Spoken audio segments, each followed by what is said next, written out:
Hey everyone, Red Shadow here, and welcome back to Genshin Impact. So previously, we pretty much had invasion of the body snatchers going on. And let's see... Oh, that's almost over. Now, I haven't done anything yet.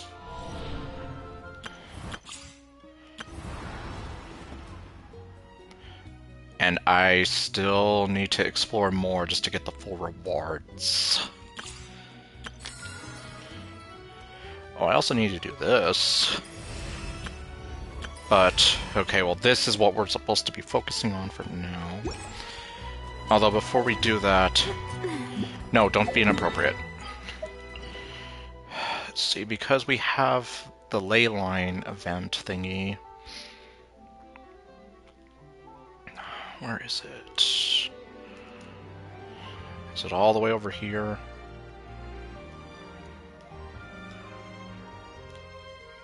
Yes, it is. I swear, that freaked me out the first time that happened. I was like, why can't I find it anymore?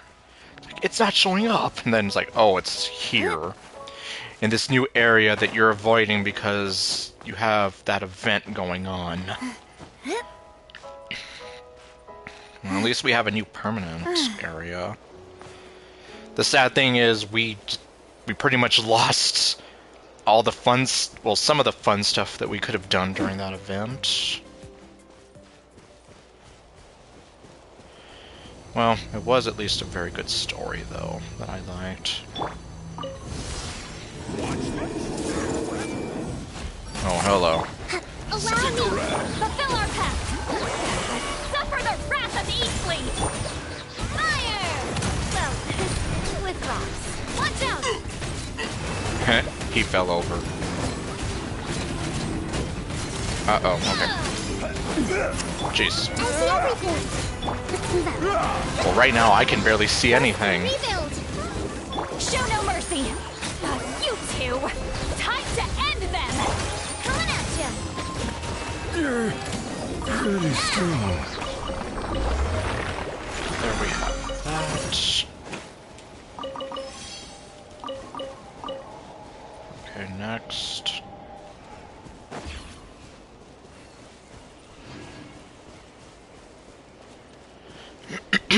Man.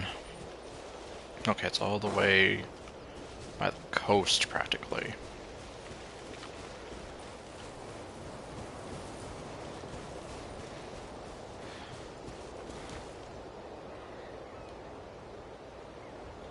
Oh, okay, right there.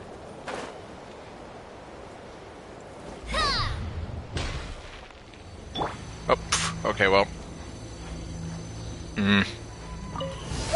Those birds. Oh, it's you.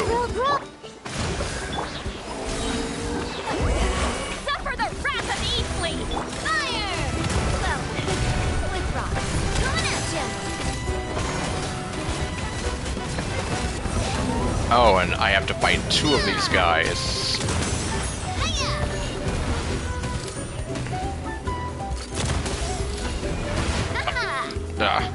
Navia, seriously. Ow! I'm fine. Committed to memory. Get to work. Watch out!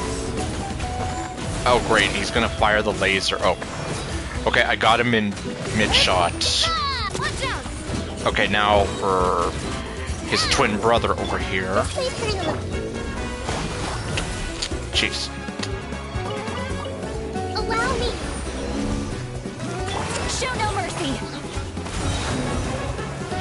Oh, okay, I thought I had that. Tap. Yeah. Navia, seriously, stop running into him. Unfortunately, the stamina doesn't really help much. Or lack thereof. Hold the line. Oh, okay, he got. Fulfill our pact. Jeez, he got me.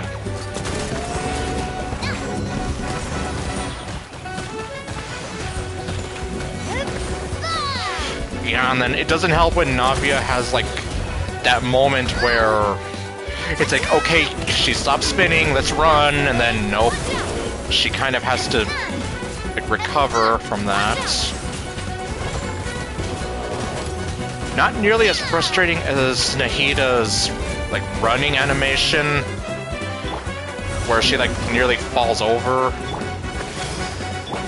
Show no mercy. Watch out. Watch out. Of course, it also doesn't help that these guys just have a Proper send ton of HP to begin with. Hey there. Like, thank you for finally dying.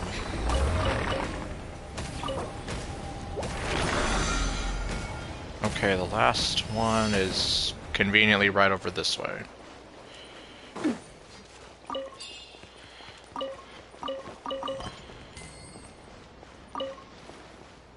Oh right, this place.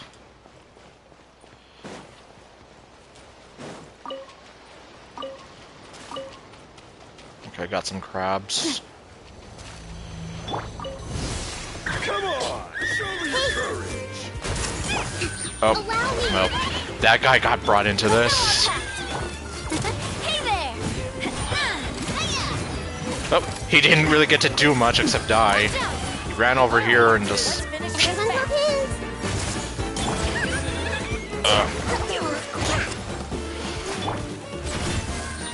lolling. He's Papa. Get him. Oh, okay. Let's see. Okay.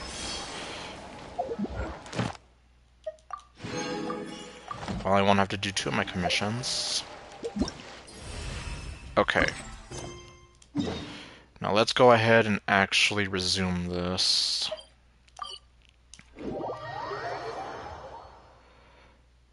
Return to special story mode. Well, okay, well...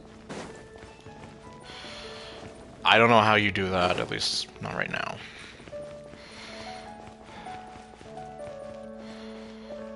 And yeah, I still need to come back and do this.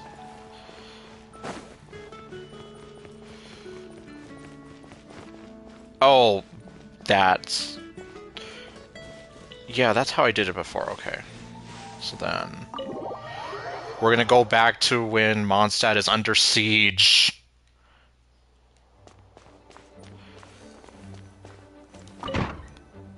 Hello.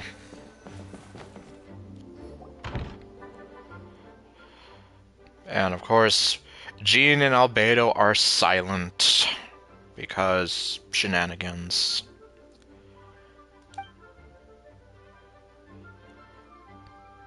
Wait, the operation isn't over. What do we do now? Contemplate our place within the universe? No. No.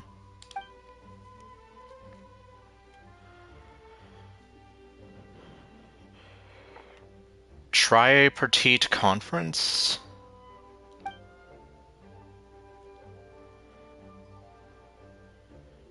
Oh, okay. I'm still sort of disappointed by what he looks like, because again, I expected him to be like some kind of jacked mountain man of sorts. I still remember when he approached me about asking the lovely ladies of the Hexen Circle for a small favor. The chumminess caught me off guard. If I hadn't known any different, I'd have thought he was talking about his older sisters or something. And then there is the fact that a lot of people are shipping Varka and Alice. So, I mean, if he really went to Venti talking about the lovely ladies of the Hexen Circle, well, that's not really helping the case much. But, well, anyhow. Older sisters? Is Varka really young or something? Okay, no, he doesn't look like that. I wouldn't exactly call him young, but he's not old either. Stanley!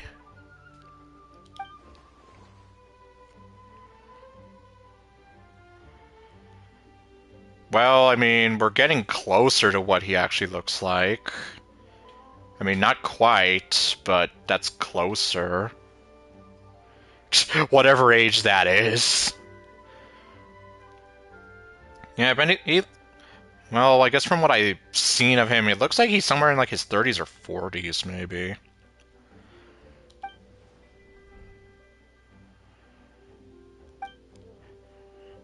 And I guess Jean has nothing to say about Varka, or what she thinks of him.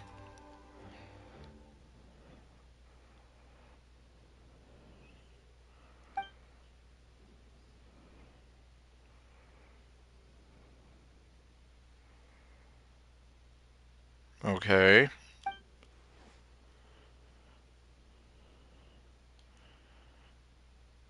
And is that how he hooked up with Alice? Okay, no. If all those quote-unquote theories about Varka being Klee's dad turn out to be true, well, I don't know what I'll do.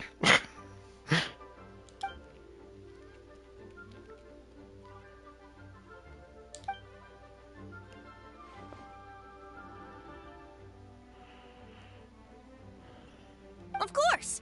Traveler, pass me the Dodo communication device. But I don't have it. Okay, well. Huh? You're gonna use that thing to call them? Well, how else are you gonna call them? Just watch and learn. Okay, I think this should do it. I forget. In one of the past Windbloom Festival events, or whatever it is in Mondstadt, or whatever event it was in Mondstadt, rather, wasn't this how Alice was talking to us, or... Oh, yeah, I don't remember. She was talking to us somehow.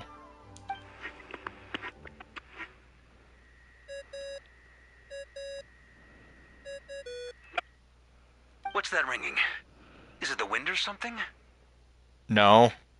Hold on, that's not the right voice. Yeah, who did we call? Wait. Barbados?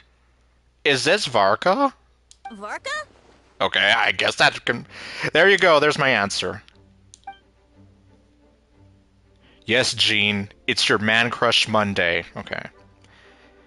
Assuming she does secretly have a crush on him, which I don't know. We haven't gotten any evidence on that. Oops, wrong contact. Sorry, Varka, you're probably busy right now. But considering I'm surrounded on both sides with a group on my tail looking to turn me into mincemeat, yeah, I'd say so. Okay, well, good to know that we'll be able to hear Varka in the... well, once we do get to the Not Cry area. Because well... Okay, at this point, we shouldn't worry too much about, like, muted characters, unless it's, like, we're having returning characters from other areas, like Mondstadt. Yes, well, have fun with that. We can talk some other time. Well, the update is literally a few days from now, so... Alright, pass along my regards. Oh, and I still owe you for those drinks, don't I? Just take it from my stash. I keep it in... Now we'll never know!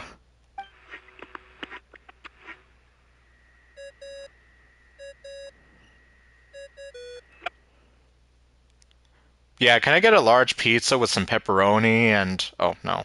Hey! He was just about to tell us where to find his secret stash! Paimon, do you want to get drunk or something? Don't tell me he hid it beneath the great tree of Windrise.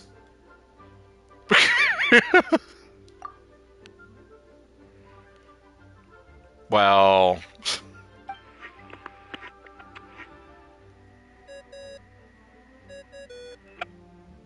Hello?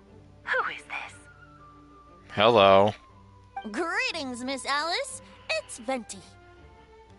Well, I was wondering when we would get to hear your lovely voice again. Venti? Nope, it doesn't ring a bell. Well... You're really gonna tease me like this? Ugh, fine. It's Barbados. Apologies, just a bit of fun. What can I do for you, dear Barbados? It's the end of the world! Well, it might as well be out there.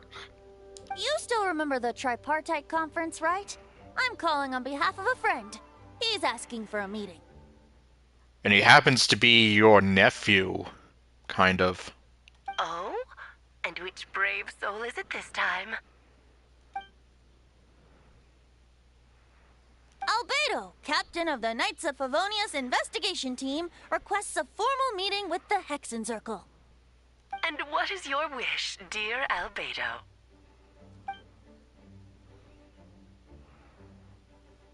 Oh boy. How unprecedented. Something even your mother Rhine-daughter never accomplished?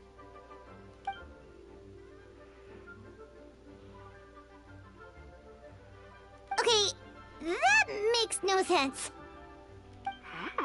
You've piqued my interest. I'll be right there. Really? Yeah, like... I mean... obviously, if we had gotten to see what Alice really looked like, people would have been going crazier a lot sooner instead of when we got the big reveal of her in the promo material for Not Cry. Hello again, everyone. Oh, okay.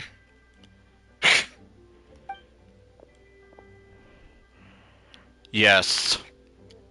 Instead of her super hot witch self. Darling, isn't it? It even has its own hat.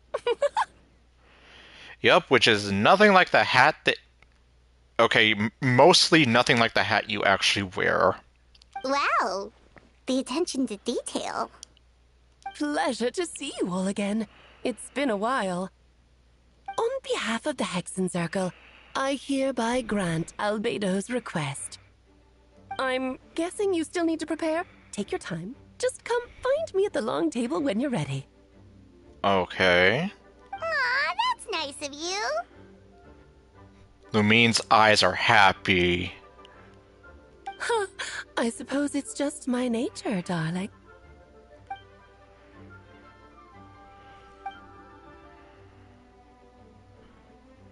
Someone I need to meet? That doesn't sound scary at all.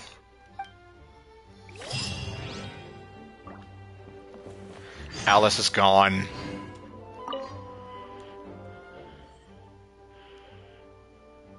Wait, oh, I was like, who's Venti talking to? It's like, oh, Jean's right behind him.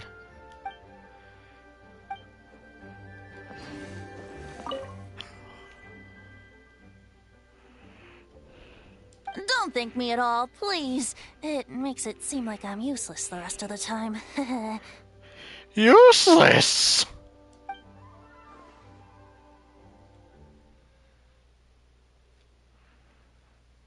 Okay, now you give me too much credit. I admit I'm not the most, proactive Archon.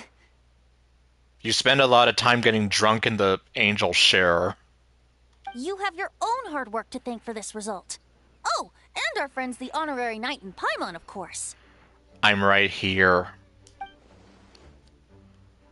Ah, worried about Albedo's plan? Yes, as harebrained and insane as it is.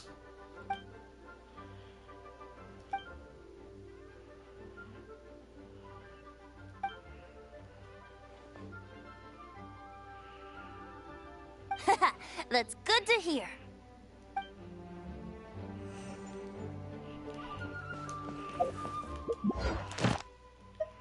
Oh, wow, I can already...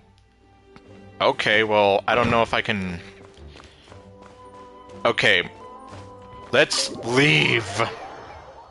Oh, but wait. Oh, no, wait, okay, if we just left special story mode. I was like, oh great, if I go over there, is it gonna be the end of the world still, and frickin' Catherine isn't gonna be there? But nope. Everything is fine and dandy once again. And a radish veggie soup. Add Astra. Hello, robot. Thank you for Add Astra. Okay, and then send them out. Okay, good.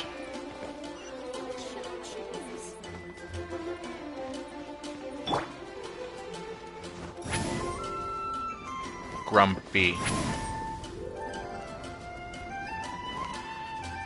Okay, let's see. So we're just gonna head back over this way.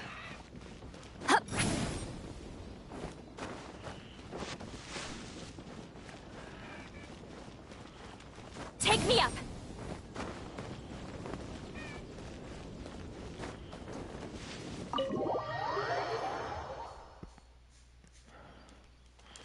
Okay, now let's go meet the mysterious guests in his office.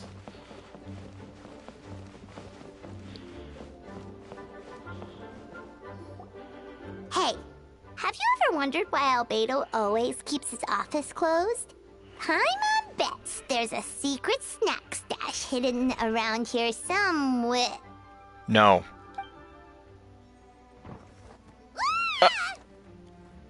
Oh, hey, it's Mini Durian. Or Mini Durian. Ah.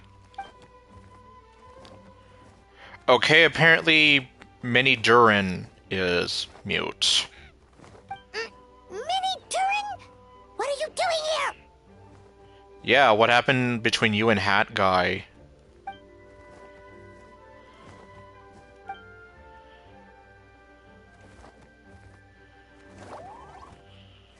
What?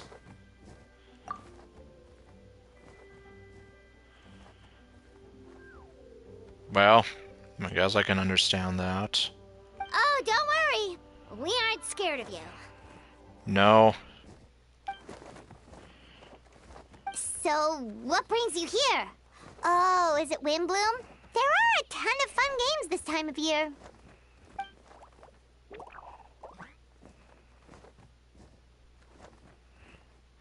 Yeah, because people will see him.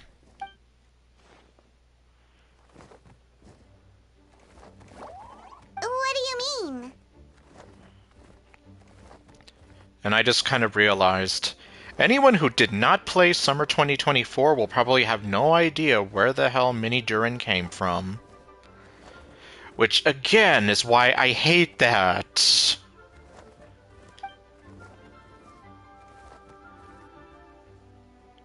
Oh.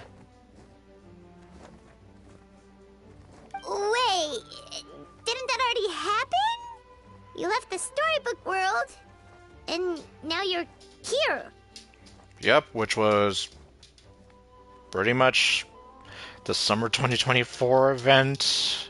The end in a nutshell.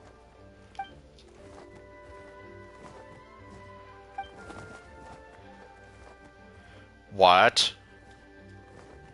What? Hey, I just said that.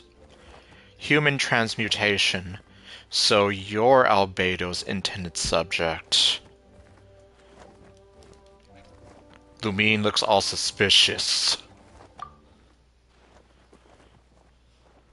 And that's what you want, Mini Durin? To become human?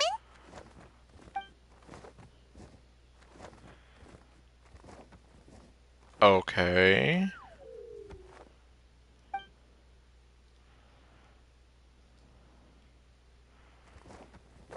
Oh.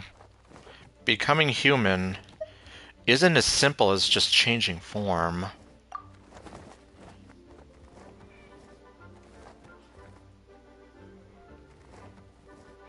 Yeah, pretty much. Like, I don't think we would be able to have the same sort of conversation with him as we are with you.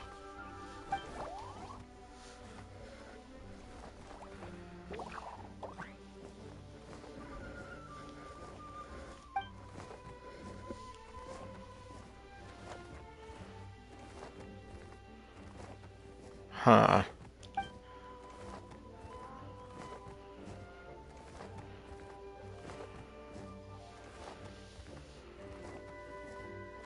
I mean, I guess from a certain point of view, we are.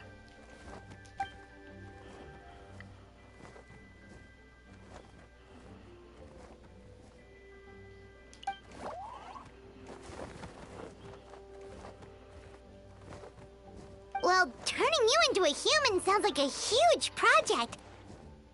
Yup.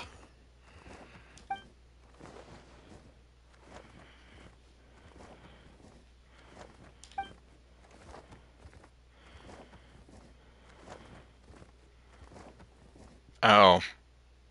Huh.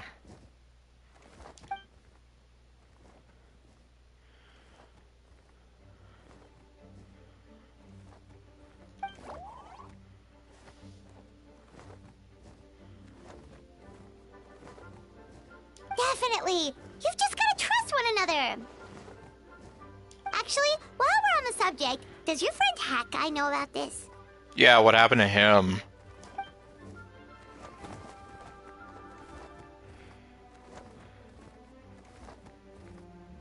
Yeah, that pretty much sounds like something he'd say.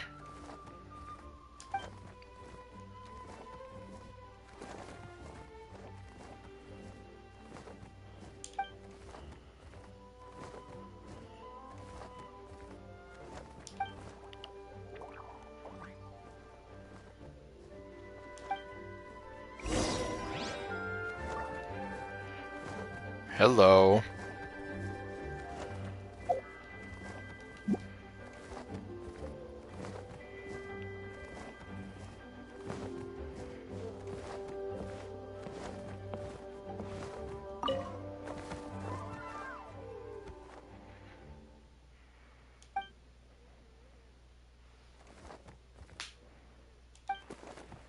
Alright.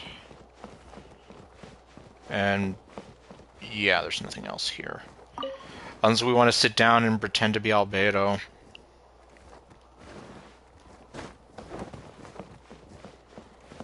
Okay, so now what? Oh, okay, just go back down here.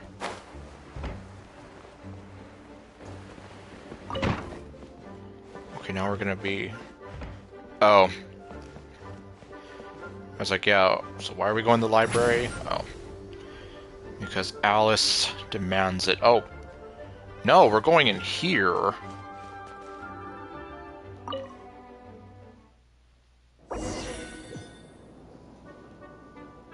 What? Okay, what? Let me see, please choose a suitable party in advance. Well, if that's the case... Grumpy. Oh wait, I didn't do the daily login stuff. Hold on. No, don't do that. Yeah, I just realized.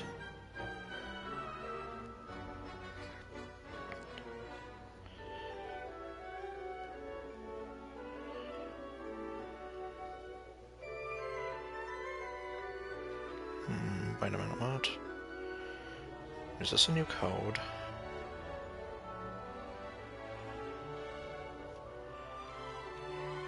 Well, I guess I'm gonna find out. Nope, I already used that one.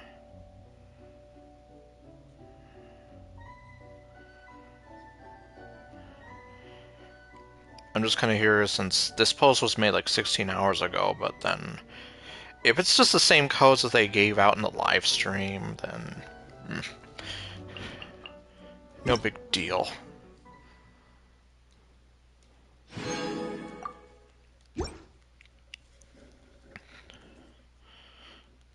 Yeah, I guess it is what it is. Okay, well.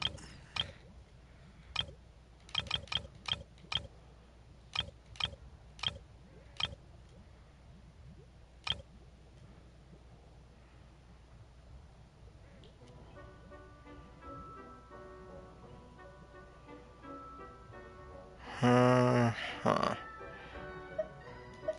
Oh, okay. We'll need a strategy. Witness my magnificence! Yeah, that looks right. Yeah, I was here like... Yeah, I know I had a party set up just for that. Or at least with this... with Hydro and Cryo, and then... Oh, yeah, there it is. I did not deploy it, though.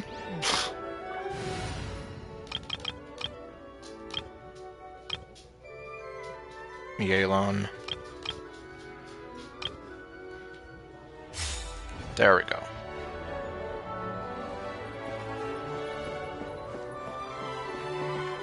Yeah, I haven't been in here in a while.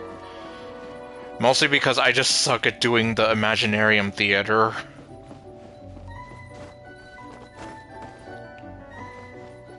Hi, don't mind me, I'm just gonna mess up your game of chess.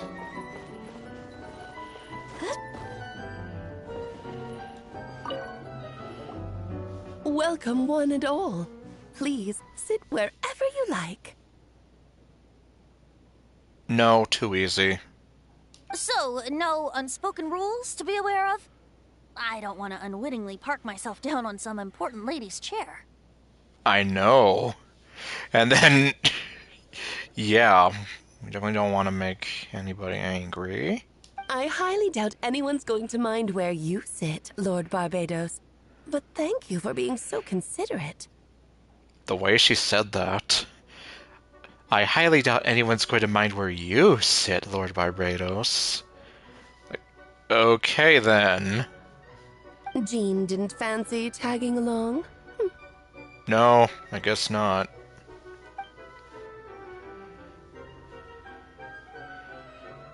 Oh, that's true. Because yes, it's literally like the end of the world out there. All right, never mind. I was just hoping to treat her to some tea. Oh. Well, I guess you'll have to wait. So, tell me, Albedo, what is this outrageous and audacious plan of yours that I've been hearing murmurings about? We're gonna turn Mini Durin into a real boy. Well, that's basically what we're gonna kind of do.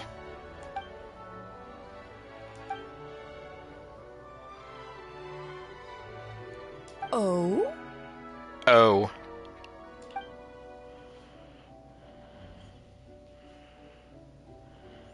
Which ones? I'm all ears.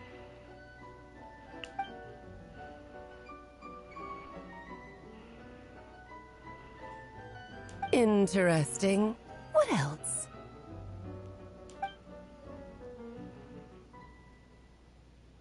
The embryo. Ah, the raw material from which she created her monsters in the past. There's not much of it left. Well then. Dragon blood, monster flesh, and embryo. Sounds to me like a formula for creating life. Kind of.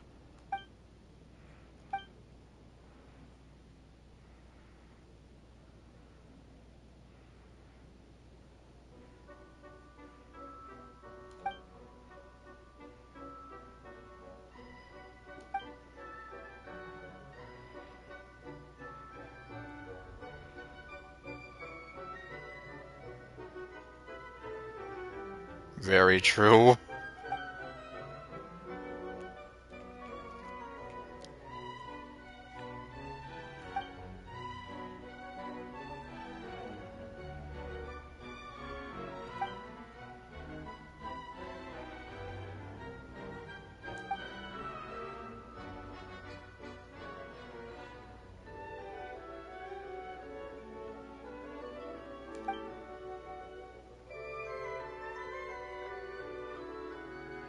Simulanka, yes, that's what it was. Why can't we go back there? Yeah, like for real. Yes, why can't we go back to Simulanka or the Mirage or Golden Apple Archipelago?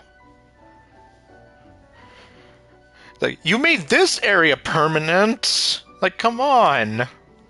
Of course. It was even the home of one of M's children, the other Oh, I see. Yep, Mini Durin.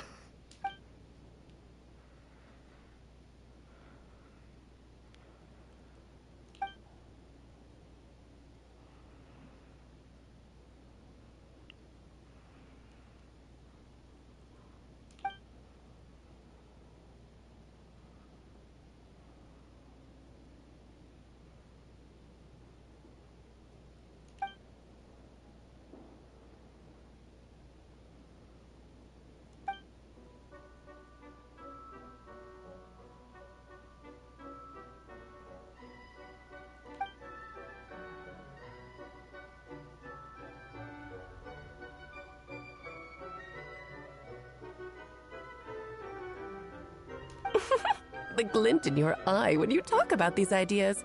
You really are your mother's child.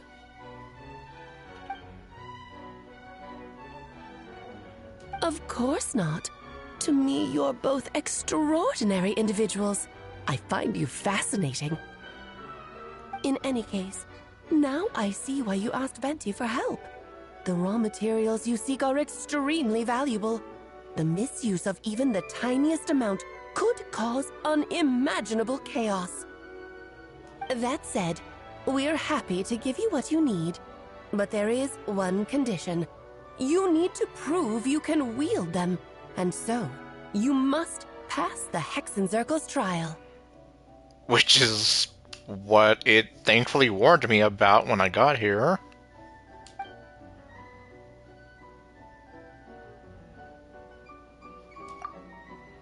Oops. I didn't get to see that.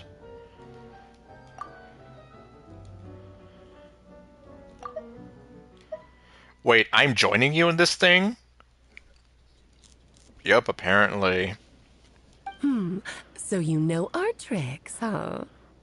Silly Alice, tricks are for kids.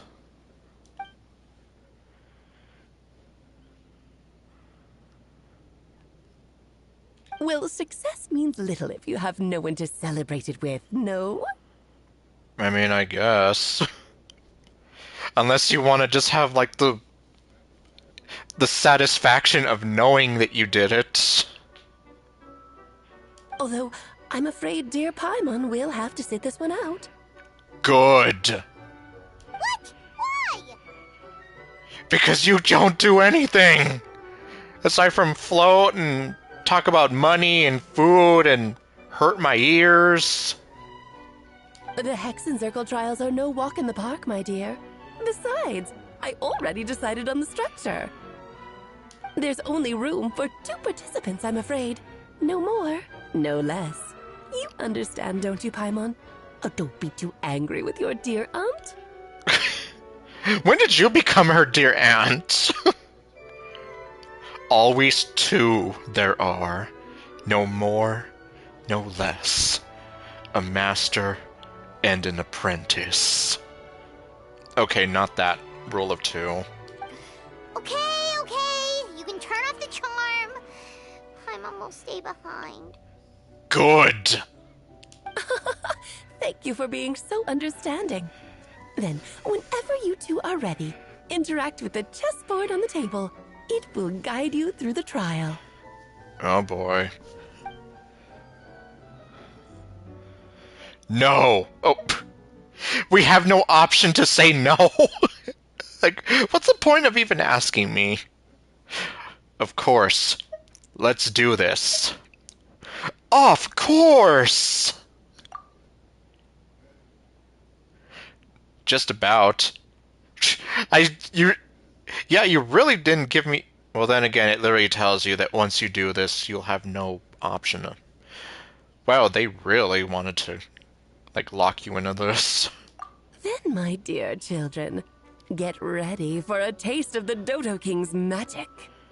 Oh boy.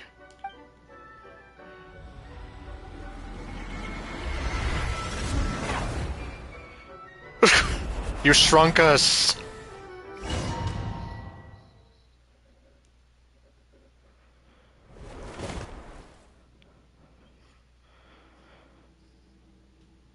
Huh. Oh god! Oh, and of course, Lumine is talking, but we can't hear her because no voice. Anyway, I was going to say... Alice is literally watching us! But... with the whole... The glowing red eyes is not helping you. Whoa, you're so tiny now. Take extra care of yourselves, okay? Paimon, shut up. Your voice is gonna hurt my ears even more now.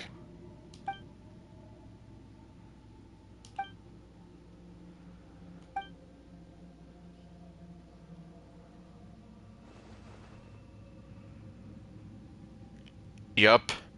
And damn it, I wish we could hear Lumine. I mean, I know it's gonna take time for them to have the VAs like record the lines and whatever.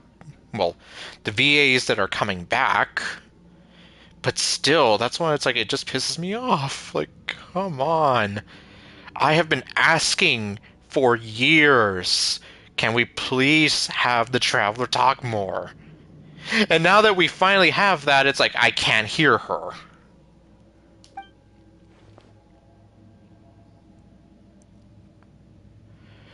Yep, nothing can dampen her spirits. And that's why she's so loud. Oh no, I'm not complaining. In fact, take all the time you need. You sound pretty confident, Albedo.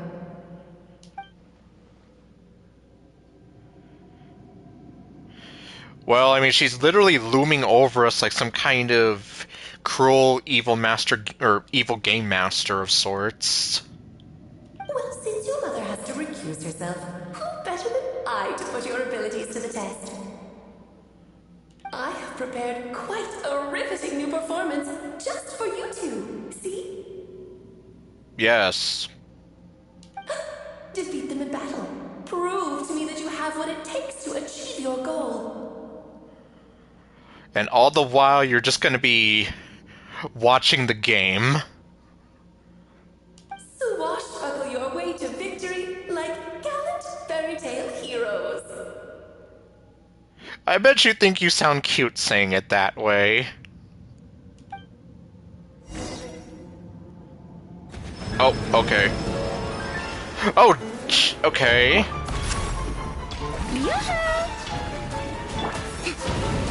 Rest and rebuild! Show no mercy! My apologies! Feel this ancient power.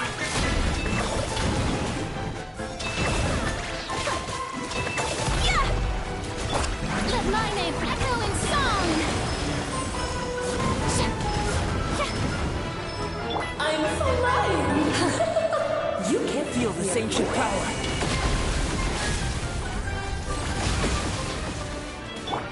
Sakura swirl! Allow me! Come into being.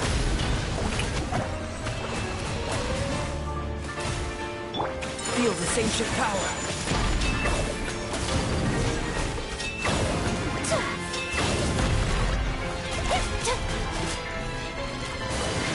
Dang it.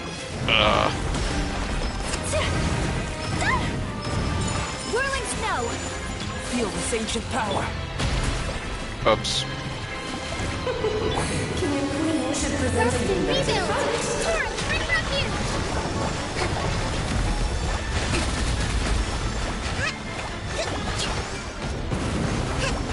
Feel this ancient power.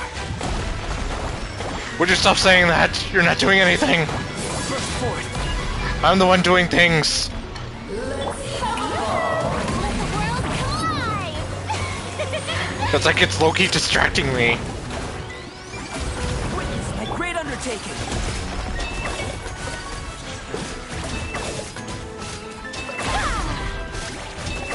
Oh wait.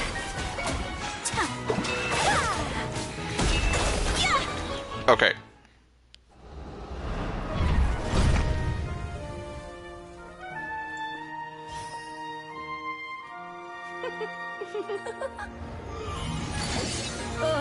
It had to be this form?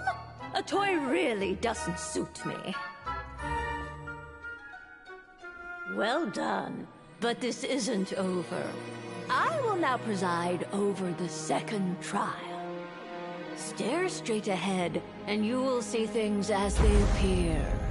But change your perspective, and you will see them as they are.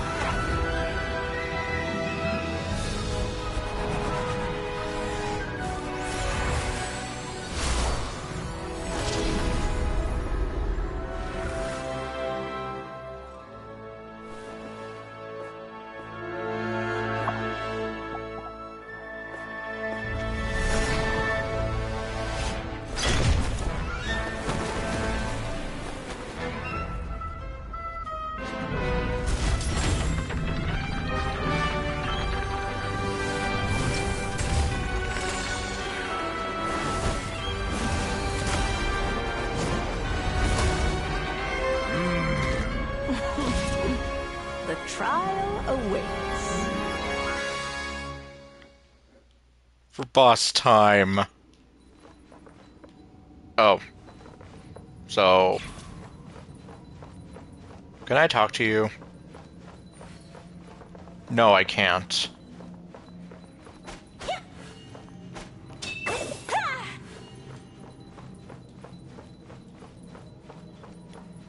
Well, this definitely does bring back memories of Simulanka.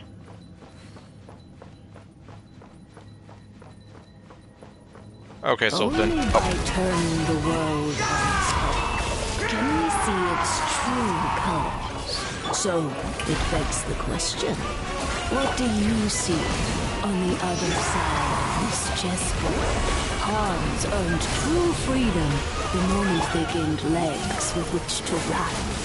So, in the spirit of Wine Daughter, I prepared a little surprise for you. No need to thank me. Just a small gesture of kindness from me. Brought along with justice to you. Oh, Albedo, you're always so charming. Moment ceremony. Come to be. Moment of birth. Good Lord, darn your eyes. Where were we?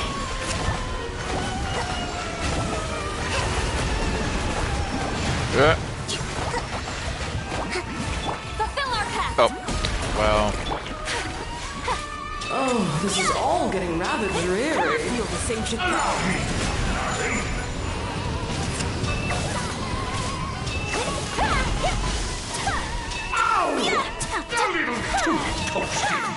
Take flight!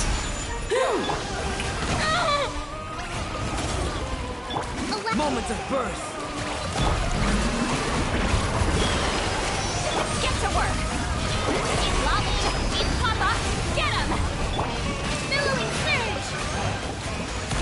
A towering return Oh, great. to form. Feel the same shit power. Ah. How am I supposed to trigger? Oh, there we go. Sakura swirl! Blundering oaths! You're ruining the show! Moment of birth! The final act is upon us! Let my name echo in song! Show no mercy! You two! Time to end them! Whirling storm! There we go.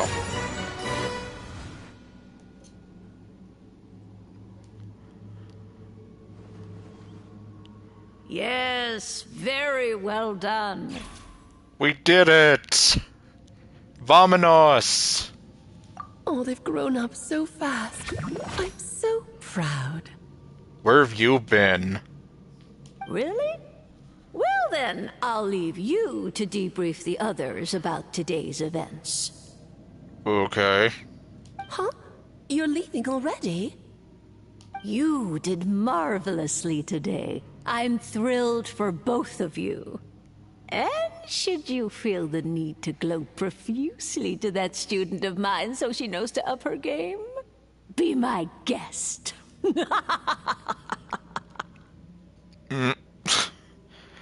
Poor Mona. Lovely tea party. But that'll do me for now. Until next time, my dearies. You're just going to up and leave? Barbie? You'll have to forgive Barbalov. She's always on the move.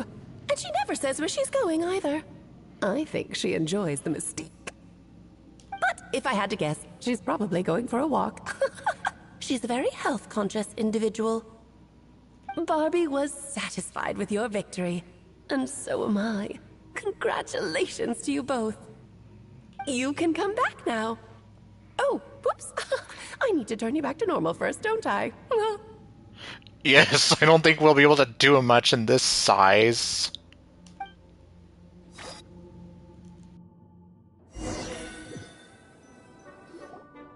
You're finally back! Great job! You made it all look so easy! Nice to have you back safe and sound. Now time to relax and switch off. You've earned it. Really? Felt pretty good to beat the trial.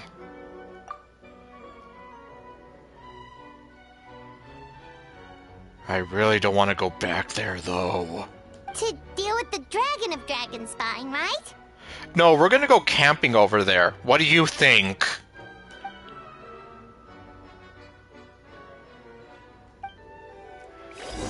Yeah, like, that loco, like, to deal with the Dragon of Dragonspine, right? Like, what else do you think we're gonna do there? Nice to have you back safe and sound. Okay, you literally said the same thing. Can I just go through here? Yes.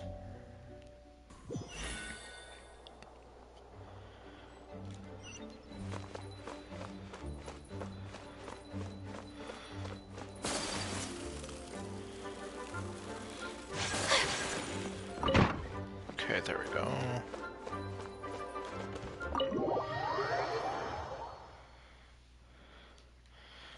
I guess before we do that, I'll just heal up everybody.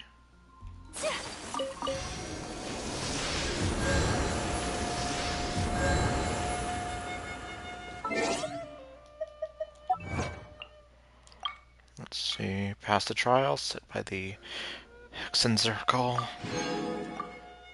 I just realized Venti wasn't there. He totally left. Okay, I guess that's everything.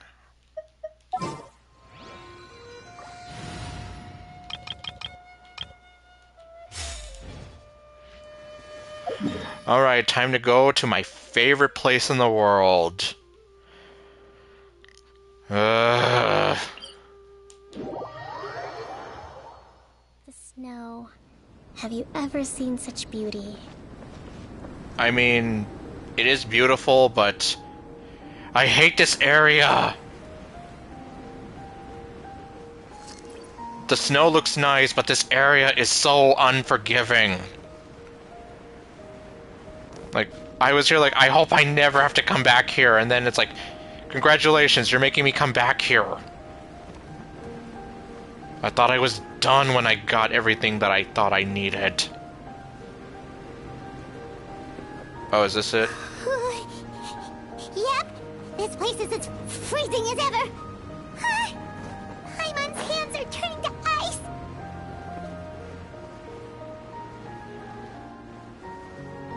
You sure? Is it warm in there? No. Aha!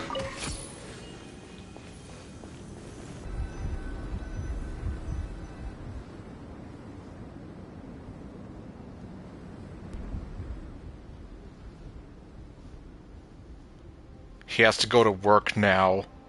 Still beating away after all this time.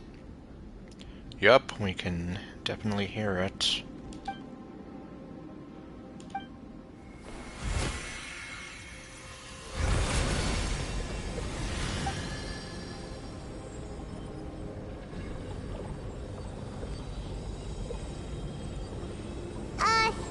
May Paimon ask a question? That depends. Is it a stupid question? Who is Durin to you?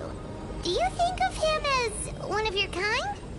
And is he a dragon, person, animal, or monster? Okay, that is not a stupid question.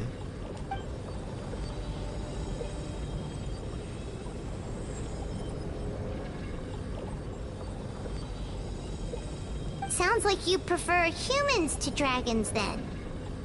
I mean...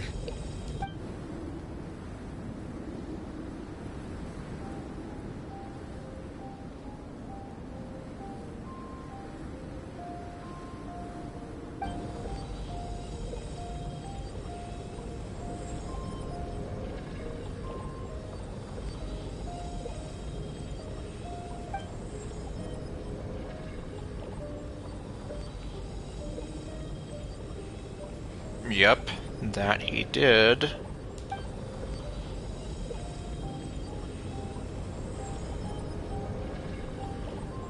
why do you see this as an act of creation?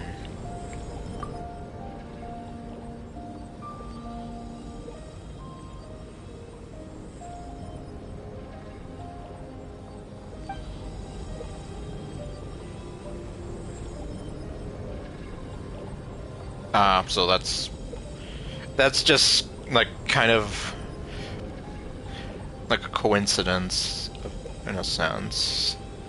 That's not the main thing, but it's like, oh hey, we can also accomplish this.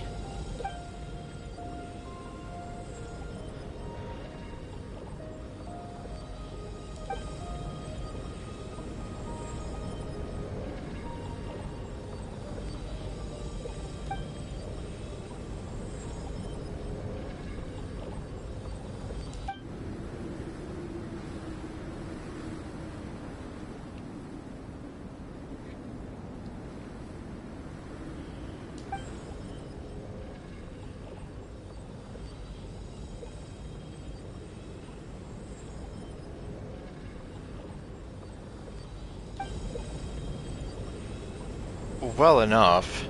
Thank you.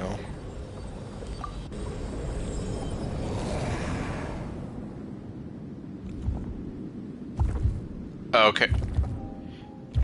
Okay. The fact that you can hear the heart beating, it sounds so... Ooh. Looks like a golden energy has encased the dragon's heart. It just sounds so unsettling. Like the squishy noises.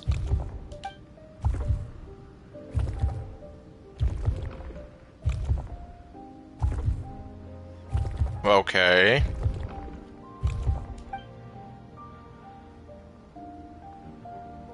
Wait, but in that case, what's gonna happen to the fake Hertha? And what about the people who fell under Durin's influence?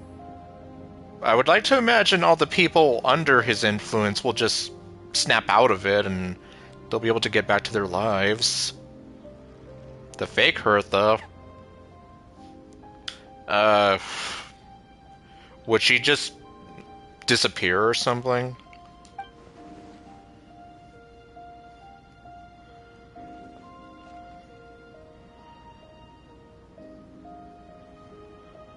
Huh.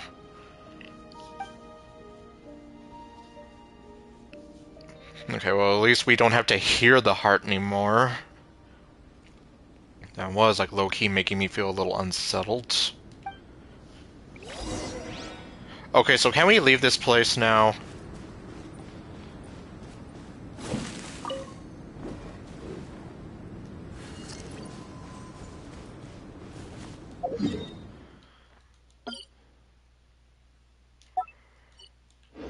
In case I ever have to come back here. Might as well mark it.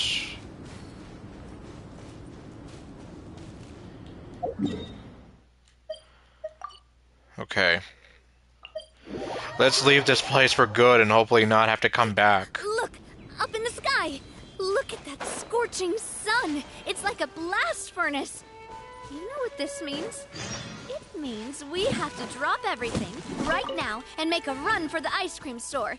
We need to get 2 of the biggest cones they sell, and then it's an all-out race to see who can finish before it melts. Look, Ma! I'm roadkill!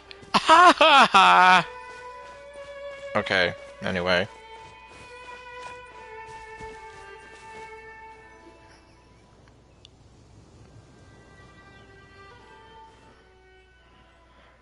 Okay.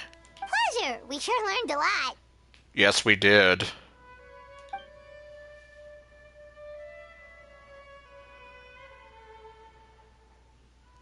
Oh yeah, the festival! Wonder who the Wimbloom Star is gonna be this time. I don't even remember who it was the last time, because it's been so long. Well, we've been too busy dealing with this situation the entire time. Who else would be free to work during the Wimbloom Festival?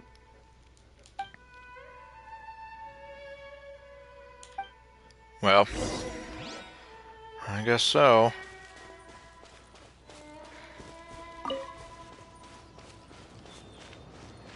Oh, wait. Let me see. Can I do it? Anytime, any place. I still need to get one more artifact for her, but otherwise... Oh. I didn't even get to kill anything! What a ripoff.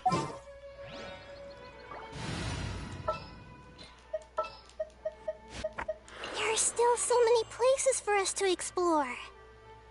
Just not Dragon Spine. Just don't make me go back there.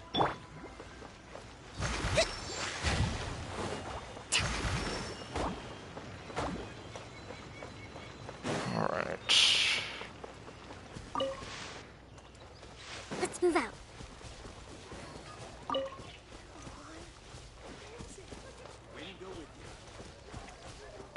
Okay, well, looks like these two are back out here.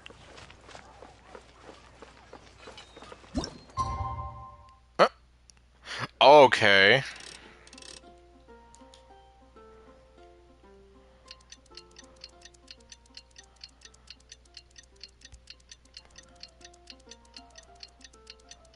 I didn't even see that we had to wait 2 days. The Windbloom Festival is about to begin! Let's go check it out!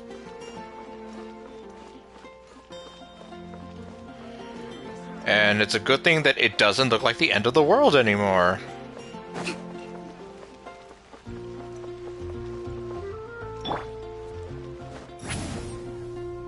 Grumpy.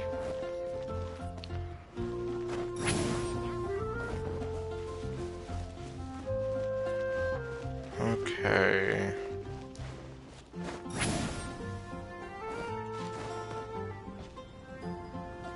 Oh, so we're going over this way.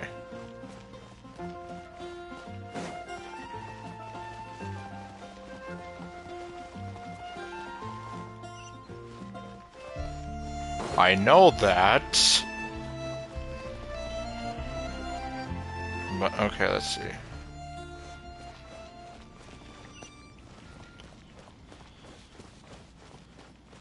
Oops. Pff. Running on that thing.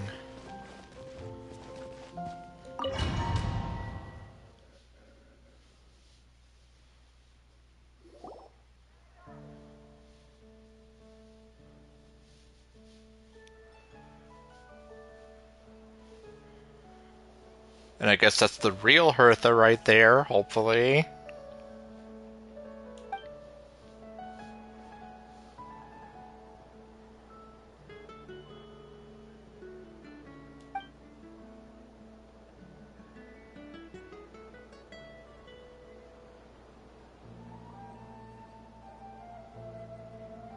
Oh.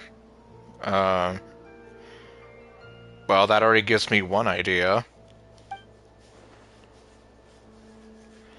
Yep. Who, in case you forgot, he is your god! But you all unfortunately don't know that. Wow! Amazing! Venti! Amazing! Huh? No way! You're really gonna pick me? Come on, you know you like it.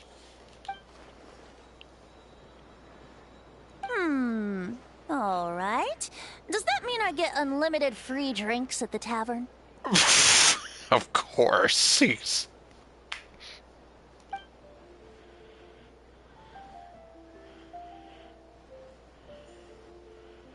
What? Gene, don't encourage him! In that case, instead of a speech, how about a song? Everyone! The best bard in the land is about to begin his performance, so don't go away! Gather round and lend me your ears! This probably would have been very, very odd and sad if Erica Harlacher was not here. Okay, well anyway, so if Venti starts singing, I'm gonna have to be quiet now.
Albedo, how did everything go? Okay, well, I kind of stand corrected. Huh. So they had Erica Harlacher record most of those voice lines except for the cutscene? Huh. I don't know about that, but...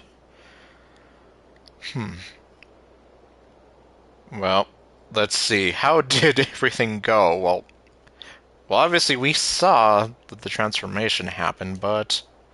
Let's read it from Albedo, because we can't hear it.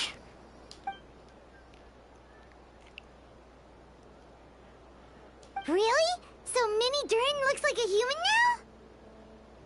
He almost looks like some kind of demon, but more human, though.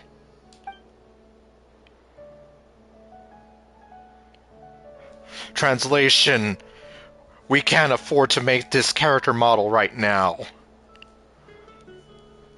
Well, that makes me wonder, so... If they are going to make some kind of unique character model, would that mean that Mini Durin's going to be playable? Who knows? Incredible work, Albedo.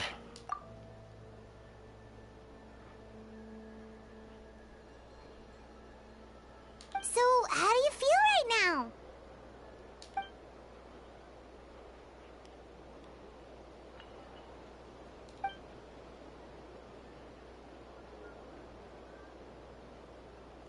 She?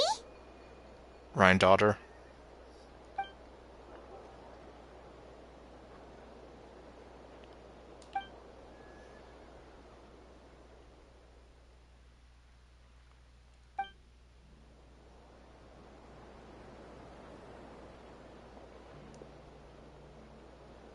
Micah, go away. We don't want you here. Well, at least it's nice to... Well, unfortunately we can't hear Amber, but nice to see her. And... Unless Eula makes one last comment about getting vengeance, I think I can say that she's on her redemption arc.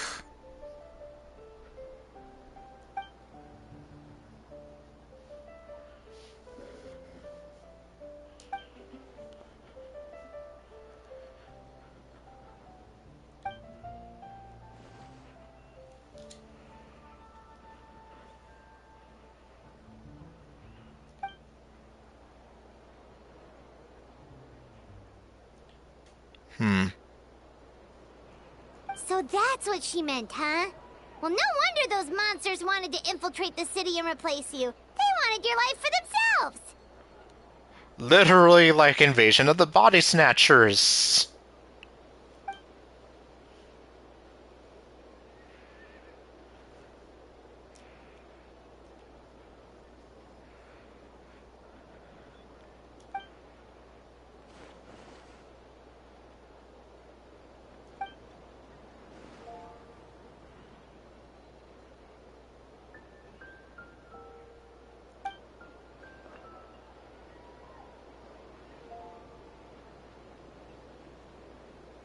Well, huh. I mean, yeah. Even though it's like I'm not there, it literally did look like it was the end of the world with how chaotic everything was, but... Huh.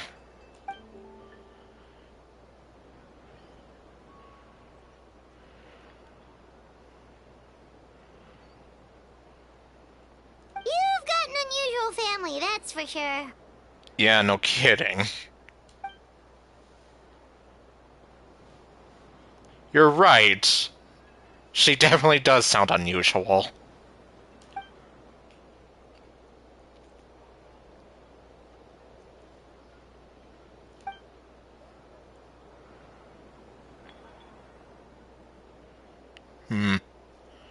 Oh, I guess that's... Okay, the name of this section makes some more sense now. As long as you feel like you've gained something from the experience.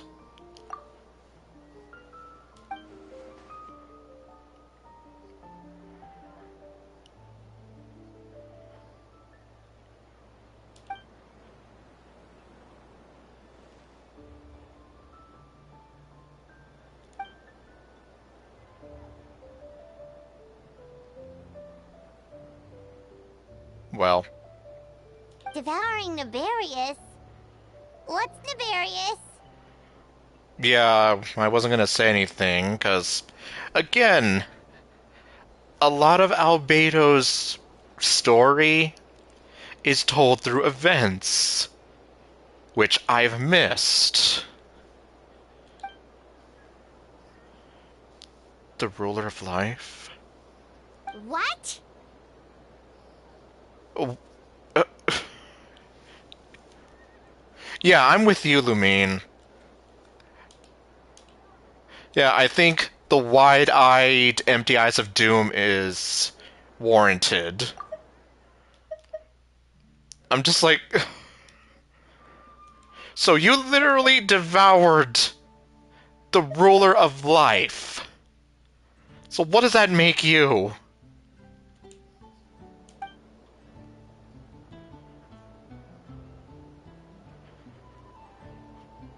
You literally devoured... Well... Oh, well. So she basically So she's basically the ruler of life now?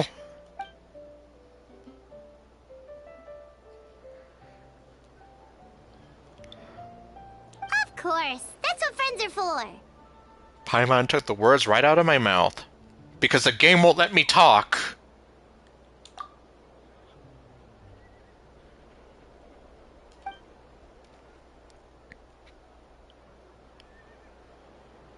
Oh, so you're heading back to headquarters?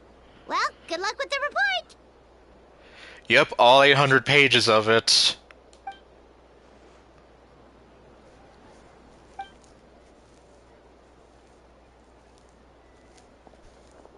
Wow, this Windbloom Festival turned out to be a special one. It feels like we really made a difference. Yeah. And it's part of the story, too, so that makes it really important.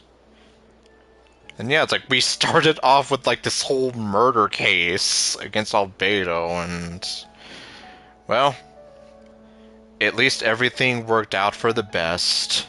Hopefully. Oh, Paimon almost forgot. If the Windbloom star has already been chosen, what is this year's Windbloom gonna be? Oh, that's... Yeah, they didn't say that, did they? Wanna take a guess? Well... Venti! You're back! Yeah, I thought you were off getting drunk at the Angel Share. Well, I couldn't keep my two dear friends in the dark about this year's Windbloom, now could I? What do you think of the Cecilia? How am I not surprised? It's quite fitting. I like it. I love it. I want some more of it. The true feelings of the prodigal son. A sentiment as sweet and warm as a gentle spring breeze. Perfect for the season. Traveler, give me your hand. Huh? Venti, what are you doing? The mages are very pleased that you and Albedo managed to pass their trial. Albedo received the materials he sought, so you deserve something in return as well. What am I getting? The Hexen Circle wants you to have this. It contains something entirely one of a kind, a secret of sorts. When the time is right, it will reveal itself to you. So no need to open it right away. What is this? Wow, a gift and a mystery all in one! The mages sure love their secrets, huh? Can I at least see what it is? According to the sender, you are probably the only person who could make use of something like this. So I suppose it belongs with you. I'm never gonna get to see it, aren't I? Alright, thanks. Except I want to actually see what it is. Like, what did you give me? Ah, well, all I did was deliver it. Although, I did go to great lengths during this whole ordeal. I suppose a reward for my efforts wouldn't be out of the question. Oh. Okay. You've helped a lot, Venti. How about we treat you to a drink? Well then. Sorry for the yawning. Well then. Really? Oh, I'll hold you to that, you know. No going back on your word. Yep, Paimon, thanks a lot. Of course, Dad! Let's go to the tavern right now! Alright. Music to my ears. Oh, I'm so happy I could fly. Oh, it's like this festival was made for me or something. When no love remains for the songs to tell, the world becomes naught but an empty shell.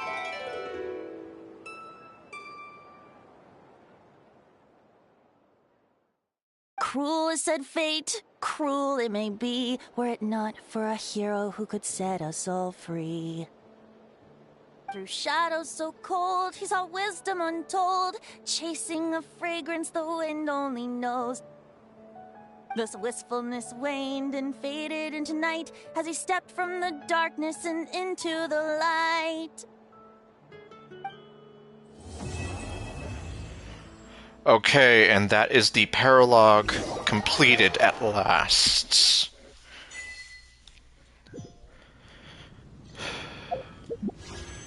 Oh, hold on. Oh, yeah, I keep forgetting about those. Okay. And now we can return to the main story, and I can finally see what all the hubbub is about this.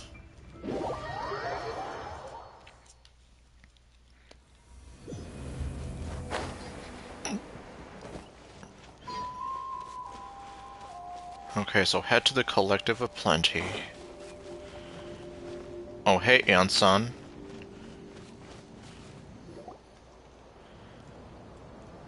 Oh, Tumini and Paimon. Fancy that. I didn't expect to run into you two here. Oh, hey, Coach Yansan. What are you doing here all by yourself? And okay, good, we have the new Paimon voice here. It's like, thank you. This is so much easier on my ears.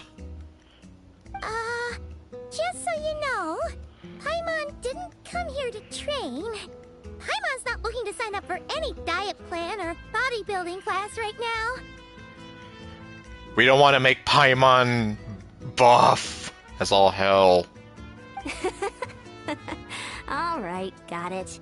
But seriously, what do you take me for? Some coach from hell? I'd never force a student into something they didn't want to do. Jeez. That being said, a little aerobic exercise would probably do you some good. You could take over my patrol for a while. That would count. Rather than training, that sounds more like helping you out. You're gonna do the Tom Sawyer thing and make us paint the fence for you, basically. Yeah, all jokes aside, you're right. I'm looking for some help. Okay. The Collective of Plenty is holding a bodybuilding competition soon, and so many people have been busy squeezing in their last-minute workouts that we've run out of staff for patrols. Oh. Well then. Oh, so you've stepped in to cover their work. But don't you have a last-minute workout to do too? I'm good. For one thing, I believe peak conditioning can only be achieved through consistent training over a long time span. Cramming in a workout at the last minute does next to nothing for you. You're right, like... Do you really expect to gain more muscle in, like, 2 weeks or something, as opposed to, you know, consistently doing it for a year, at least a year or so? But more pertinently, well, as you can probably imagine, I'm not able to compete in any of the most popular weight classes. And there's no real competition in my own weight class.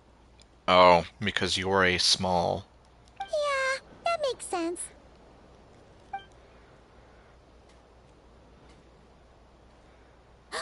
Oh no! Don't look at Paimon like that. We are not the same weight class, and no way is Paimon competing against you. Yep. She's still smaller than you. Traveler, let's just help with the patrol, alright? Otherwise, Yan-san's gonna make Paimon enter a bodybuilding competition! And then Paimon's gonna become buff. Perfect. I managed to get you on board with just one look. Alright, I'll do it for you, Paimon. No. Alright, Coach, we'll help you out. Thank you both. It should be pretty routine. Just keep your eyes peeled and make sure nothing strange is going on in the area. That'll free me up to check the other section. Let's meet back at the settlement when we're both done. Okay. Sure thing. Just leave it to us. We're experts at strolling and patrolling. Don't you worry. These eyes will not miss anything. Okay. So we're gonna head on over this way. Oh. Okay, we're... Yeah, and there's no teleport point, so... I guess we'll just walk on over here.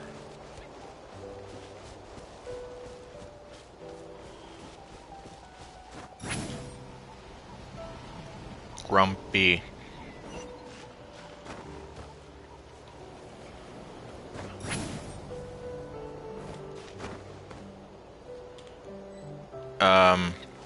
Okay, I'm here. Now what?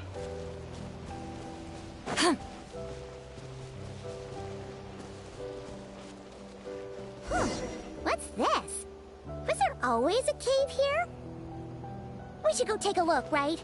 Seems like a thing to do. Sorry. Hey, there's a hilichurl here.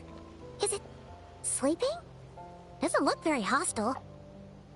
Are we gonna have more Cowdy Bear sort of flashbacks here? Why is it hiding away here? Ah! You woke it up! Don't blame this on me. Huh? It ran away. Oh, yes, our reputation in that land is more fearsome than we thought. Even hilichurls don't want to mess with us now. There's something on the ground. You mean that shiny thing? Huh. Must have dropped it as it ran off. Yes. Huh. Paimon bets that hilichurl thought it was a priceless treasure. It was probably planning to hide it here for safekeeping. Until we showed up. Let Paimon take a look. Hilichurls aren't the brightest, so it might not be worth much, but still. What is it? You look so serious all of a sudden. I know. Isn't this just a regular old key? The style is unusual, though. Doesn't look Natlanese. Where do you think it's from? Conria. Oh.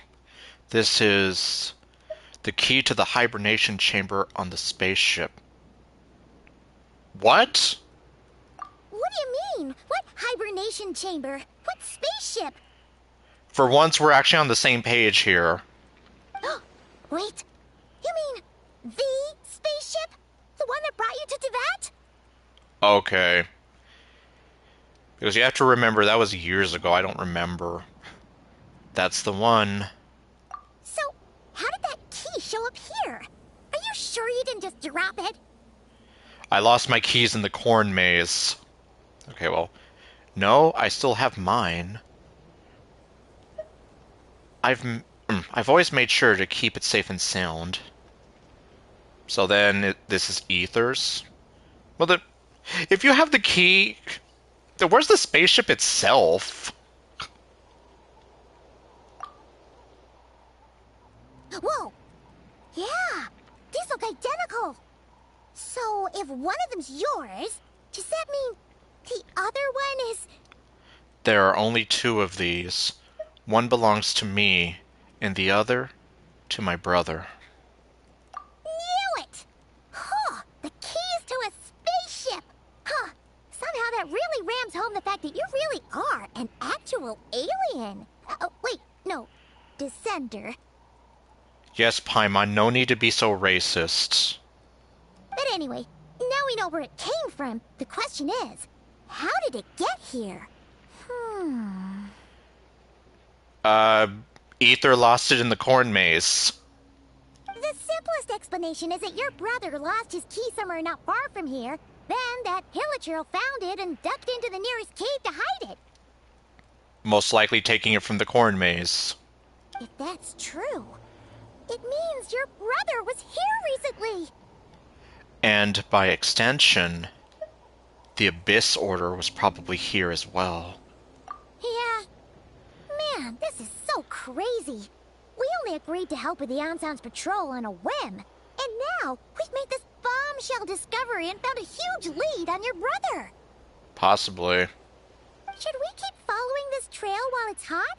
Or do you think we should check back in with the Anson? Ah, there you are. Looks like you went the extra mile today.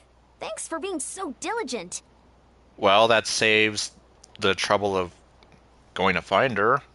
Oh, hey, Ian-san, what's up? Didn't think we'd see you again till we headed back to the settlement. I know. We were actually just about to go meet up with you. We've made a huge discovery today. That Ether lost his keys in the corn maze. I came here to let you know that you don't need to keep patrolling anymore. The bodybuilding competition has just been cancelled, so the usual squad will be resuming their normal duties. They'll be here to take over shortly. Okay. Why was it canceled so suddenly? Wait, canceled? Why? What happened?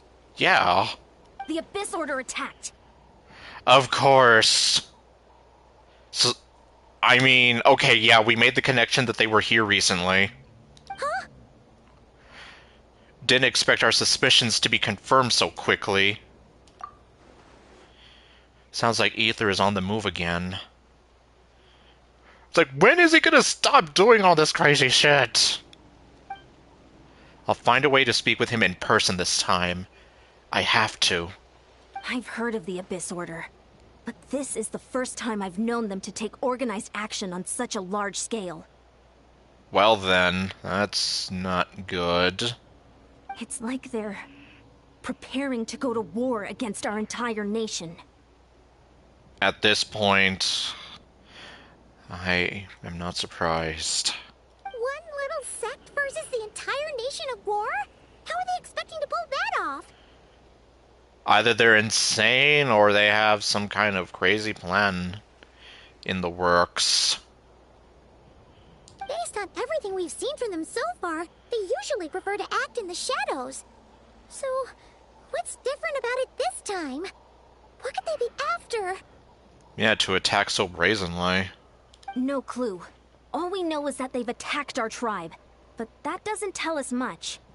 Our defenses are holding strong so far, so I'm gonna head to the Stadium of the Sacred Flame and see what Mawika knows. If there's any information out there, she's the one people report to. Yep. Oh, want to come with me? I'm sure everyone will feel better knowing that the hero of Natlan is on the case. Well, I am keen to find out more about the situation. And I can provide some information on the Abyss Order. Great. Then let's head over together. Alright. So let's head on out.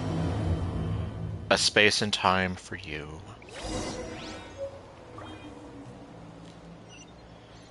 Yep. But seriously, it's like, so... You have the keys to the spaceship, but then where's the spaceship itself, then? Alright.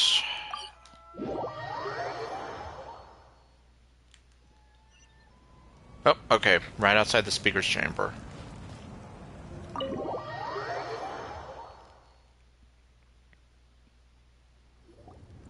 Mawika! Oh? Ah, great timing, Yan-san. I was just about to send someone for you. And it's good to see the travelers with you. How are things looking? What's the latest word from the messengers? The Abyss Order has been spotted near several tribes at the same time. Clearly, this is a coordinated strike. So they do have some kind of plan in mind. Also, their numbers are much higher than expected. Their organization appears to have grown considerably, but because they're usually so secretive, this is the first we're learning of it. Jeez. It sounds like they're throwing everything they have at us. What are they trying to achieve? Unlimited chaos?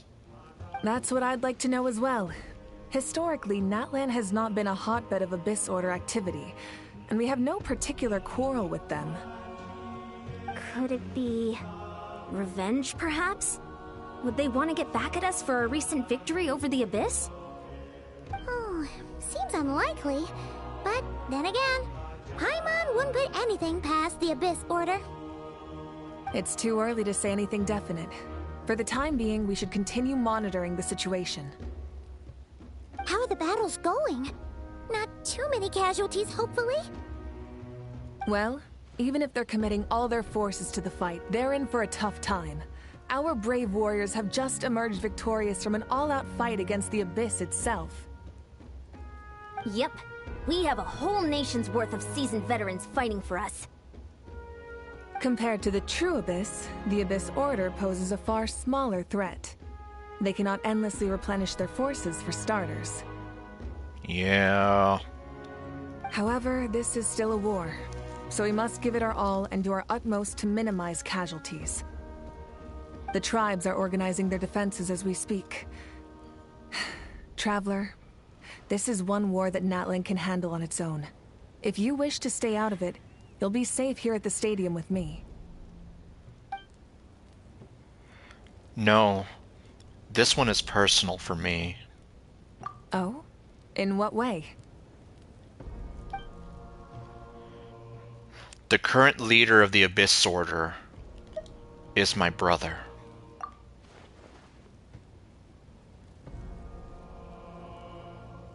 Yep, that's how it is. Yep, and we don't know why the hell he's doing it. Other than that apparently we'll eventually understand. It's like, I want to understand now. Why are you doing all this crazy shit? And why are you evil? I see. My goodness, that is very personal indeed. Yeah, I don't think you can get any more personal than that in this case. If you don't mind me asking, do you have any idea what his goal could be? No! We have no idea what the hell he's doing, or why.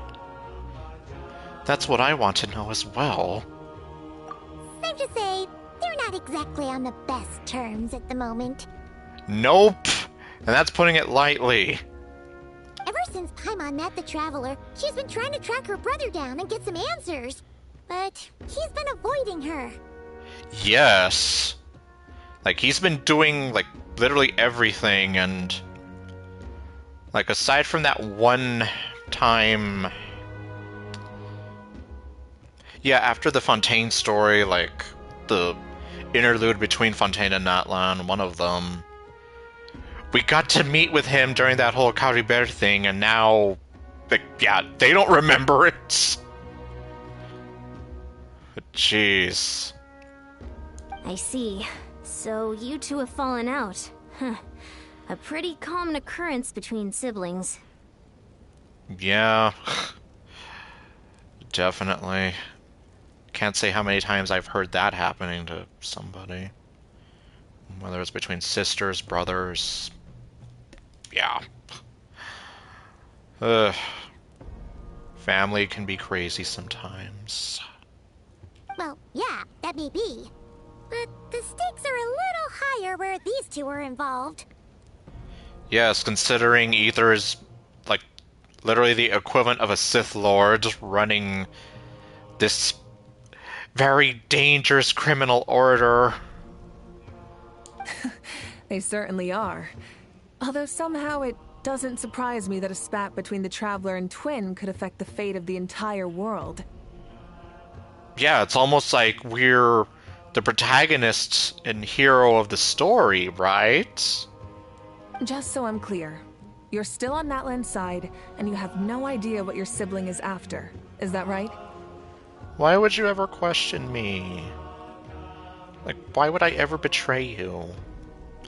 Absolutely. I might even hate the Abyss Order more than you do. Well, that's a relief. When you first mentioned your sibling, I was worried we were about to be thrust into an impossible position. It's like, no, I want to beat his ass too. and just be there like, stop doing all this crazy shit already! Our reports say that the Abyss Order has focused most of their efforts against the Masters of the Nightwind. Oh. If you don't plan on staying here with me, I'd recommend going there to lend them a hand. And go help my favorite Grumpy. Sounds great. I'll join you. Right now, the Collective of Plenty isn't facing a serious threat, so we should support the other tribes. Okay, so Yan-san's gonna back us up here. Many thanks, you two. Anything you need, send word to me right away. Hello. And don't worry, you're still Natlan's hero. I'm not gonna blame you for something your sibling has done. Okay, good, because it's like, I literally didn't do anything. I've done a lot for you. I might be a war criminal in the other nations, but I'm a war hero here. And you know I would never want to betray you. Still, if we manage to find your brother, you wouldn't mind if I gave him a good punch to teach him a lesson, would you? Oh no, go ahead, be my guest. In fact, get in as many punches as you want.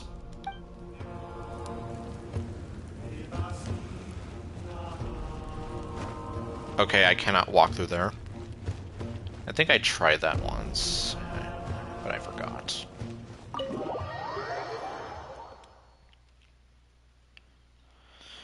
Okay, so we are going to go see the Masters of the Nightwind. Oh, no, don't do that. Actually, hold on. Yeah, Bennett, I'm never going to give him his Constellation 6. Alright, I got... I still don't know anything about him, but I'm literally like almost on my way to getting him to Constellation 6.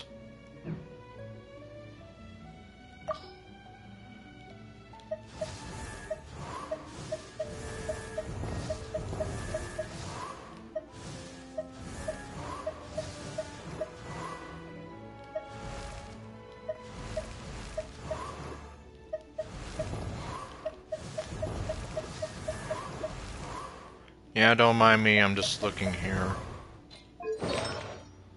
Oh. Oh, Venti, I still need something for him as well. Okay, so both Venti and Moika need one more artifact. Okay, Escoffier, she's alright. You're alright, sort of.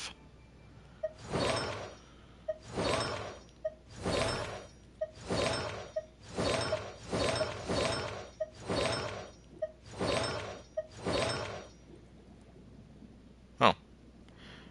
Wow, I've been kind of ignoring Novelette's artifacts.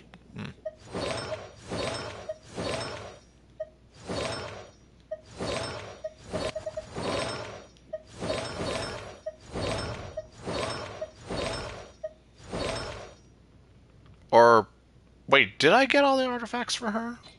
No, I didn't. Okay, I was like, hey, wait a minute. Oh. That's what I wanted to do. Okay, so otherwise... Yeah, I guess I'm good to go there. I just couldn't remember if there was somebody I needed to focus on. Well, not artifacts-wise, but like just leveling up.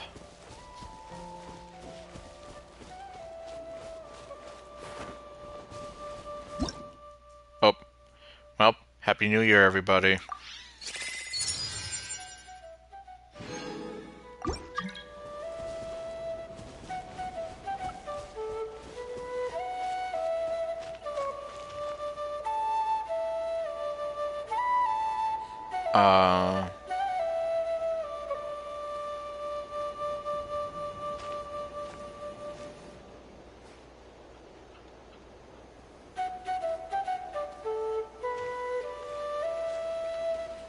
I have no idea what's happening.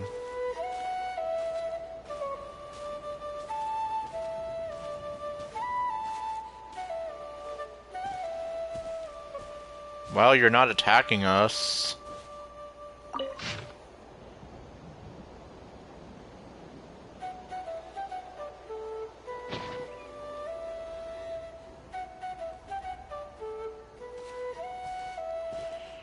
Yeah, I'm like, okay, what is going on here?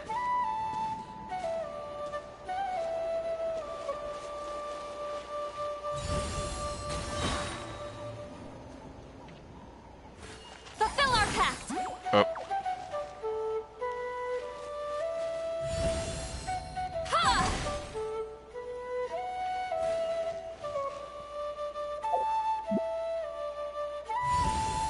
Yeah!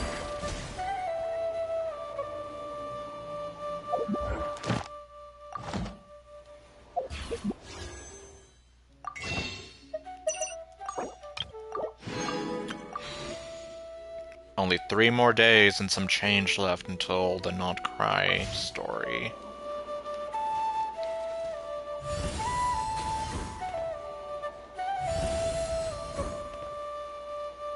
Do I get anything?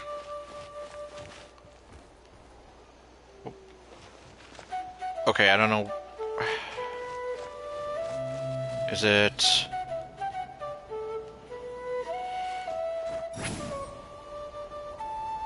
Well...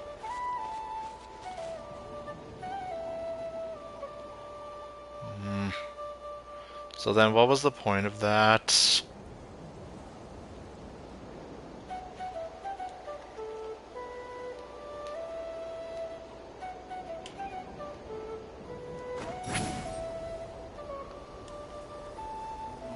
I'm just here like, okay, well...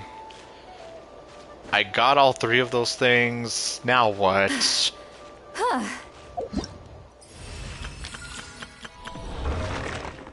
Okay, I still need to do that then. But I will worry about it later. It's the end of the world! Okay, no it isn't. It's just a scary volcano going off.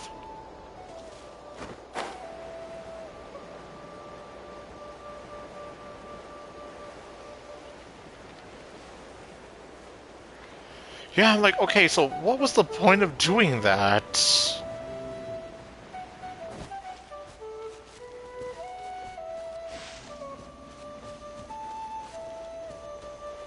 And then not like I can drop it. Well, there's nothing for me to drop anywhere.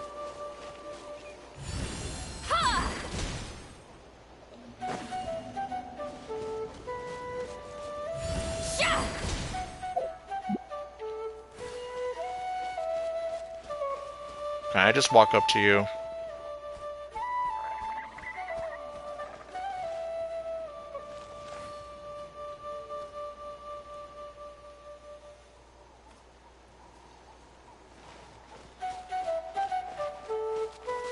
Well, unless there's something I'm missing. Yeah, I have no idea what's the deal here.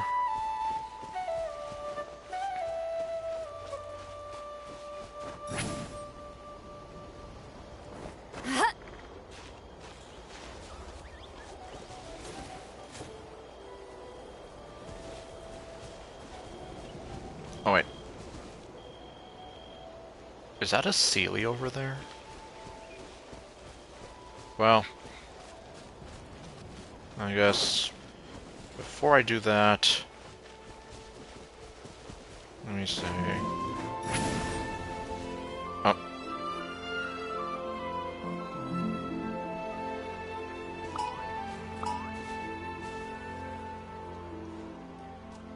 Oh. Come on! Show me your courage! I see everything. Well. Out of the way or get blown away!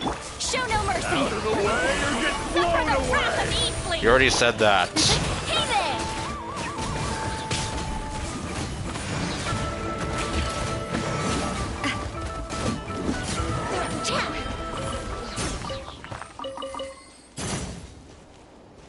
Well, that was random.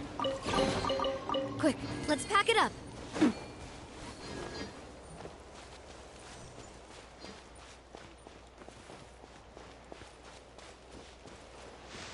I guess that was the start of a world quest somewhere, but, well, I've lost the trail now.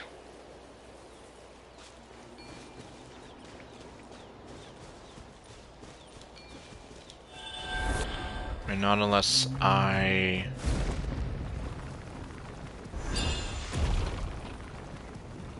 just head on up.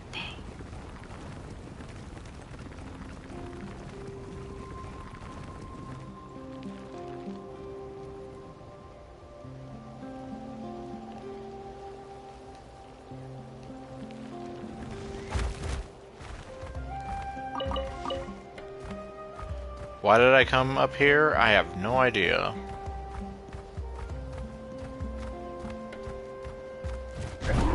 Touch.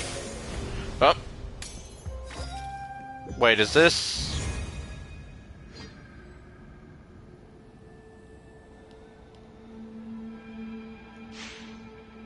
Okay.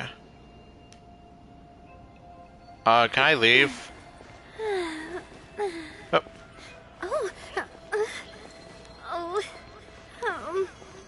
Navia, stop being inappropriate. You're not even doing the thing. Hey! Well, I guess I have no choice. Fulfill our pact! Seek Lawleen, East Papa, get him! Coming at ya! Attack! That's the way. Watch out!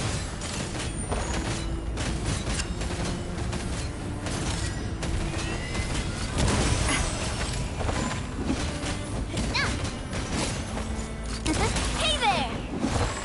Hiya!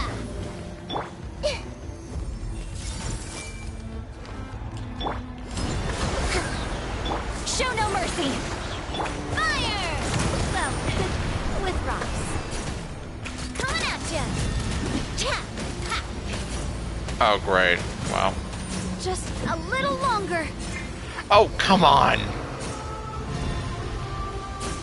Fine. Just get me out of here. I don't want to do this anymore.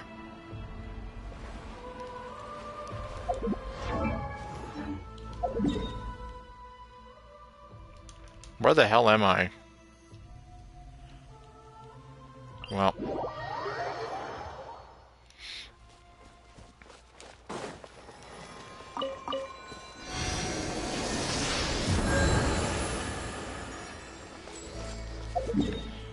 Okay, I guess let me just stop messing around.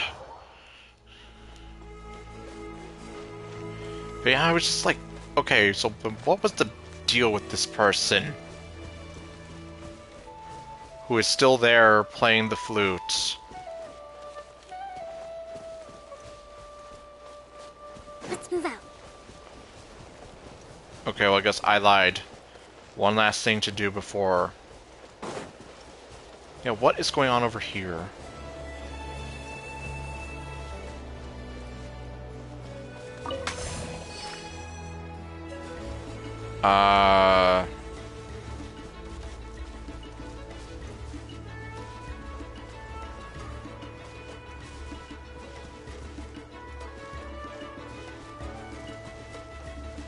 Okay. Well...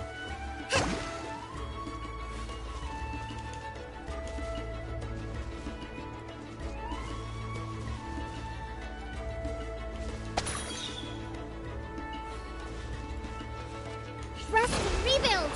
Oh, well...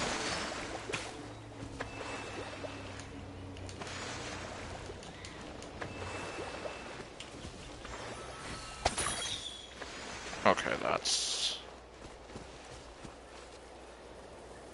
What about the yellow, then?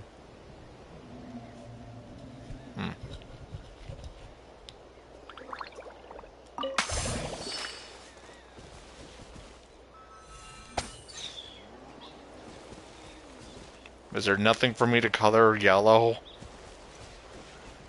Wait. I have purple here. In which case...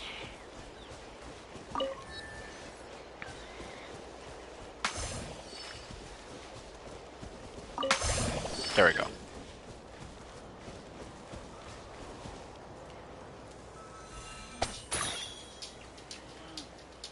Okay, so I guess the yellow is just kind of throwing me off there.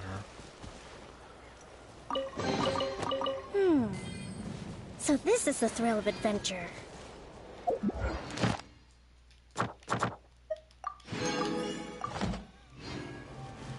Okay, this time for real.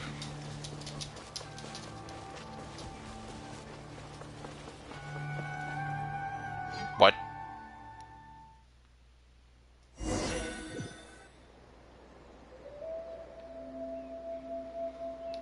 Look, it's Eulalie. There she is. Huh. I wasn't expecting to see you here. Are you here to reinforce us? Then I just wanted to see you again. How are things looking? Mawika told us to come here. Yeah, what is going on here? Oh, the situation must be pretty dire if it's meant to get Eulalie out of the house. Jeez, Paimon. Dire?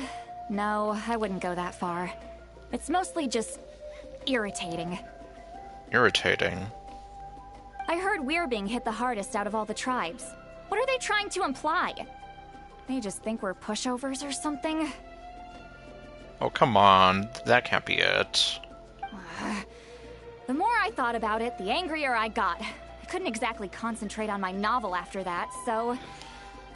well, here I am. Grumpy! She's doing her grumpy thing. So, that's how they earned the ire of Granny Eatsley, huh? They call themselves the Abyss Order, yes? Ugh, so tasteless. It's exactly the kind of two-dimensional name a clueless writer picks because they don't trust the rest of their writing to persuade the reader of who the real villains are. Wow. See, Lolly just roasted them. And she did her little grumpy pout, too. I'm just like... Jeez. Shots fired. Hey, she's saying your brother has poor taste. Well, maybe he does. I'm just glad I'm not the only one who thinks that. If I were him, I'd have changed that name long ago. Yeah, maybe... I don't know what... Like, I don't know what else that you could have called it, though. Maybe... It's like, let's be real. It's like, unless we can come up with a better name. Wait, what? Are you saying her brother is a member of the Abyss Order? Oh, he's not just a member. He's the piece of crap who's running the whole thing. I only said that because I was mad. But maybe I went too far? Aww. No, you didn't. Hey, let's save the chat for later. We've got some enemies incoming. Yup. Good. A much-needed chance to vent my frustration. Not a moment too soon. Things were getting awkward there. Luckily, I'll never have to find out just how badly the rest of that conversation was gonna go. That smile. You didn't have to say that last part out loud, Sweet Lolly. Anyway, let's get him! Okay, yep. Now she really looks bloodthirsty.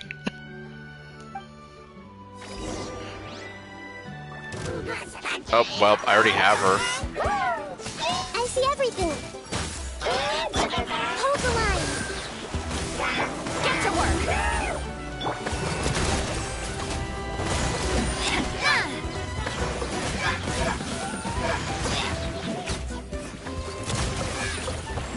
Oh, these guys too? Everyone hold hands. Rest and rebuild. Covenants of the Deep.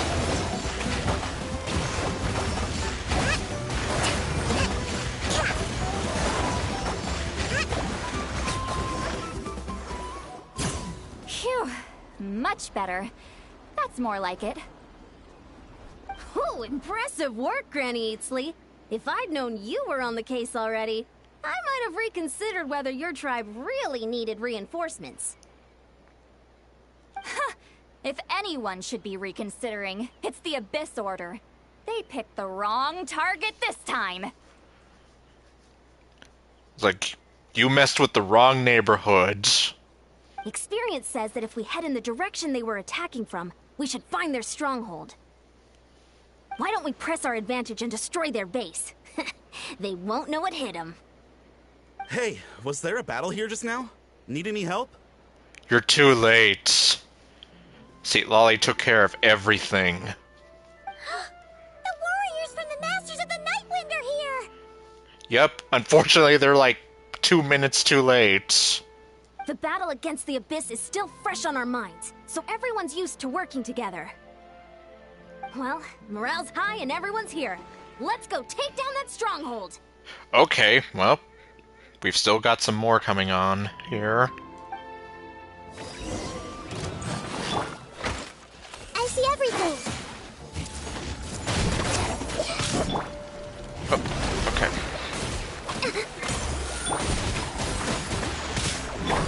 Proper send-up!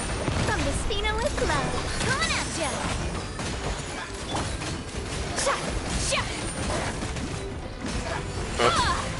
Forward!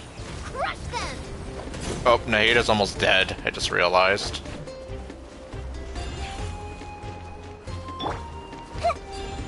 Let's see, if I grab this...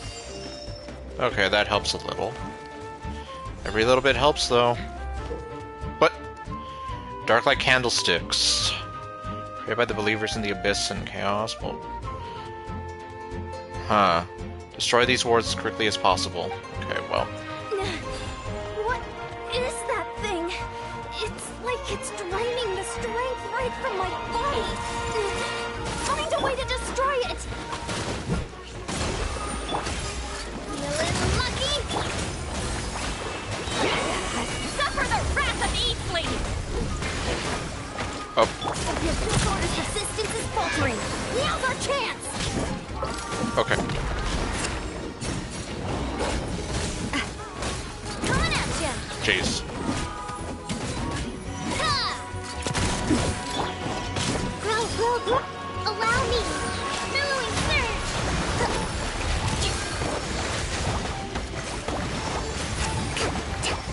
Let's move on. Fulfill our pact! You two! Time to end them! Attack! After them! Okay. They're on the move again. Are you guys coming with us? Yes. Very, very slowly, though.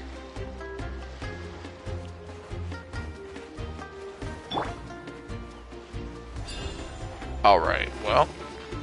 I see everything! Coming! Oops. Well.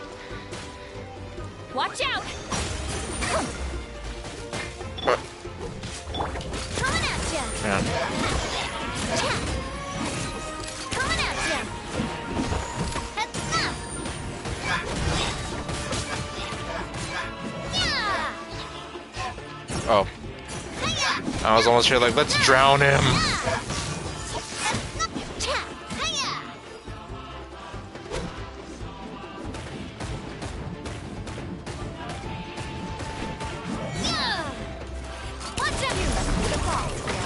Time to show you what happens when you mess with the Masters of the Nightwind!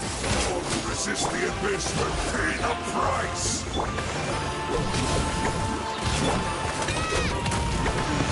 That's the way!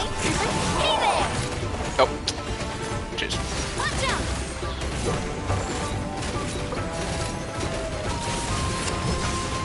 Yeah!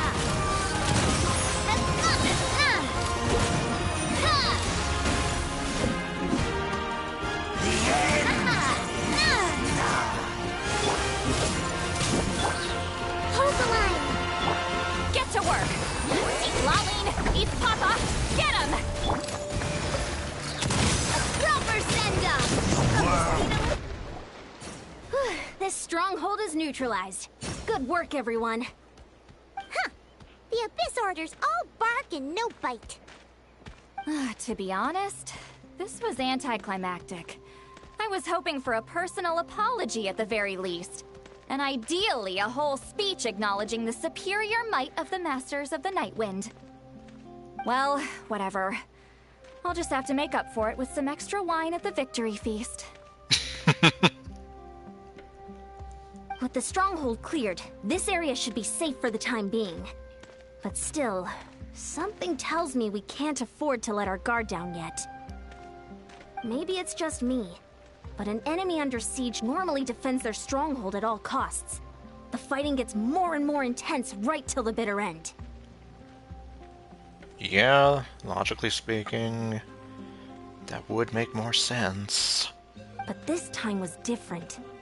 With a few exceptions, most of the enemies here gave up and fled the moment that...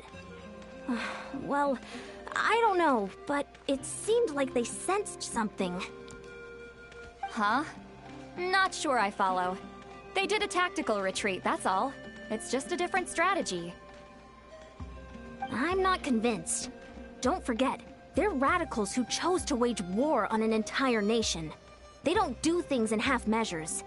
It seems out of character to cut their losses and run like that. Unless the running is part of the plan. Like a strategical loss of sorts. So you're saying there's more to this than meets the eye? LOL Transformers. I'm saying we don't know enough to be sure of anything at this stage. So let's stay alert and keep our defenses at the ready. So we're no wiser as to the Abyss Order's objective. Back to square one. If I could only get Ether to talk to me, I could get answers for all of us. But unfortunately, we can't.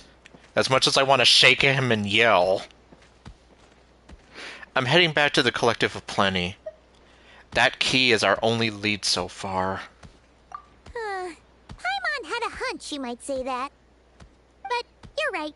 If we can somehow use that key to track down your sibling, maybe we can end this war before things get serious. And maybe you can finally get some answers. And then I can punch him in the face. Wait, you're leaving? But I was still debating whether to invite you to the first victory feast. Well, normally I would want to go with you, but, well... Go ahead, you two. Lolly and I will take care of things here. I'm sorry.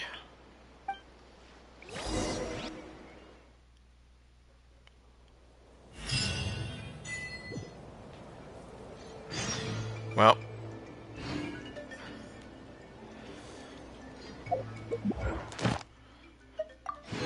Okay.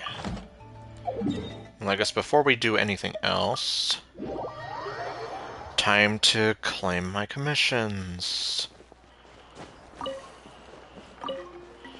And now I don't have to do them anymore. Add Astro... Thank you for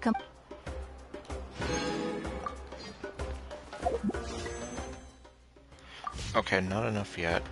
Wait, how many do I have? 6, okay. I've been trying off screen to go for Chaska just because, but no luck so far. Aside from a few 4-star weapons and another constellation for Sethus, yeah, nothing really worth mentioning. Okay.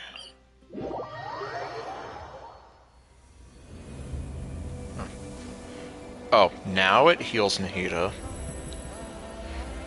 Okay, so then... Oh. So we're gonna go... Okay, yeah, it's back at the cave.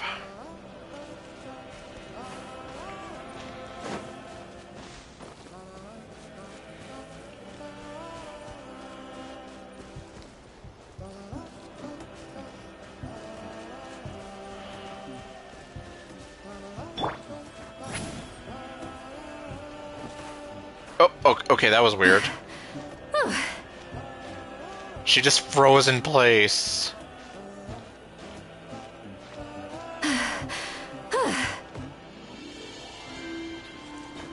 like smoke. Okay, there's a cave.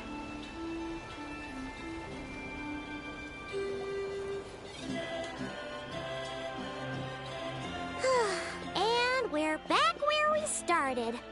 That Hilichurl probably found the key nearby, right? In the corn maze. Let's look around for clues. There's no time to waste. The Ansan and St. Lally are waiting for us. I know, and I don't want to keep her waiting. Okay, well. Ugh. We've scoured the entire area, but still nothing. How the heck did the key end up in that Hilichurl's hands? Are we supposed to believe that it just fell out of your brother's pocket as he passed by? Oops! Or alternatively, oh no, I dropped the lift key! Seems kind of ludicrous to lose something so important in such a dumb way. But then again, who knows? Sometimes in life, things just go missing and that's that. Boy, ain't that the truth. Oh, thank goodness. Someone's here. Please help me. Hello, I've never met you before. Oh, who are you? What happened? Yeah, like, you don't look like you're from these parts. But, well...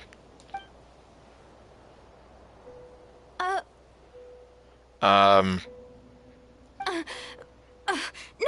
now isn't the time. What do you... Okay, fine. Please, you've got to help me. I'm being chased by monsters and I can't keep running. Can you do something? You've come to the right person. But, where are these monsters you speak of? Either you're trying to lead us into a trap, or you're insane. Or they're just really, really slow runners. Yeah, where are they? Paimon doesn't see any monsters behind you. Huh? I'm sorry, I don't quite understand.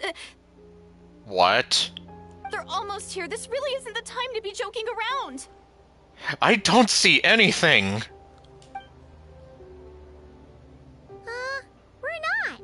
We're completely serious. We don't see any monsters. Oh my god, she's completely insane. But how? Ugh, there's no time. They're coming. We gotta run. But I really don't see anything. Where do you intend to run to? What's wrong with that girl? She must be seeing things.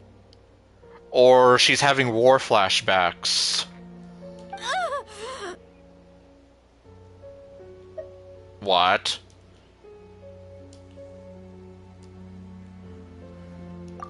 And I guess that's... Oh, oh, you blinked in that other one, okay. That's one more screenshot for the pile. Oh no! It looks like something really hit her. Maybe she was right. Okay, so then we're dealing with invisible monsters? Quick, let's see if she's okay. But it's like, yeah, we can't see anything. What's wrong? Are you hurt? What was that? The monsters! They're right there! You need to get out of here. It's too dangerous. There's literally nothing, though. Let me help you up first. Oh, this is the moment everyone's been talking about. The fact that she held a random NPC's hand. It made Seat Lolly get jelly.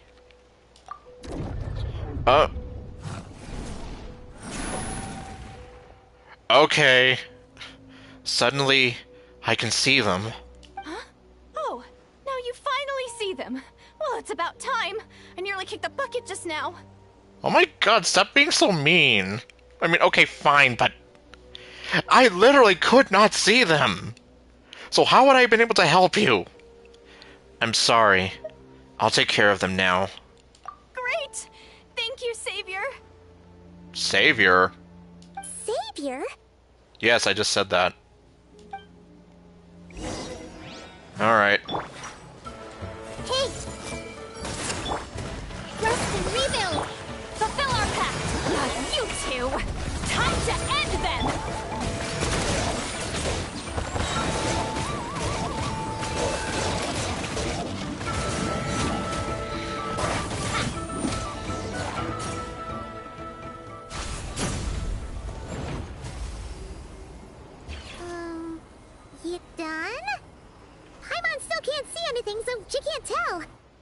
Oh yeah, so since you didn't hold her hand, You just looked like you were slicing at thin air. Kind of funny, actually. I don't know what's going on either, but I could see them once I held her hand. The power of hand holding. Oh, really?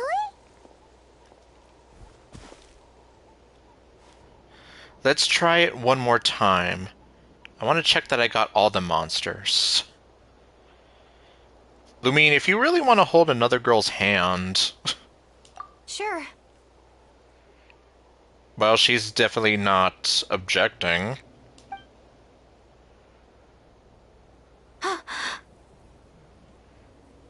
What? What's wrong? It's nothing. It's okay. I can see they're all gone now. No need for you to check. Okay.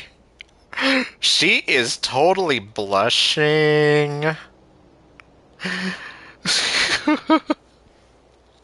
Well, I guess she's a little afraid of intimacy, I suppose.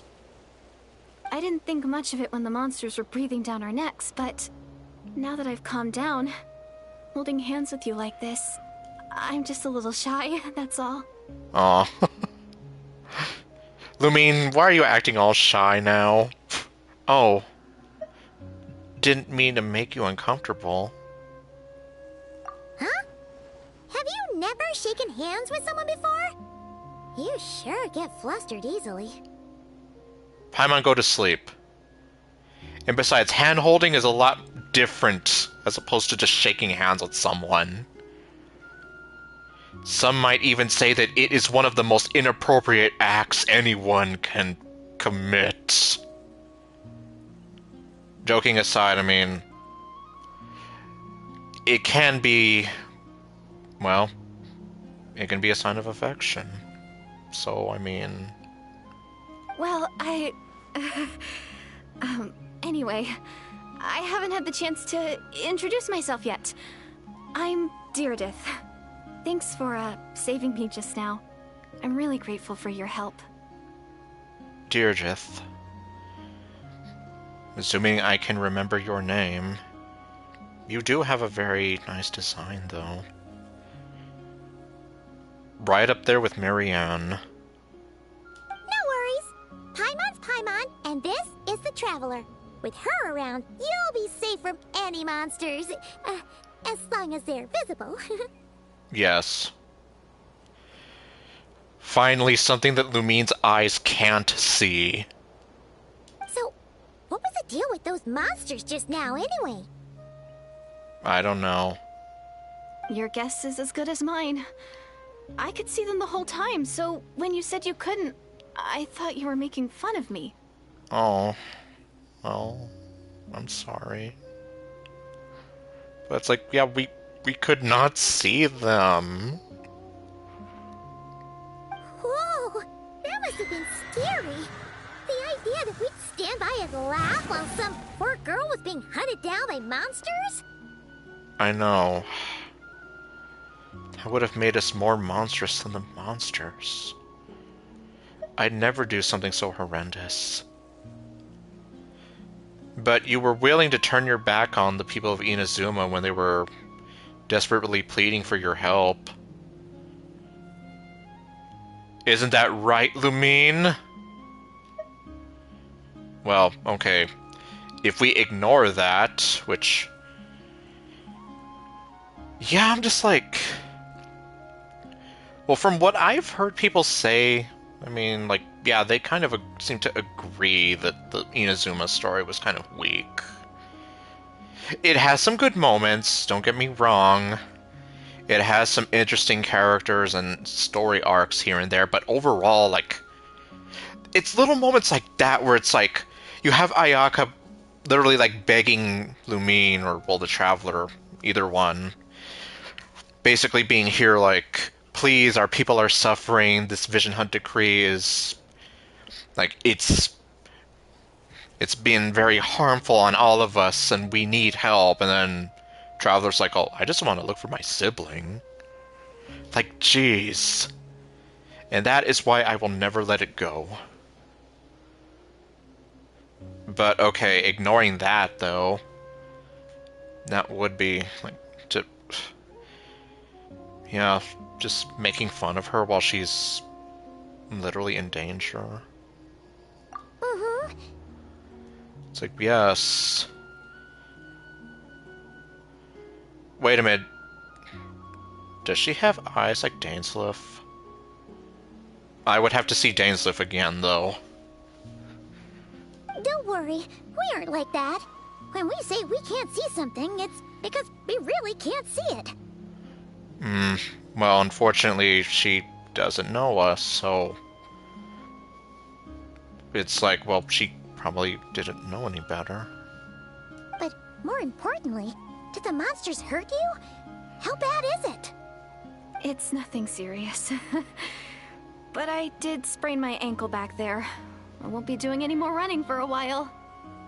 There's a cave nearby. Why don't we rest there for now? Good idea. We'll take you. Are you gonna carry her? Okay, no. Oh, hello. And goodbye. Thank you so much. Despite getting injured, I still feel much safer with you around.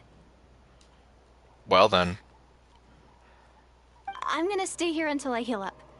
Don't want to risk running into any more monsters. Yeah, you already took a big enough risk coming out here all on your own. So, where are you from, Deirdith? Xanarkand. I mean Conria, A small village, far away from here.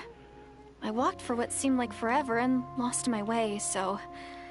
Yeah, I have no idea where I am anymore. Oh. Well... Maybe all these trials and tribulations are part of the journey. No one said finding the Savior is gonna be easy. Yes. There's that word again. Huh. That's the second time you called the Traveler a savior. What's all that about? Yes, because Lumina's a war criminal in 5 out of 6 nations. And a war hero in only 1. Oh, sorry. It just slipped out. I was caught off guard. The resemblance is so uncanny. What? Okay, if it does turn out that Deirdith is from Conria and we're in some kind of weird thing involving time travel shenanigans and she's talking about ether, well, I mean, that's one thing I can think of. Either that or... Actually, yeah, no, let's just keep going. Anyway, let me start from the beginning. Okay, yes. Please. There was once a sage who passed through my village. People got the sense that she was truly omniscient. There's a thing I need to claim! Dang it! Where do I go for that? The sage said that doomsday was coming. But as that day approached, a savior would reveal themselves to us. So basically, a savior would show up in what would seem like the darkest hour. The day of disaster is almost upon us, so my grandmother begged me to leave the village and find the savior before it's too late. Doomsday? Yes. Essentially, as I've been sort of half-joking, or no, I've been jokingly saying it, the end of the world. I've heard people talk about the savior since I was a kid. Growing up, it really made an impression on me. The description is practically etched into my mind. So when I saw your golden hair for the first time, it was like this image that's existed in my mind's eye all these years suddenly came to life. Everything matched. And now you're secretly in love with her. Oh, so that's why you were lost for words when you first saw her. That and she fell in love with her.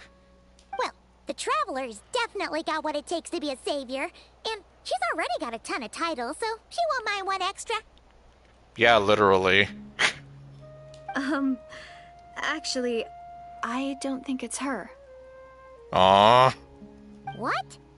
But didn't you say that everything matched? Now you hurt Lumine's feelings. Everything except the gender. The savior was described as a young man.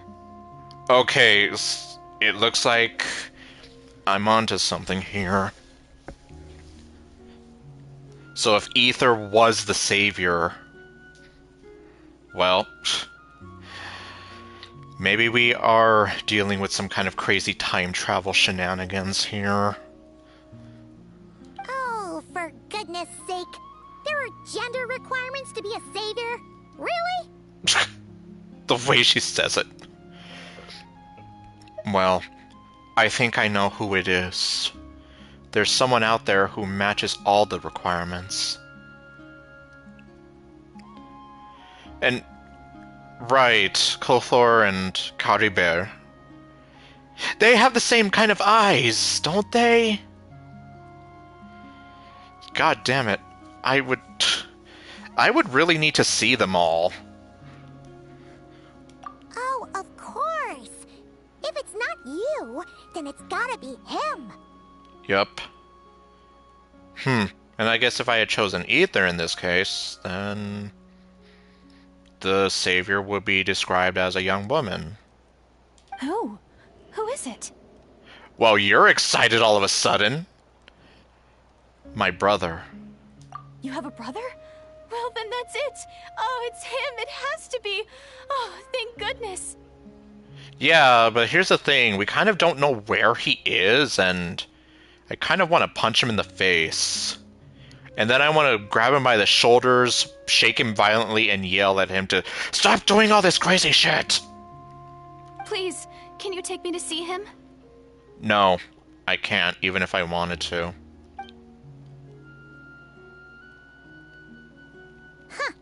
Maybe, if you're lucky. It just depends if we can find him. Yeah, no kidding. Huh? But isn't he your brother? Yes, but that doesn't mean we can just go waltz over to wherever and say like, hey, can we talk to you for a moment? Sorry. Looks like Paimon steered this conversation back to the fallout between you two. It wasn't on purpose, but that's the reality, so it's hard to avoid. Unfortunately, yes, that is the case. Okay, fair enough. But since you're looking for him anyway, why don't we team up? We might stand a better chance if we work together. Have you always believed that Doomsday will come? Have you always believed that the Savior will come? Well, I mean, both of these are kind of intertwined, so... Yes. Everyone says that the disaster is inevitable. Everything's on fire. But the Savior will rescue us all from our pain and suffering. I've always dreamed of meeting the Savior. Man, so... Forget Lumine. She doesn't have a crush on her anymore. Now she has a crush on him. Do you really buy this whole Doomsday thing? Seems kind of far-fetched. Well, maybe not 500 years ago. She spoke with conviction. I don't think she's lying. Maybe it's another lie spread by the Abyss Order.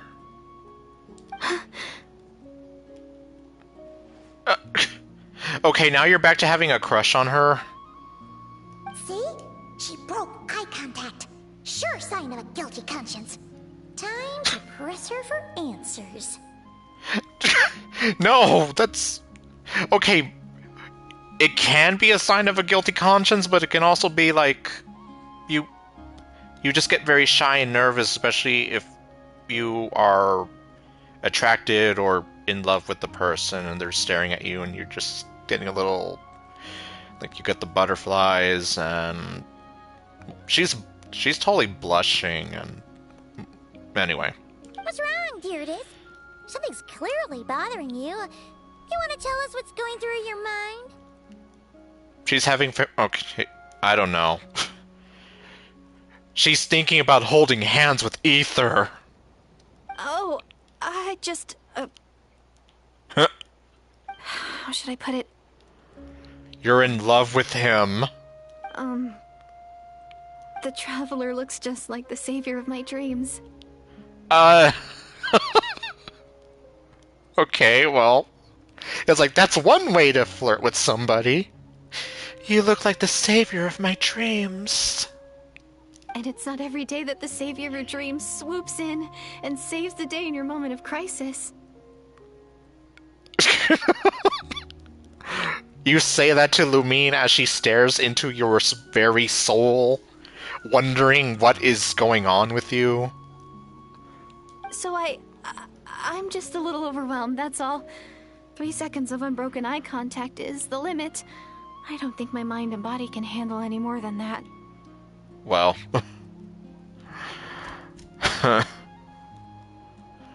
Okay, so confirmed. She can only look at Lumine's... Well, I just realized. She can only look at Lumine's empty eyes of doom for 3 seconds before... Yeah. She gets all shy and embarrassed and in love. What do you mean, limit? What happens after 3 seconds? The butterflies take over. How am I supposed to respond to that? Yeah, good question. Unless it's like, I'm sorry, Deirdre, but I don't see you that way. I'm sorry. Please forget that I said anything. Let's just leave it there for now. Like I said, I'm going to hide here until I feel well enough to move again. Well, if we leave her here and then we come back, is she gonna be disappeared? If you manage to find the savior in the meantime, please come and let me know. Thank you.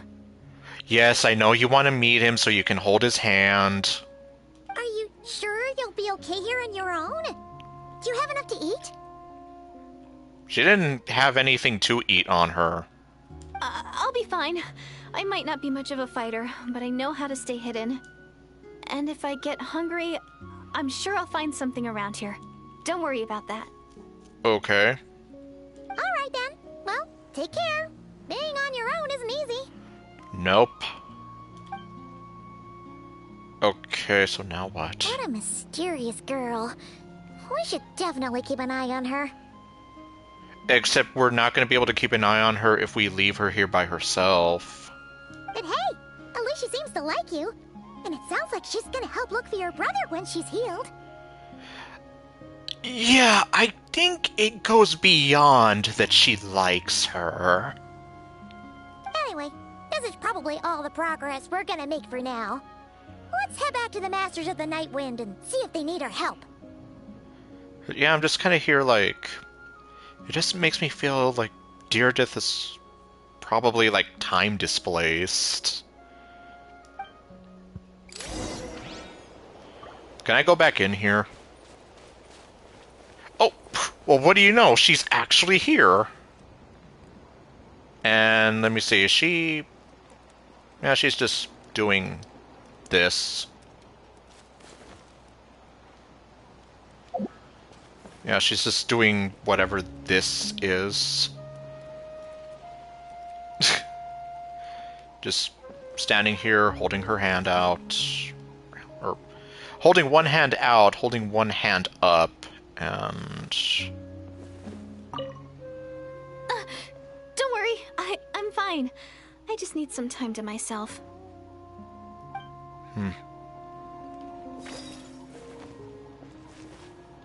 Her outfit does look very pretty, though.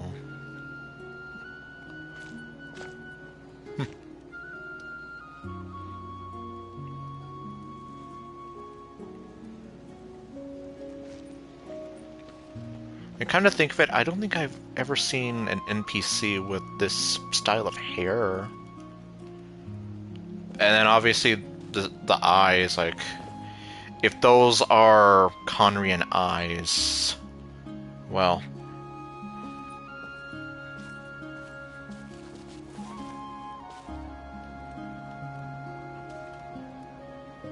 Okay, yeah, she has kind of like a neutral expression. I was like, is she smiling? No, that's not it. And it's like, well, okay. So she didn't disappear the moment we left. Of course, then Paimon can also see her, so it's not like we're both going insane and we're the only ones who can see her. Oh. Ah. Okay. There we go. Take me here.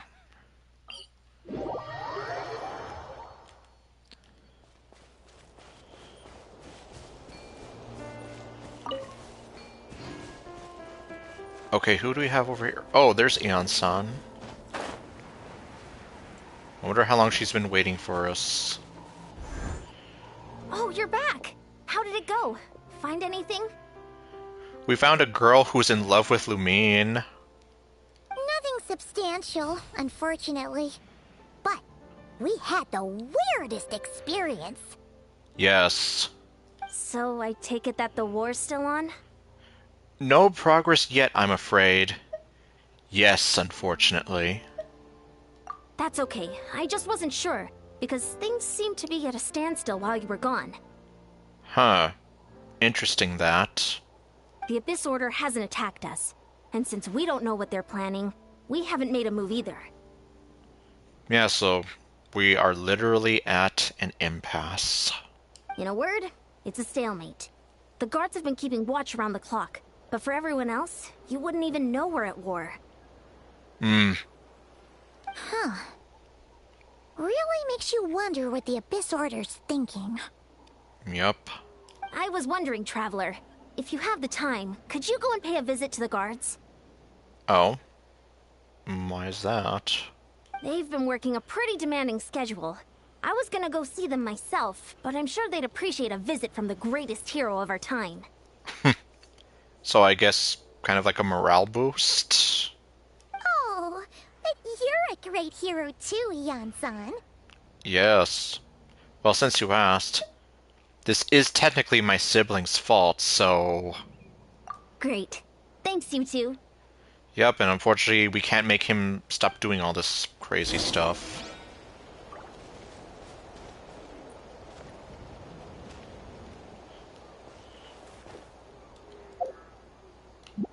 Oops. She has no soul!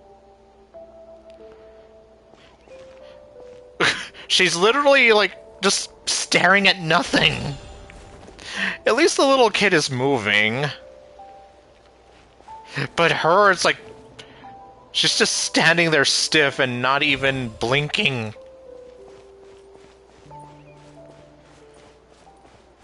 Oh, hello.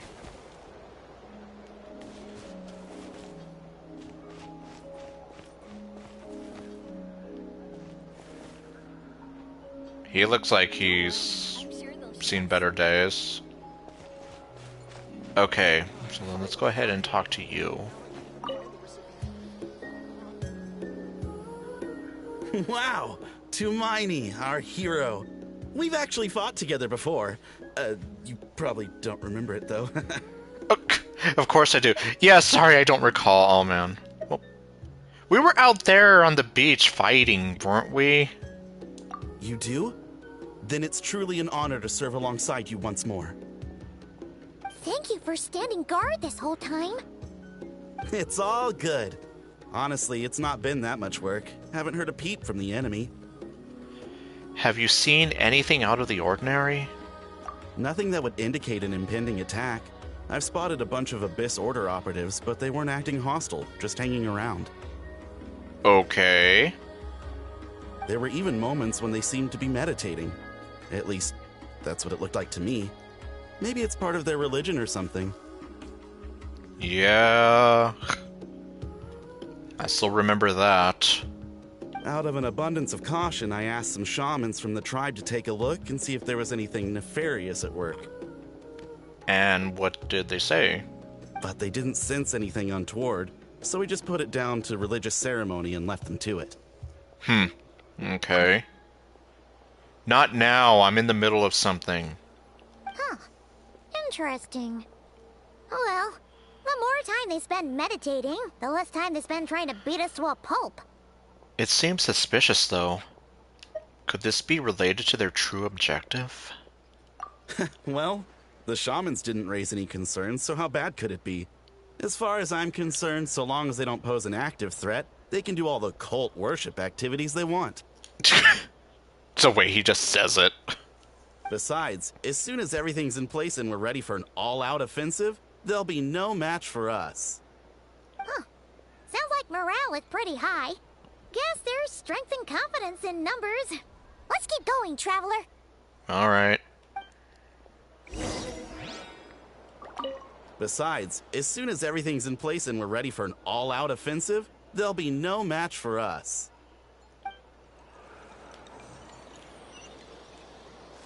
Oh, okay. Here you are. Cantalo. Huh? Is that Tumaini?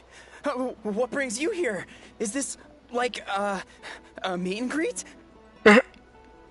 Well, a meet and greet, well... I wasn't... I'm so nervous. Hey, come on! You'd march to war without so much as blinking. What's so scary about a chat with a Traveler, huh? Lumine... Lumine's being so smug here. It's not the same thing at all. There are plenty of chances to go to war. But a one-on-one chat with our great hero? That could be a once-in-a-lifetime opportunity. I saw the hearts. How can I not be nervous? What if I say something wrong? Or if my posture's bad? Or if I accidentally make a weird expression with my face? One bad impression can stick for life. You're not wrong. If it makes you feel any better, there's a woman, like, 50 feet away from here who literally is like a zombie or like a mannequin. She doesn't even blink. Which just... Like, see, you blink, so I know you're alive. And you're even moving a little bit. But not her. And that already makes a very weird impression on me. No one's here to judge you on your posture or your facial expressions. Relax. Oh my god, Lumine. You're just being real smug right now. Alright then. I'm sorry, great hero, but I have a small favor to ask. You want my autograph? Let Paimon guess. An autograph, right? That's easy. May I challenge you to a fight? Oh, okay, that's... Yeah, that's a little unexpected. What? How can you be so audacious and so sheepish at the same time? Huh. Paimon's starting to think your nervousness is all just an act. Well, I guess it could go either way. No, of course not. I just figured that if I don't ask now, I'll regret it for the rest of my life. Well, I mean, you do make a good point there. But I am still on patrol, so please, Great Paimon, if you wouldn't mind taking over for me for just a few minutes? Don't encourage her! Ugh, again with the sheepish audacity. Just pick one or the other, will you? I think it's a fair request. What are you waiting for? Bring it on.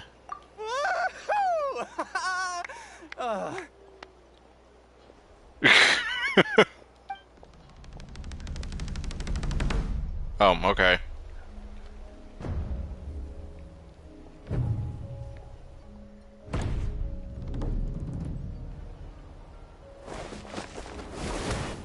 Well. Obviously, I never expected to win, but until now, I didn't appreciate just how great the gulf was between us. Yeah, I guess forget there being a gulf. There's like 3 oceans between us. Maybe more. I'll be bragging about the day I got to spar with Hermione for the rest of my life. Today's really my lucky day. Well, at least you were able to make this, well, one of his dreams come true, I suppose. Oh, Paimon can't keep up with you. Your tone has changed all over again. Now you've had a spar with the Traveler. What gives? And Lumina's just happy. Well, some people connect through conversation, but we warriors bond by sparring. And now that I've had a bout with the hero, we're no longer strangers. Nothing to be nervous about anymore. Huh. Well. Okay. Well, to each their own. But Paimon's still gonna stick to conversation. Have you noticed anything out of the ordinary? Not at all. We haven't spotted any new enemy movements. As Paimon expected, nothing here either. Let's do another lap and get back to Yan-san.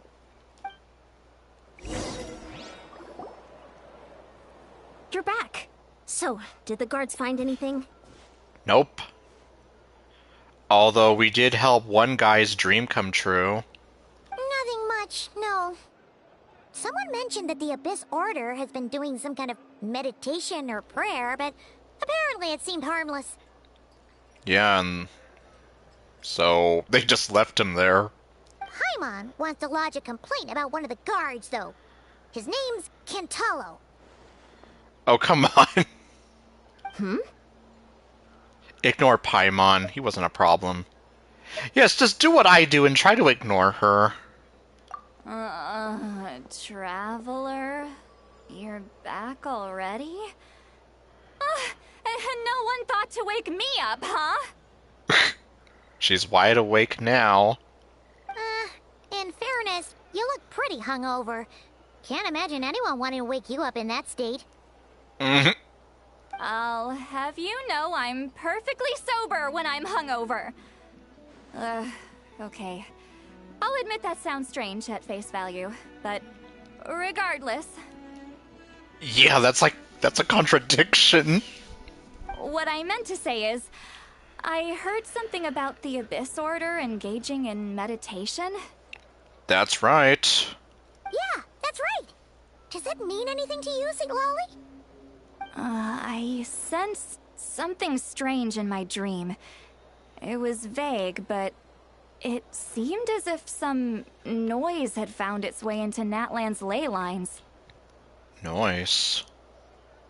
Oh, what does that mean? Hard to say. I don't think it had any tangible effect on the Night Kingdom or on our ley lines, but still. Yeah, that isn't something that should be ignored. It's like a signal that exists on a different dimension of reality. It might not interfere with ours or pose any detectable risk, but I just get the sense that something strange is going on. Oh. So even someone as familiar with the ley lines as you can't tell what's going on. That is definitely concerning. No wonder the shamans that Satura called to the front lines couldn't sense anything. Yeah, and apparently that they couldn't sense anything untoward. At least that's what... Yeah, isn't that what he said? So that's why they couldn't sense anything. Ian-san, I think we should go talk to the chiefs. There's no point dragging this out. We need to take the initiative and drive the Abyss Order out of Natlan for good. If that's the Council of Granny Eatsley, I'm sure the chiefs will agree. But it will still take us some time to gather the required force. In war, adequate planning and preparation is the key to victory. Sure, but the finer details aren't my concern. Anyway, I'll leave you to it. Just remember to come find me when you're ready to talk to the chiefs. Actually, since you're here, Lolly, I might as well ask you one more question. Oh? Sure, what is it? Have you ever heard of monsters that are only visible to certain people? Huh, you mean only select individuals can see them? Now that's a strange one. I guess they could be manifestations of a disturbed psyche? Or extreme negativity embodied in physical form? Well, see, I thought it was like the first one, just manifestations of a disturbed psyche. But yeah, now it's like, well, we saw them ourselves and fought them. It could also be a simple case of dead monsters whose souls got stuck here somehow. Well, I say simple. Things quickly get confusing when you start looking into monster souls. For starters, trying to figure out which classification system to use is a real pain in the Nose. All right, we get it. Granny Eatsley's learning and wisdom knows no bounds. But could we just get the short answer? Jeez. Hey, I was just thinking out loud. You really think I was just trying to flaunt my knowledge? Jeez. Anyway, the short answer is there are many potential explanations for the kind of phenomenon you describe. That said, it's not something I've ever encountered in all my years. Are we gonna get to the part where they mention Lumine holding hands with Deirdre and Citlali going crazy? That's probably like the only one of the only spoilers I know about this. Whew, wow. Okay. Well, if Granny Eatsley's never seen it, it might as well not exist, right? Well, we know it exists. Hey, I'm not that old. Grumpy! And also, feet. But mostly, grumpy! I agree, it's hard to say what it was for sure. And yeah, she's not old. I don't care what you say. She's not an old hag, and I wish people would stop calling her that. She is beautiful and grumpy and fun, and I love talking to her. Care to elaborate on what happened? This all sounds rather mysterious. Okay, well, I guess here it comes. And that's what happened. Really? You had to hold her hand to see the monsters? That sounds a little contrived. More grumpy! Like, okay, what? So you're basically saying, like, Lumine just wanted to hold her hand because she was trying to find excuses, like, oh my god, there's this beautiful girl, but... Oh, but how do I talk to her? Wait.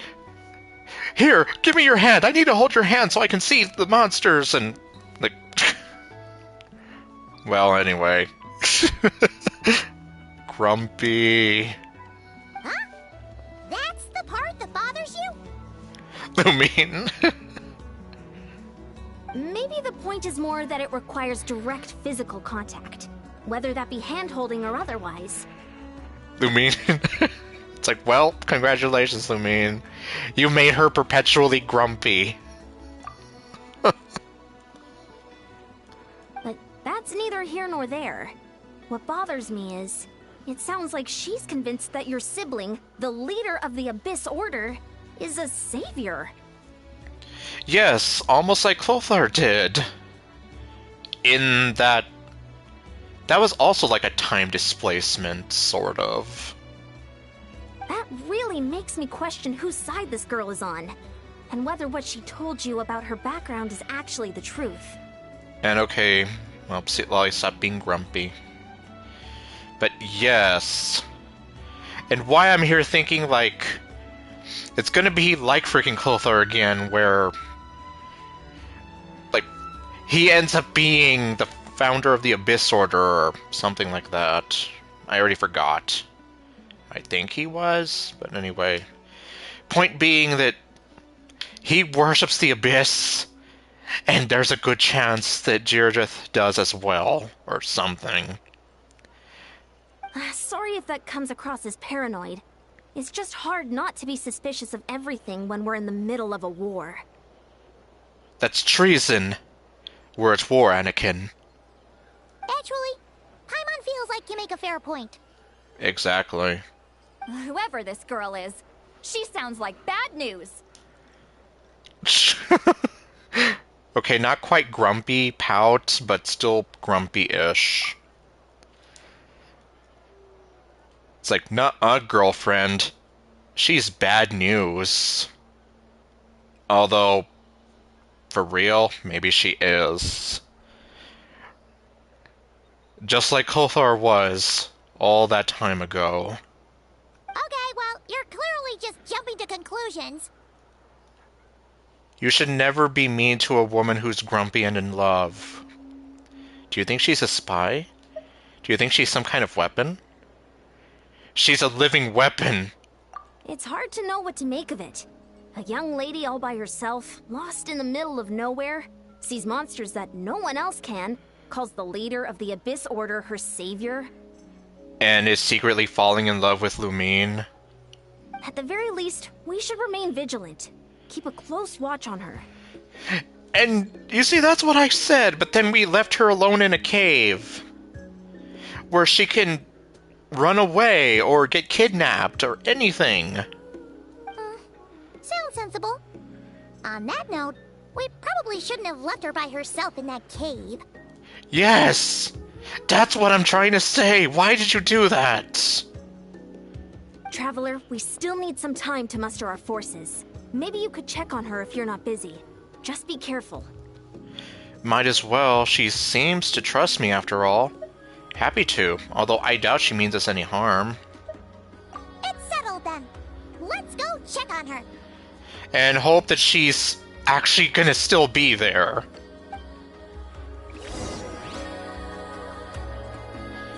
And he just went back to feeling all sad. Okay, I'm gonna talk to her after. I'm not normally so suspicious of strangers, but at times like this, the safety of the tribes has to come first. Yes, because we're literally at war. And we have this random girl from who knows where.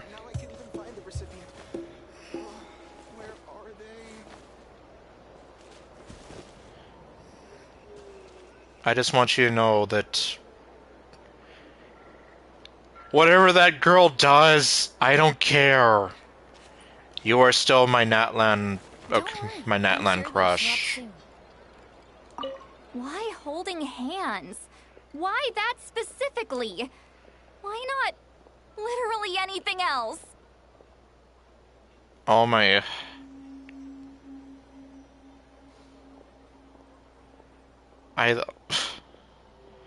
The way she's... It seriously almost feels like I'm breaking her heart. Like, it's like, no. Why holding hands? Why that specifically? Why not literally anything else? Yeah, like, it almost sounds like she's about to start crying there, and I'm like... Like, no. She's not gonna take me away from you, I swear. And I'm not cheating on you either. Or, well, I don't know. I don't know anymore. Don't worry, I'm sure they'll show up soon. But I feel sad just hearing her like that. Like, it literally does almost sound like she's heartbroken. Okay, well, let's go see if she's still there. Let's go see if that little home wrecker's where we left her. The little home wrecker who has a very pretty design. Okay, well.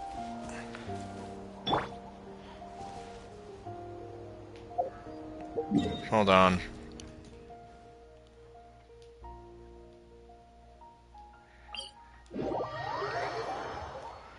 If I go back...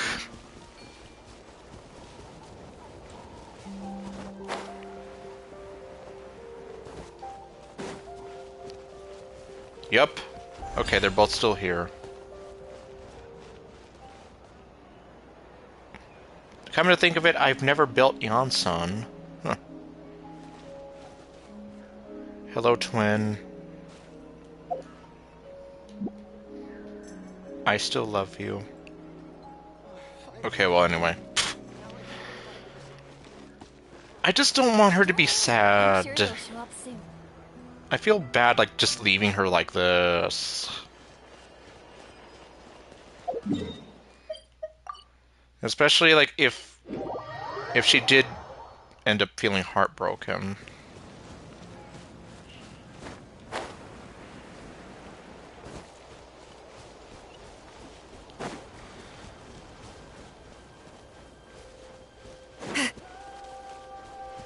Okay, well, guess it's now or never.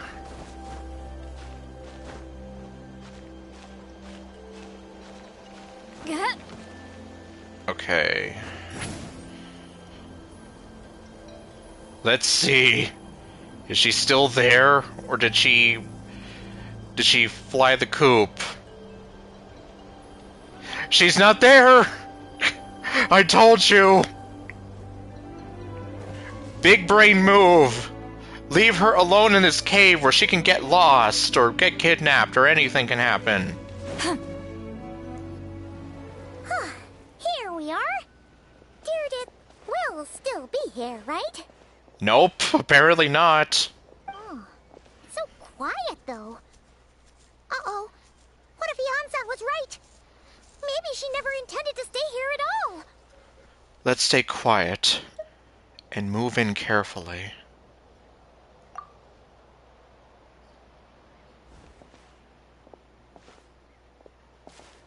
Oh. Traveler, watch out!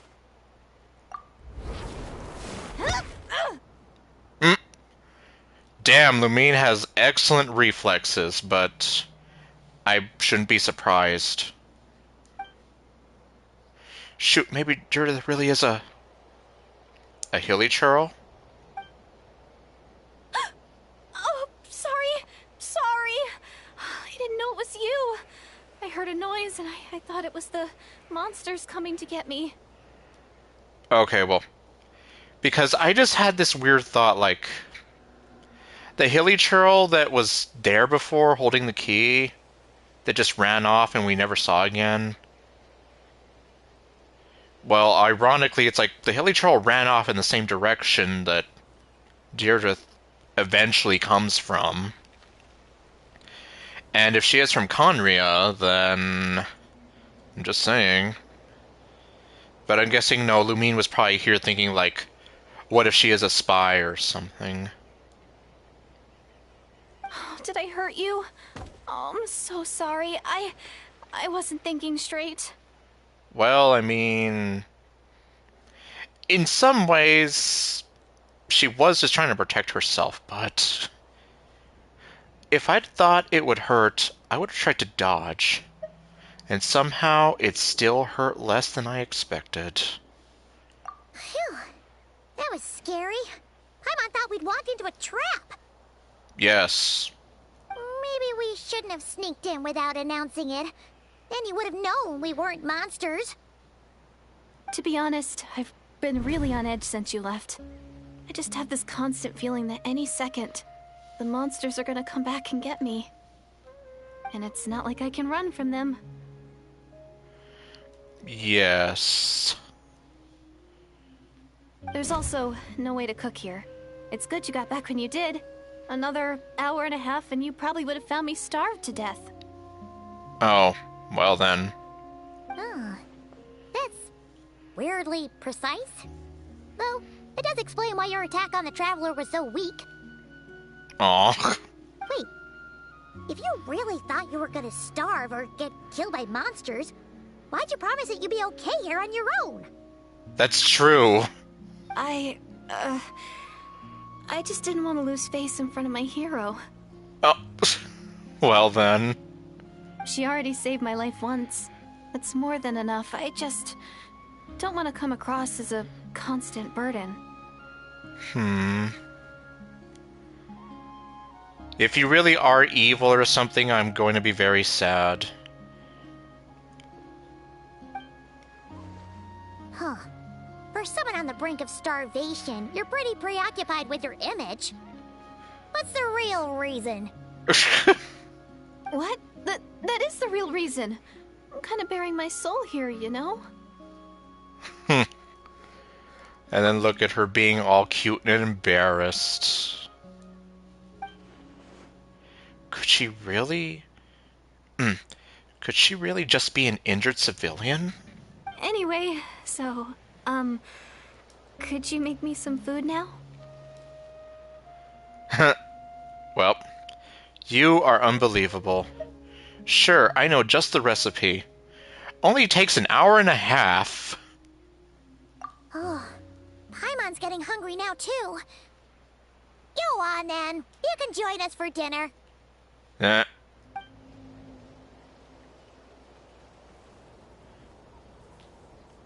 Okay.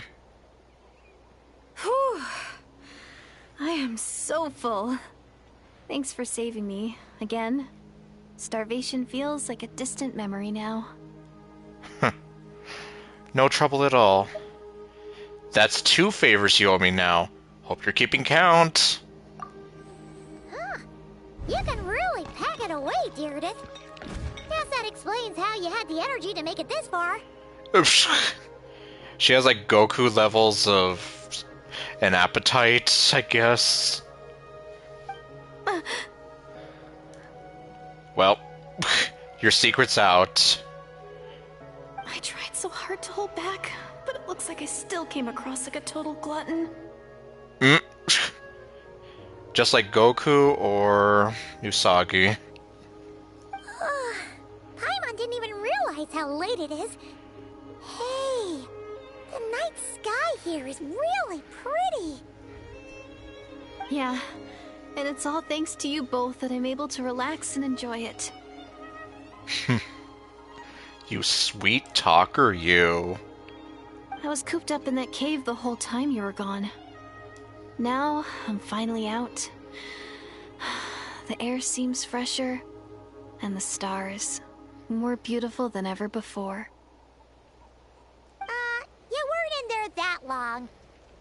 But she thought she was gonna starve to death. The time probably passed unbearably slowly. When I was young, I used to lie on the roof of my house, gazing up at the stars. And often, my mind would drift to this question.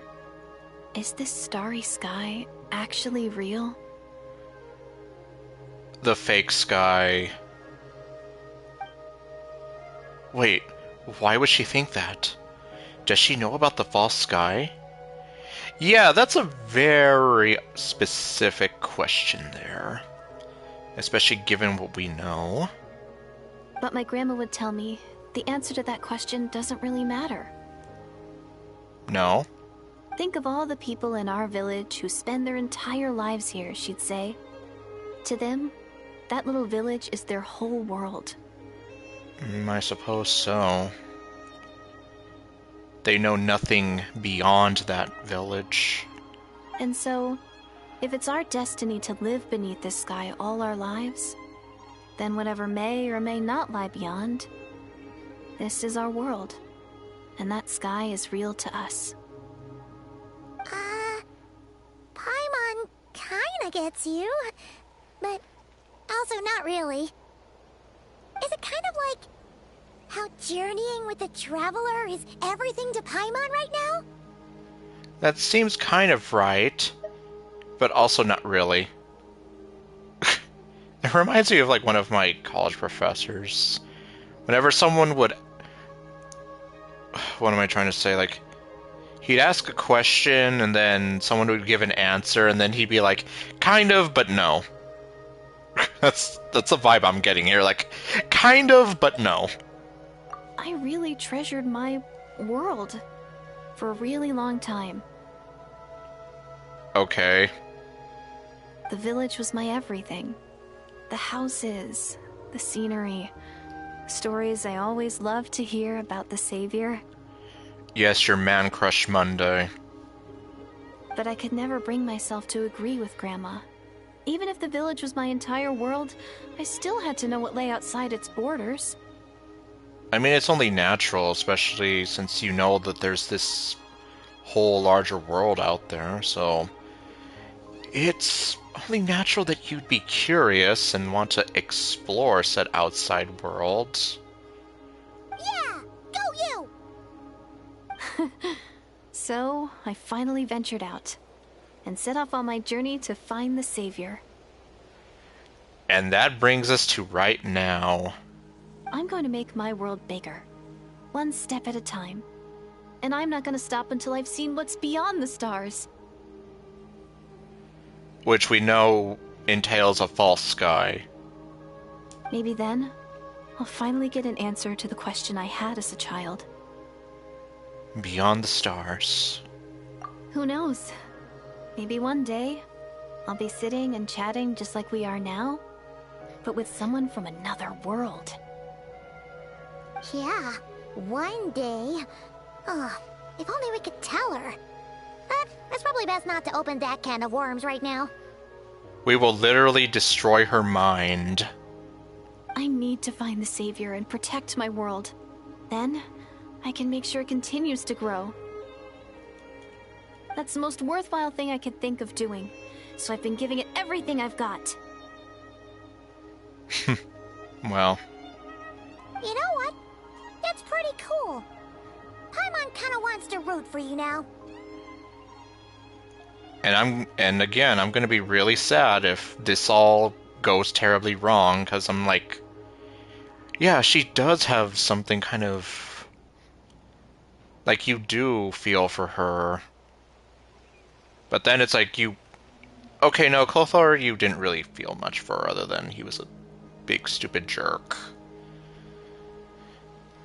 Like, well... I mean, you did feel bad for him, for Caribert. It was obviously a father trying to protect his son. But then, yeah, at the end of the day, he did end up being kind of a huge jerk. For obvious reasons. Here, though, with Deirdith, you don't really get that. Sorry. I got a little carried away. I always get chatty after a hearty meal. Just like my grandma.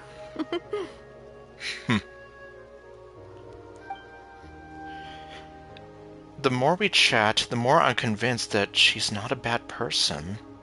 Yes, and, like, yeah, she just seems like just a regular person who has hopes and dreams and aspirations for exploring the greater world around her.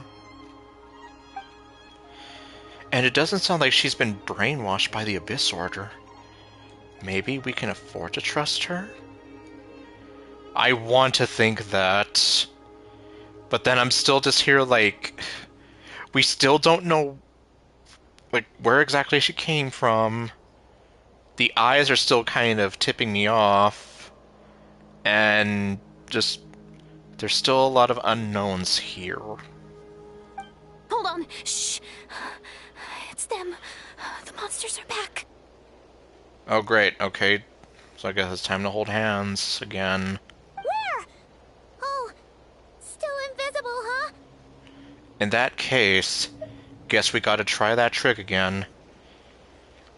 So I'm sorry, Deirdith, but we must hold hands.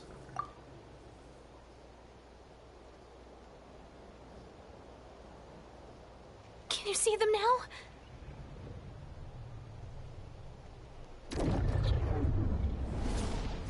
Yep. Yeah. Stay back. I'll handle them.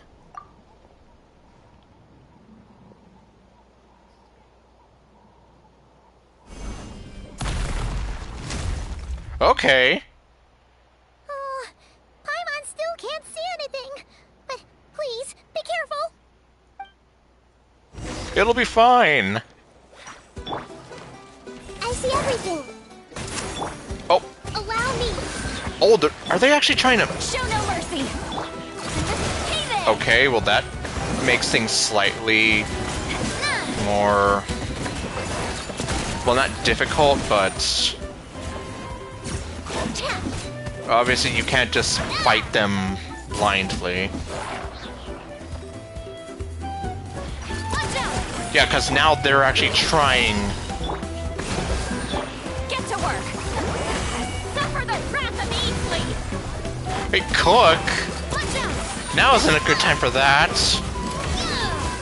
proper send-off from Messina with love. Hey there.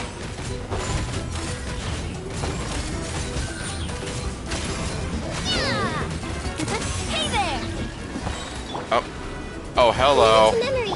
Rust and Regan. Show no mercy. You two. Time to end them. Attack! That's the way. Hey there.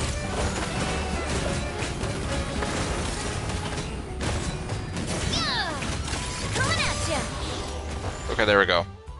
Huh? Wow, that was fast. Did you get all of them? I think so. Paimon's slowly but surely getting used to the sight of you fighting thin air. You doing all right, Deirdith?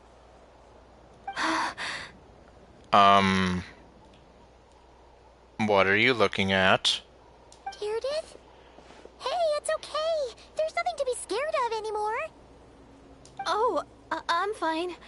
I just spaced out there for a moment. And now she's looking all shy and embarrassed again.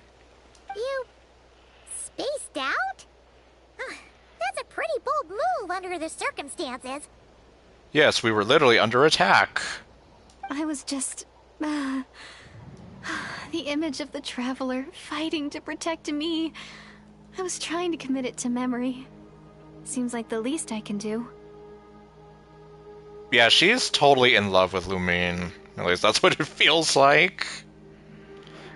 She's just trying to have that image in her head for the rest of eternity. All right.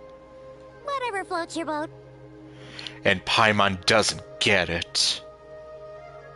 Well, to be fair, that one event with how I think Catherine mentioned that love is in the air, and then Paimon's like, ew.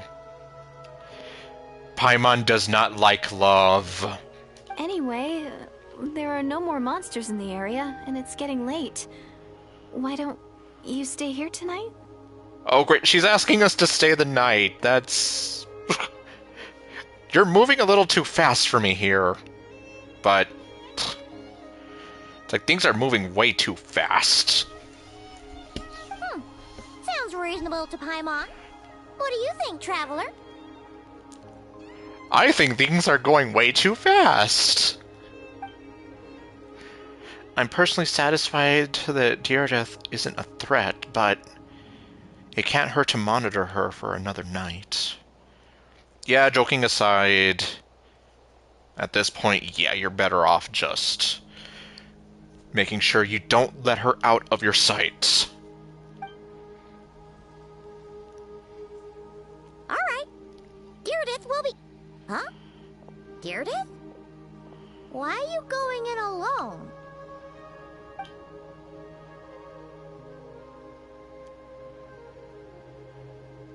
Oh, okay.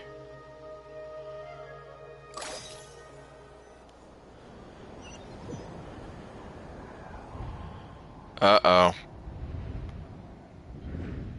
This is the Night Kingdom? Yeah, I accidentally came here earlier and then got my ass kicked. Oh!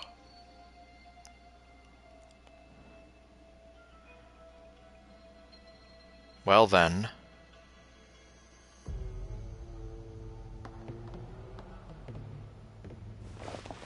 Aether and the Lord of the Night?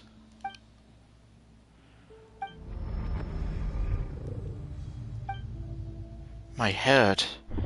It hurts. My headache. It's gone. That quickly.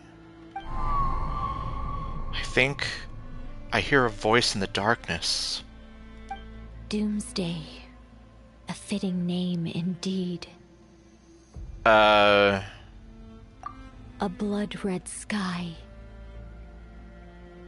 Wild beasts that slaughter all in sight. Endless pain, a terrible curse that cannot be reversed.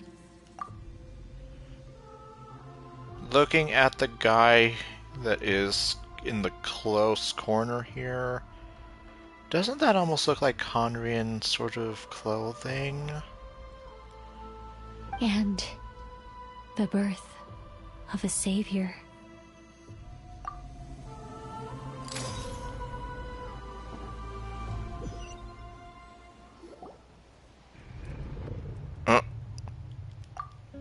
Eyes. The dream I just had. Oh my god. You fell asleep holding her hand. Either that or she reached out for your hand in the middle of the night. You're awake. I'm sorry. I didn't mean to. Okay, well. Was she holding my hand? You didn't see it? You just look quite distressed, like you were having a nightmare. Well, she kind of was. I thought if I took your hand into mine, you might find it soothing. At least, that's what my family always did when I had nightmares.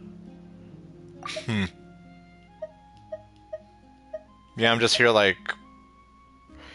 You... Well, I guess to be fair, she probably... Like, we saw it, but she probably didn't. But it didn't seem to work on you. In fact, I think I made it even worse. I'm so sorry. Oh, I wouldn't say that. Well, actually... What if she only had the nightmare because she was holding her hand, or... No, she said that she was looking distressed before, so... Okay, maybe not. I don't think you... In that case, I guess you didn't make it worse. Oh, is that right? Huh?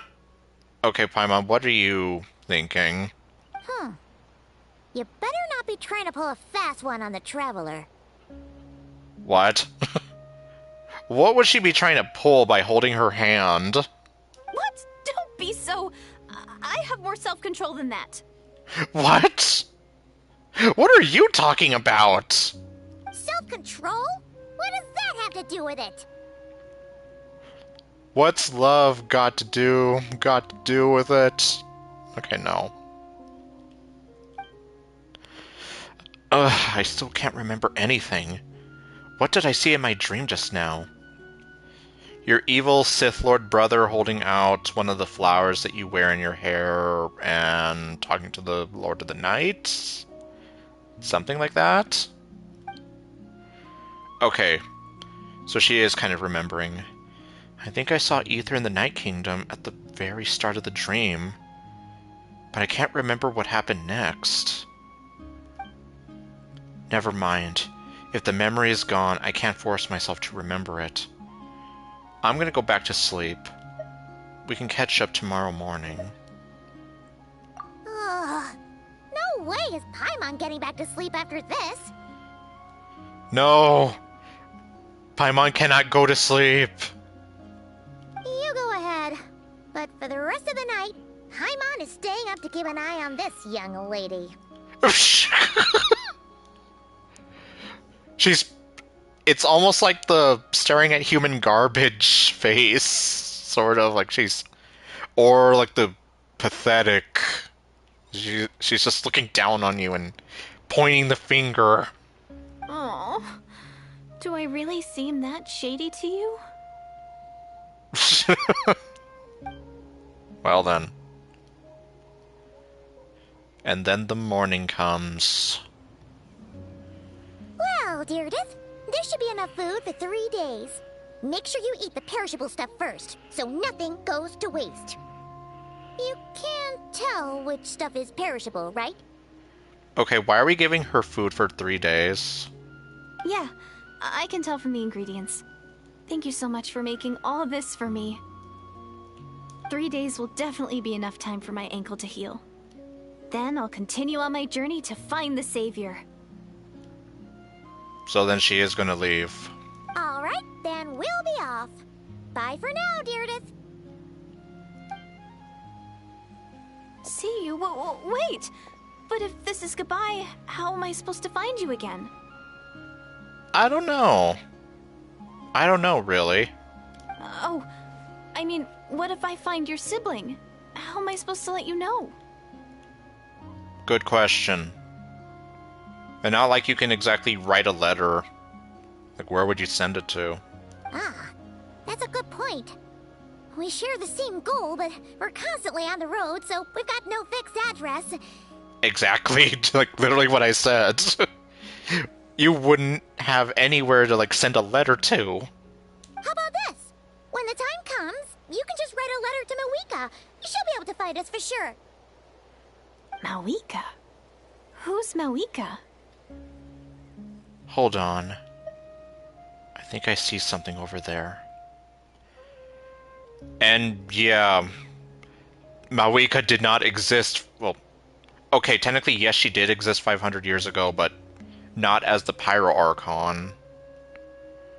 Or, well, you know what I mean. At least I hope you know what I mean. Point being, of course she wouldn't know who Mawika is in that respect.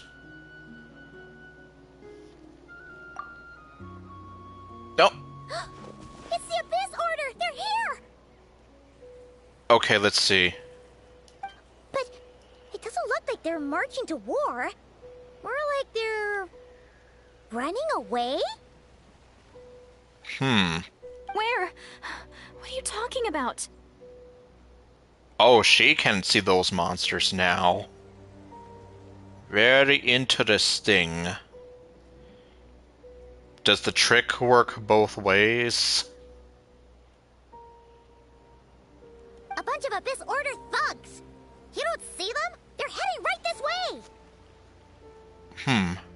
Wait a second. That's strange. I guess it's my turn to not be able to see the monsters. I bet. The tried and tested method will allow you to see them. Yeah, see? If it works both ways. You're right. I see them now. You weren't joking after all. So this is what it's like. Yep. Basically. What a weird situation. What is making these monsters invisible? Is it Deirdith? Or the monsters themselves? Or is it us? I don't think it's us. Well, might as well mow these ones down, just so they can't pose a threat to the tribes.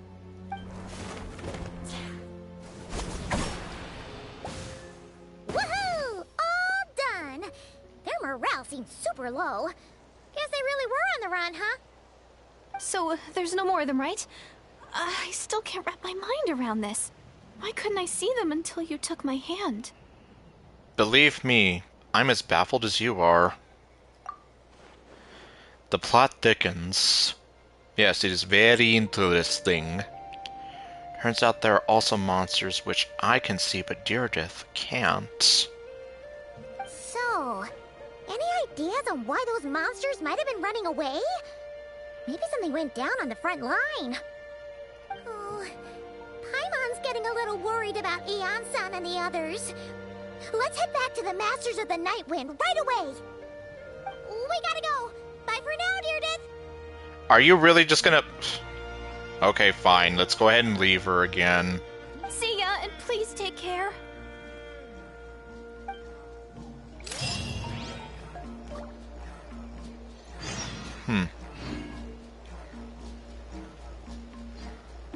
Oh, right, I said that there was something that... Hold on, where am I? Okay, the cave is right here.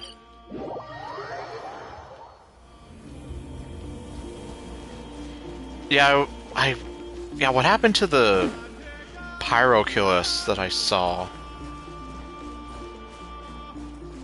Okay, I'm just curious. If I go over here to the cave, what am I going to see?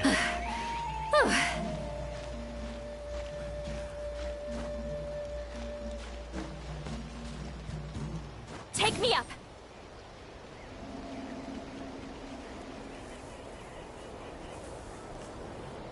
Oh, there's a thing for cooking. Oh, what do you know? She's actually here. Don't worry. I'll make sure I find a way to get in touch. I mean, as long as you don't mind, that is.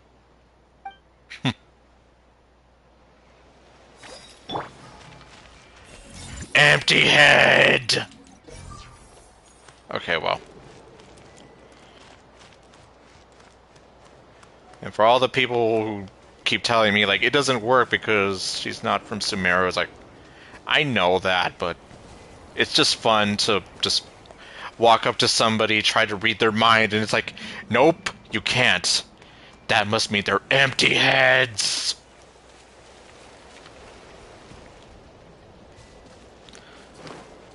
But... let's see, is it... there it is. Okay. Now I was like... I know that area's around here somewhere, and yep, there it is. I'll take that. One less thing to worry about. And then there's also the fact that it's a time and space... hold on. A time and space without you.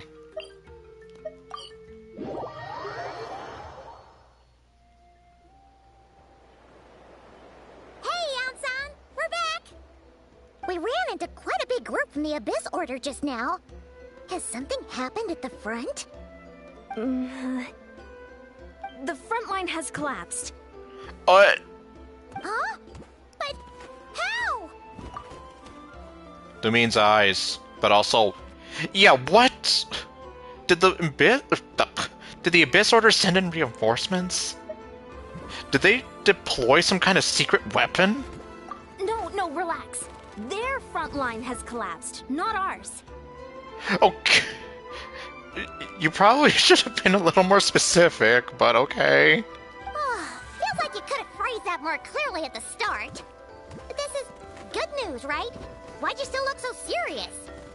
Yeah, and good question. Did we finally launch an attack? Did we unleash the Pyro Archon's might on them? No, we're still mustering troops. Nowhere near ready to go on the offensive. So at first, I was also confused about what exactly happened out there. But just now, I got the full story from a guard who was on the scene. He watched the enemy lines crumble in real time. Really? What did he see? One person. Just a single individual.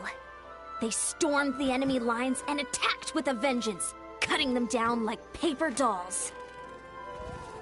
Okay, and who is this person? They wielded an unknown power and fought with a sword style that no one recognized. The guard who relayed this to me said that before he even had time to react, the enemy was decimated. Alright, I got it. I think I know what happened. Really? I'm only recounting what I heard, and I'm sure the guard in question must be exaggerating to some extent.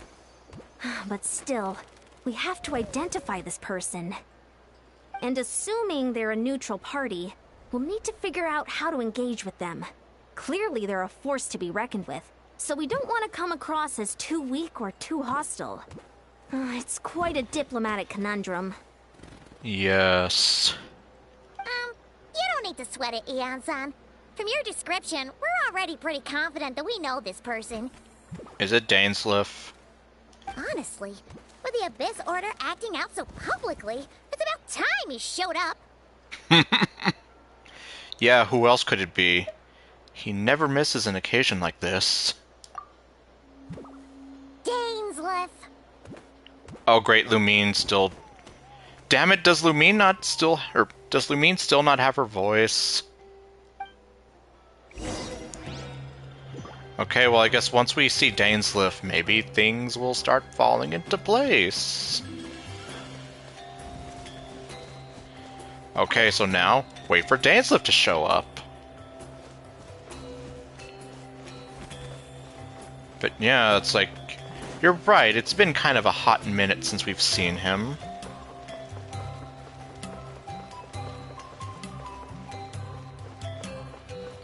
And I guess it does make sense considering we're about to go to a new area. And we usually have one of these little thingies before we go to a new area.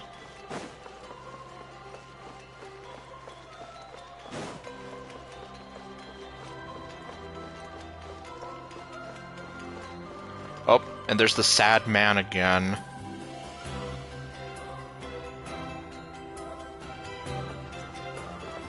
Okay, so he's just literally gonna show up right here.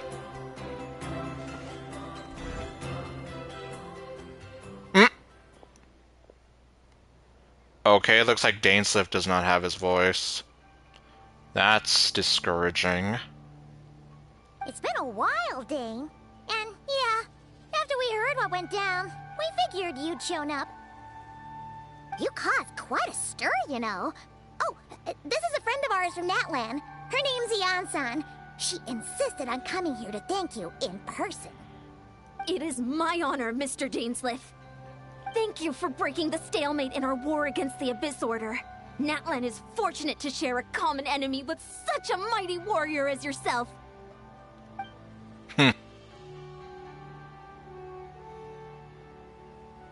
Please don't mind him, Ian-san. He always talks like that, but he's a pretty nice guy deep down. Yeah, you just have to get past the broodiness and his whole thirst for vengeance. It's quite all right. Uezo Janssen respects those of great power. It's quite clear that he meant no offense, and I am still delighted to make his acquaintance. Yeah, and see, like, his eyes, you can kind of see, like, the diamond shape in them. Or something resembling a bit of, like, a diamond shape or something. Anyway, since you're old friends, I'll leave you to catch up for now. Take your time. Sure thing. You probably have plenty of other stuff to do anyway, right? Since this war isn't exactly over. See you later, Ian-san!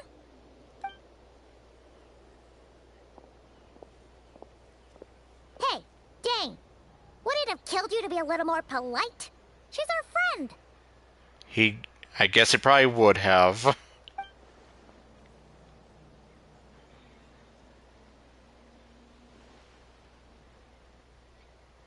Okay, fine. Fine, since you helped break the stalemate, we'll let you off the hook. Fine, since Ian-san wasn't offended, we'll let you off the hook. Ugh, so stubborn. But whatever. So anyway, Dane, do you have any new info about the Abyss Order for us? Any idea what they're trying to achieve with this war, for example?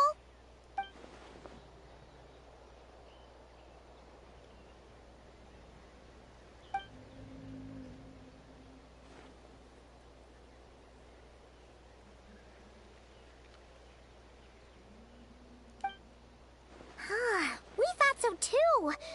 But it sounds like you're no closer to learning what that goal is than we are.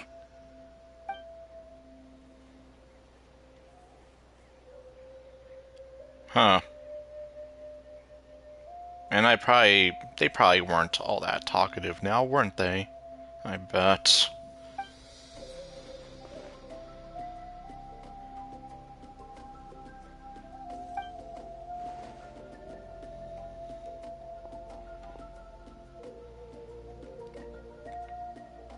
What do you think we should do?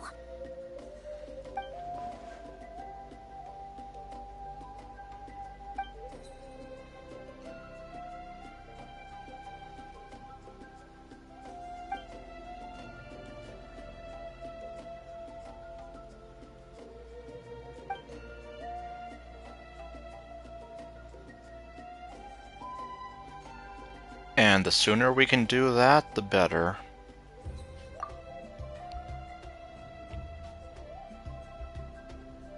Paimon gets it. Nothing in the world can satisfy you like making mincemeat out of the Abyss Order, right? Well, he agrees. Wow. Okay. A rare, candid response from Dane. I know. Sounds like Dane's one-man attack on the enemy front has put him in a good mood. Okay, let's see. If he reacts to hearing about Deardith's whole situation here, then we'll be closer to seeing if I'm right or not. Well, actually, we found her brother's hibernation chamber key near the Collective of Plenty. He must have lost it. In the corn maze.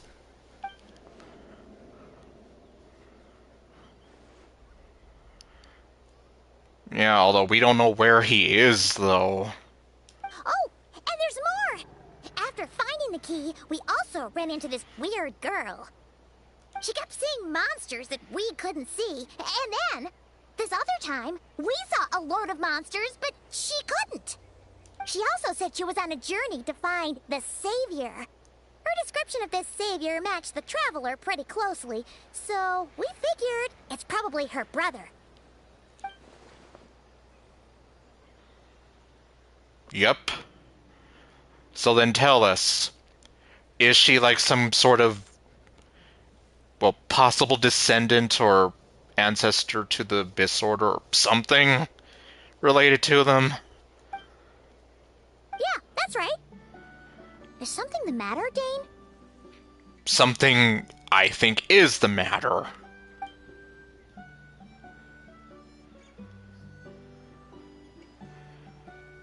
Huh.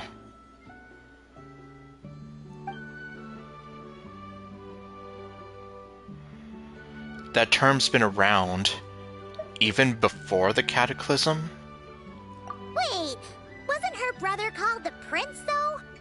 Where did this Savior thing come from? I guess he has a lot of titles, too.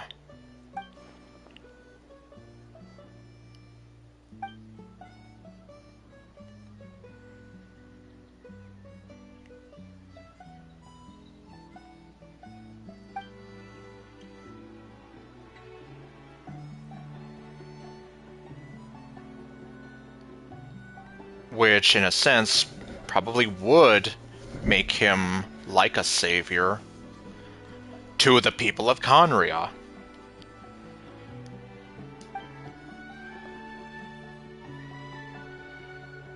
Okay, there we go, see?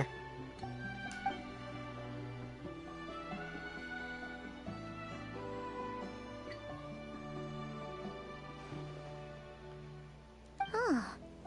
Sounds like the people of Conria really believed in him. Is that why Aether is so determined to revive the homeland? Because he thinks he's failed as the Conrian savior? But that certainly doesn't explain everything. There must be other reasons. Okay. Tell us. Satisfy my curiosity.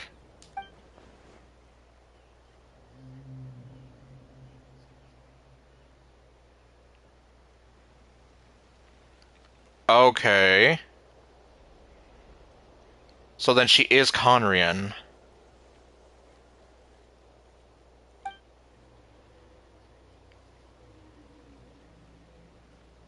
Ah, Paimon gets it now.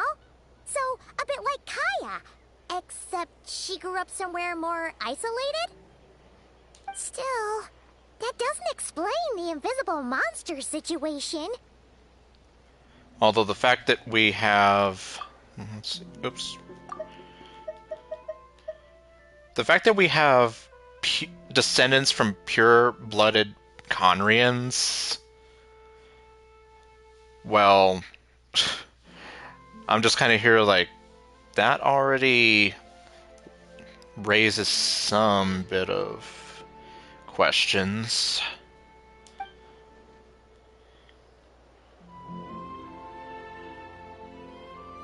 Sure. Also, why don't you stay with us at the Masters of the Night Wind for tonight? You must be tired after all that fighting today.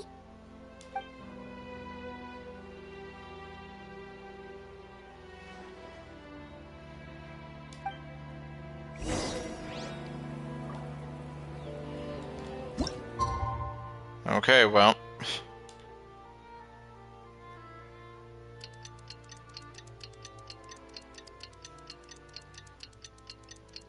And we're still going to leave Deirdith by herself at the cave.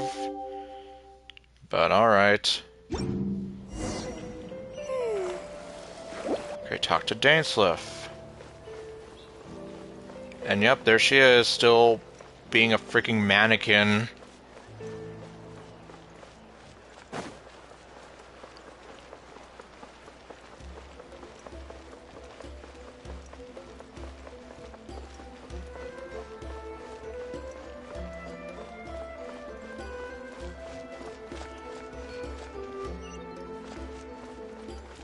Okay. Wait. Oh, okay.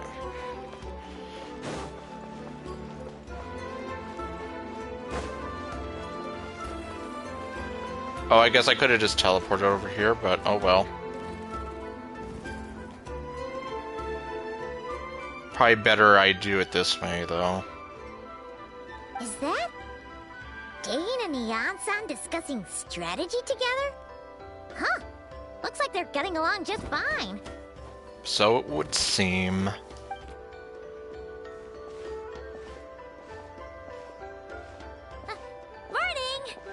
What are you guys talking about? Bungee jumping. Ah, you're here. I have some good news to share with you. We just got word from the Scions of the Canopy. Their intelligence has reported that they've discovered the Abyss Order's headquarters in Natlan. Really now? After their front lines dissolved, the bulk of their forces fell back to that area. It's also where their central command is located. The location? The Cinder City. Cinder City, huh? That tracks. Seems like their kind of place. Hey, this is great! This could be our chance to crush the Abyss Order once and for all! And with any luck, maybe we'll find your brother there too! Yep, our army is almost ready, and we've sent a message to Malwika to let her know the plan. We can't really launch an operation this big without the okay from the Archon. Yeah, I can imagine.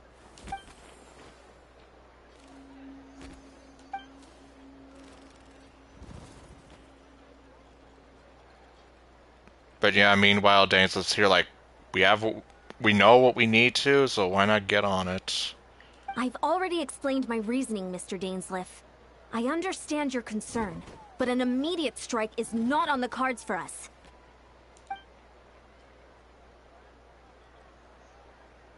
You're gonna go on your own? Come on, be sensible. Just wait a tiny bit longer, and you'll have a whole army going with you. It's all right. I support your decision, Mr. Dainsleif. Huh? Shouldn't you be talking sense into him? Who means eyes? But, well, I guess they have some mutual understanding, then. I admire his courage, and I believe he is strong enough to take on the Abyss Order on his own. Yeah, considering he took out a bunch of them before, easily. And even if things don't go to plan, he just needs to bide his time until we arrive with reinforcements. That is true. Mr. Dainsleif, I wish you the very best of luck.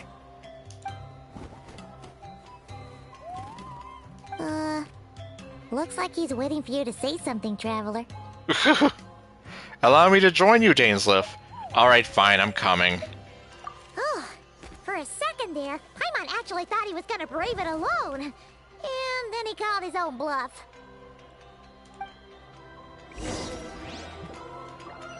Okay. Meanwhile, I guess we are just going to leave Deirdre on her own, then.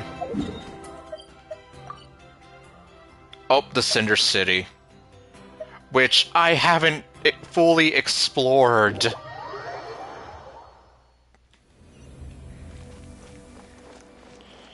Yeah, in fact, we have another one of these things here. Okay, well, here we go. Is this the place? The Abyss Order's hideout in Natlan? Yup. Apparently.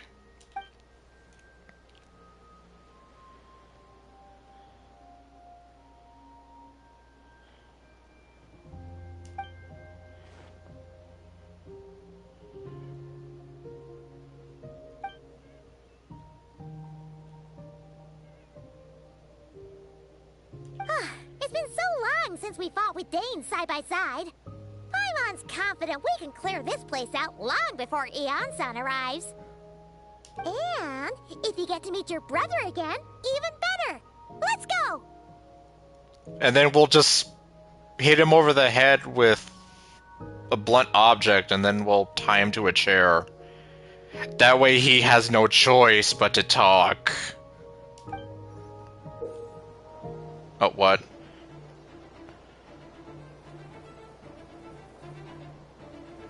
Oh, we actually have him here. So I guess this is like the closest we've got to being able to play as him right now.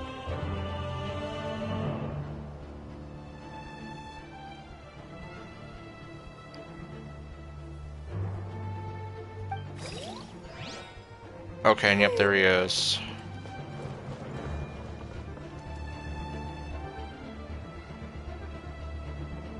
I think I'll stick with who I have.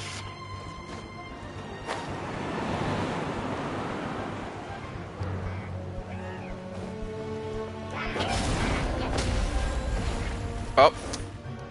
Nope, never mind. I was literally here thinking we were actually going to get to play as him. Oh well. No, don't climb on that.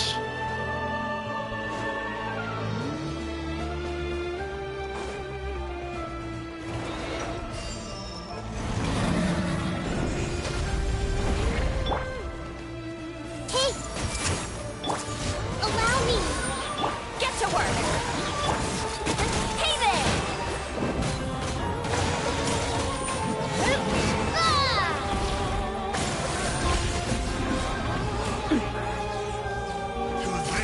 Oh, hello.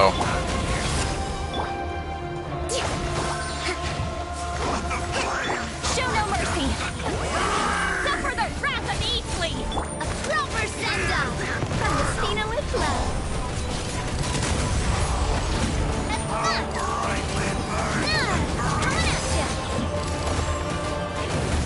Ah. Jeez. Covenant of the Deep!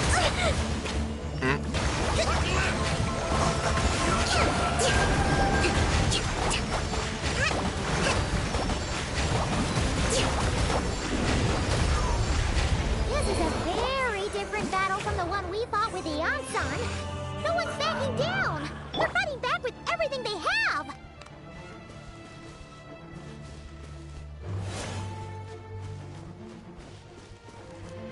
Yeah, and I guess to be fair, this is like their last line of defense, so...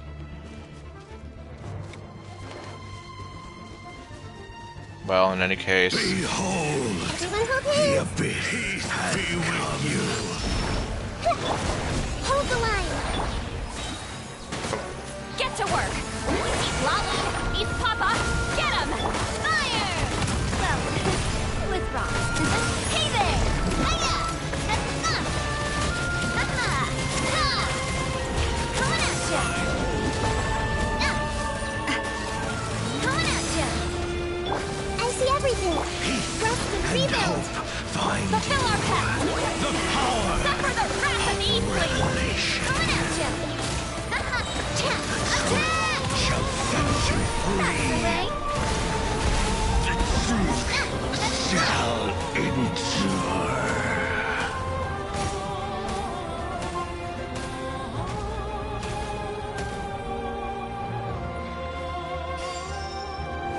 Okay, what do we got here?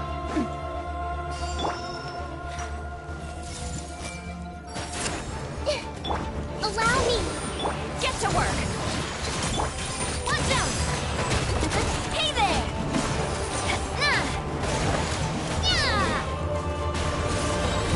A proper send-off from the Stina with love. Hiya!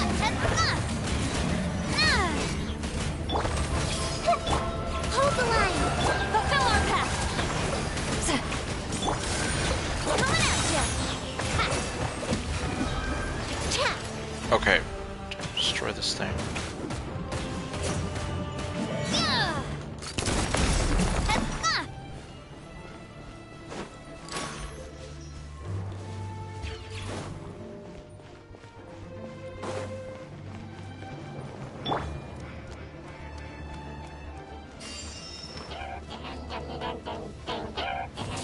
Well, hi guys! Allow me! Oh great, they froze me. Show no mercy! Oh, come on. Relentless spectre that haunts us. The abyss is all present. To freeze time, to resist it, vain and wrong. Keep lobbing! Keep Papa! Get him! Fire! Well, with rocks. Watch out!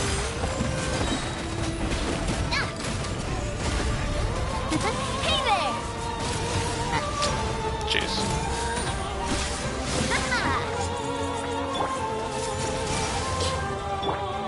Allow me! Show no mercy! Suffer the wrath of Eastleaf! Hey there! Is he dead yet? No. Coming at ya! This shall rise once again. Well... I mean... I guess let's just keep going. We'll see. Oh, okay. Okay, we have this person here.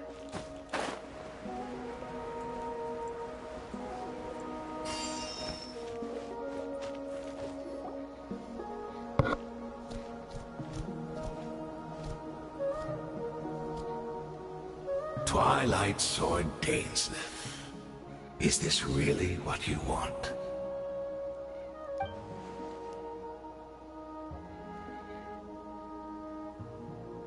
So where's the Traveler's brother then? Or is this guy supposed to be in charge here? You got me. So, this is a hunt to you.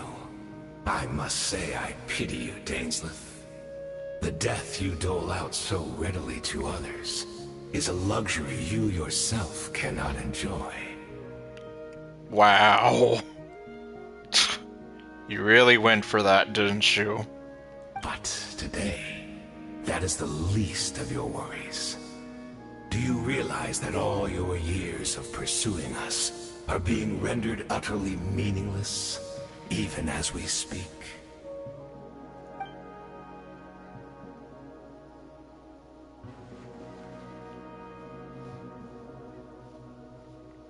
It means your time's up.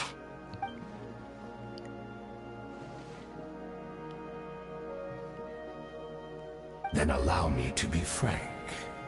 As far as we are concerned, our prince has already won by other means. And I do not merely mean this battle. No. His Highness has achieved something far greater. For today, the Abyss Order's greatest wish has finally been fulfilled. The Abyss Order's greatest wish. Does that mean... Our Highness quietly infiltrated the Night Kingdom to exploit that realm's past experience with ley line reconstruction. And then used the Loom of Fate to reweave the ley lines of Conria. What? He used the Loom of Fate? So I guess that's what he was doing. In that dream that she had. Wait. Does this mean the attack on the Masters of the Night Wind was all a smokescreen to give him some cover? At this point, I wouldn't be surprised. Oh no! This makes too much sense. It really does. Correct. As of now, our homeland has been revived. Is it really that simple, though? And all of my comrades that you have slain, Dainsleif, they shall forget the struggles that have beset them these past 500 years, and begin their lives anew in a Conria restored to life. Yeah, that's what I'm here like. Is it really that simple?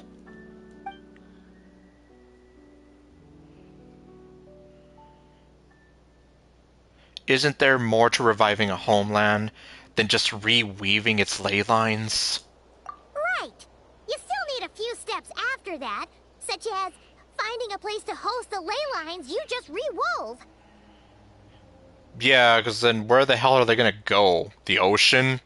Plus, if it was really so easy, Moika and the captain would have had a way easier time during the war.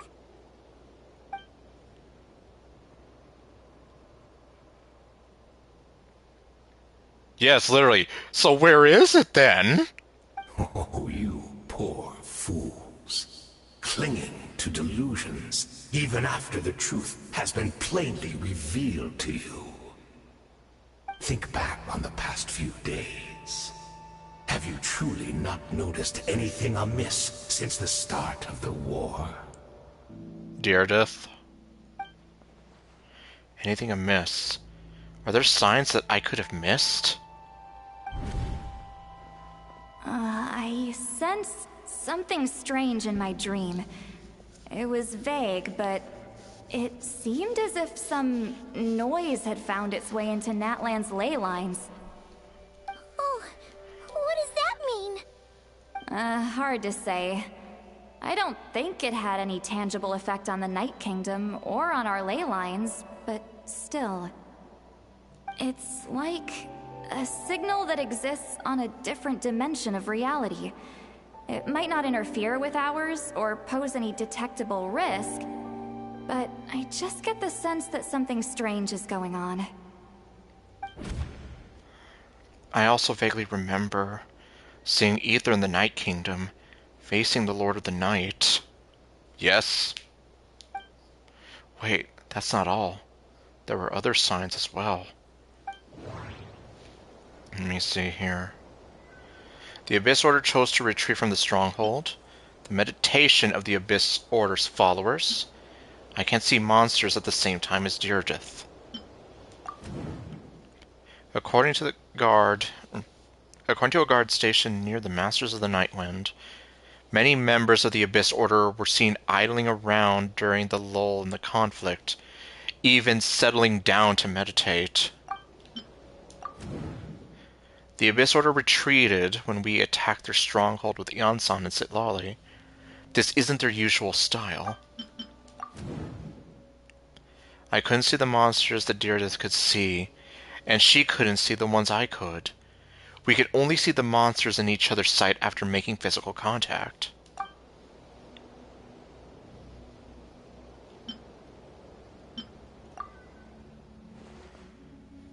Assuming he is right, then another possibility arises. Maybe I'm in a different time and space from Deirdrith.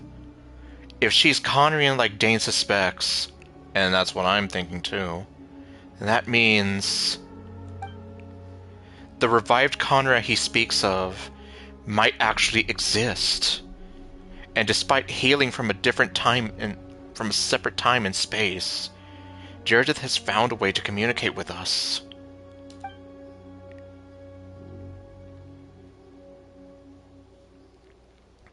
Well... And see, this is why I was here, like, I think we really should have, like, had him to meet her or something. Just to kind of, you know, really get to the bottom of it, but...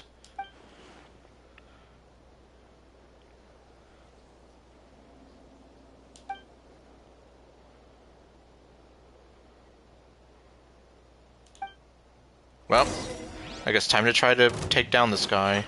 Coming at ya! This may hurt a little. Rest and rebuild! Get to work! You two! Time to end them! Fire! Well, with rocks. Coming at ya! Coming at ya! Do you still not understand? You battled in vain! The Abyss Order's mission Watch out! My body is failing me. Yeah, Dane definitely does a whole lot of damage. Grow! Fulfill our task! Attack! That's the way! Hey there! Hiya!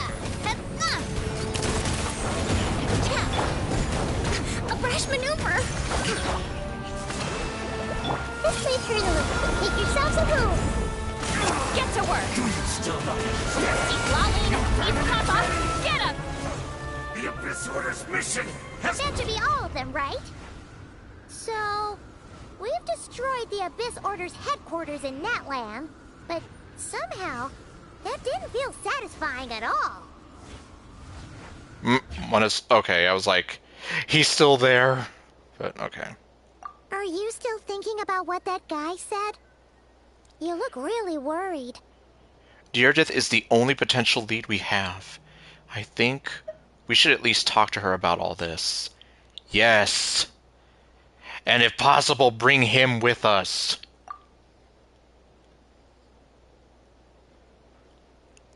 Yeah, I think, especially now, that could also seem more likely.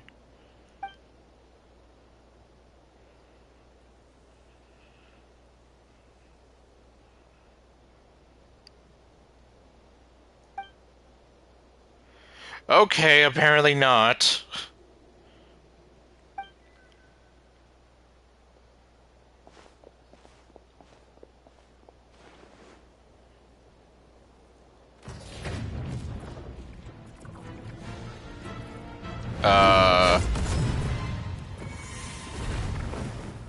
Okay.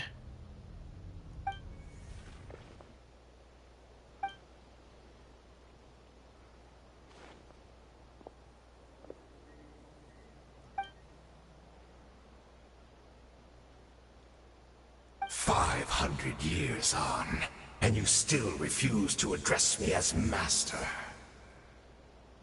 Don't forget, Dainsleif. You may be the renowned Twilight Sword, while my arm has grown too feeble to swing a blade. But I taught you everything you know about wielding a blade. Well then.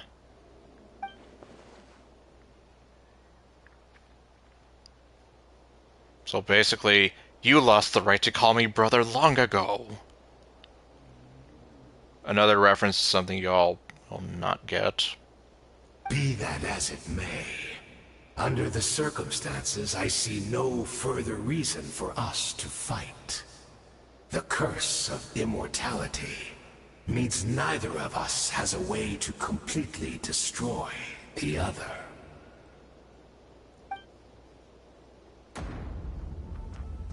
Well, so obviously he's not gonna give up so easily.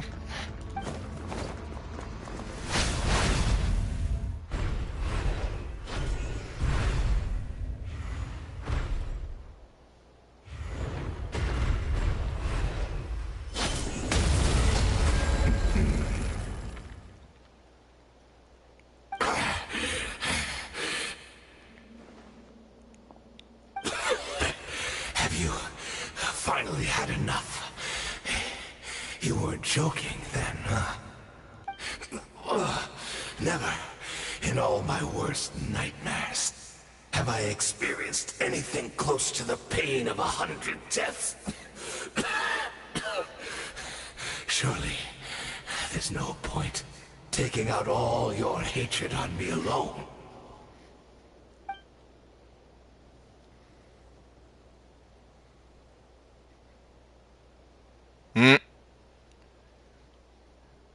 All right, I believe you. Still, aren't you at least a little tired now? Why don't we sit down, perhaps? Chat a little. Okay. What? Not a fan of reminiscing about old times? Well, I suppose you don't have many fond memories to look back on.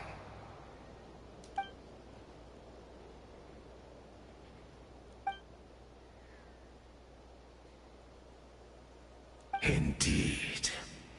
When the cataclysm first struck, everyone prayed for the Savior to deliver them, but he was nowhere to be found. Yes, we knew that the great abyssal power within him had been divided up. Yet we still despaired at his choice to leave us. Still, I believe that everything he's doing now, including his regret over what happened, comes from a genuine place in his heart. And besides, who else can we place our faith in? We are proud Conrians, are we not? I mean, we can hardly turn to the gods.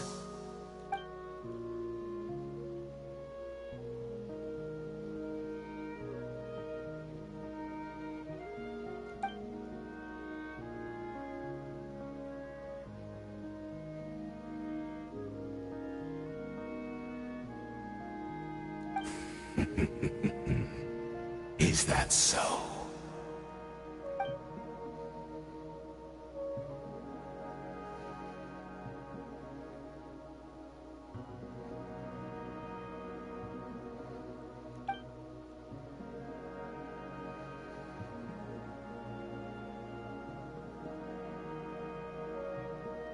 Search a Lokshi.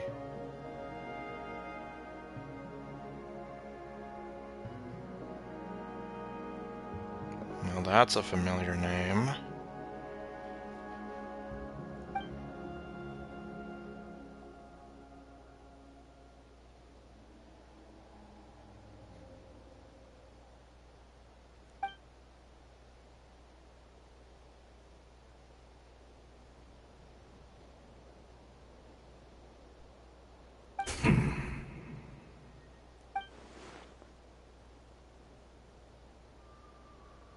Oh, I'm sorry, Dainsleif. I would apologize to you for those actions, truly.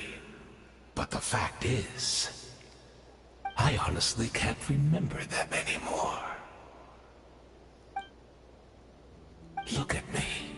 Look at what has become of me. Only by the Abyss's grace have I managed to maintain this physical form. But as for the rest, memories, spirit, emotions, personality, they have long become eroded, fragmented beyond recognition. Even if mine was a past steeped in sin or in shame I once longed to hide, I would wish to remember it. Without my history, I fear I will become another person entirely. I would like to apologize for any misdeeds that are mine. So please, tell me everything. Tell me about the Conria we once called home.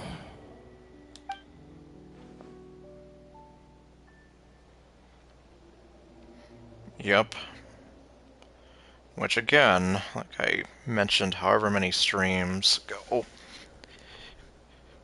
one way to effectively kill a person, even if they are immortal or whatever, is taking away their memories and essentially their identity. Like, even though the physical body is still there, hey there, Monster Lord. Even though the physical body's still there, the identity and the person is dead.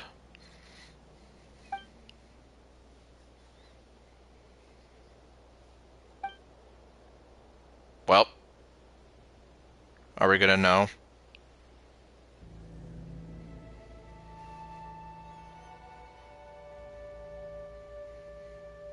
You seem to remember much. Could you tell me more about it? About our golden age?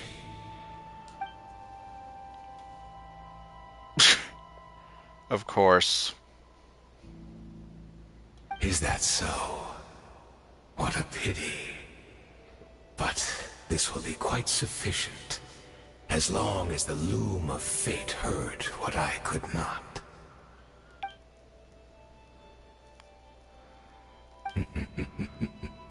I'm afraid I owe you yet another apology, Dainsleif. You were right. I lied to you earlier. Your wits are too sharp to be fooled by me. The homeland hasn't yet been revived. In fact, even the ley line weaving is not yet complete. Okay. So that was just a load of BS on his part. It's like, yeah, where would the ley lines even go? Like, Paimon even said it. Paimon being the voice of reason, go figure. Think of ley lines as the collection of memories concerning a given place. To reweave Conria's ley lines as they were 500 years ago, we would somehow need to retrieve almost all the memories of Conria from that age. The loom of fate cannot weave without an abundant supply of memories. And it's not like it's just a simple dream of the faith. And so, we relied on everyone in the Abyss Order to provide what they could. Even though fragments are all that remain in most cases, the more we all share, the more that can be restored.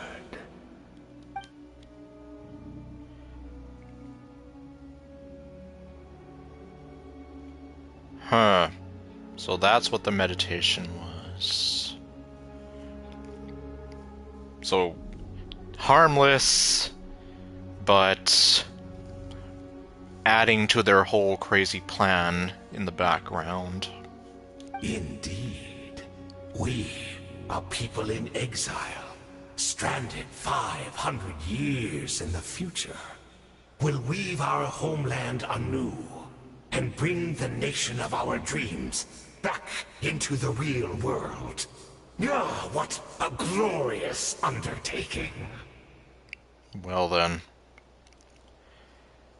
And I guess at this point...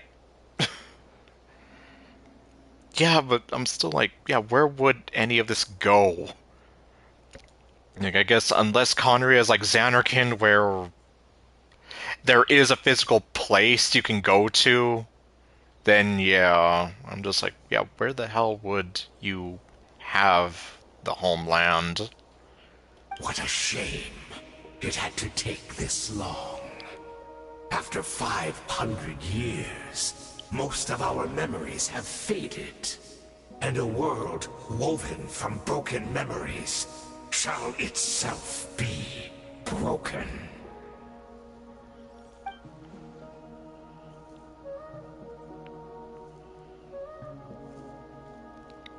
I guess that's desperation in a nutshell. I don't know if they kicked him out,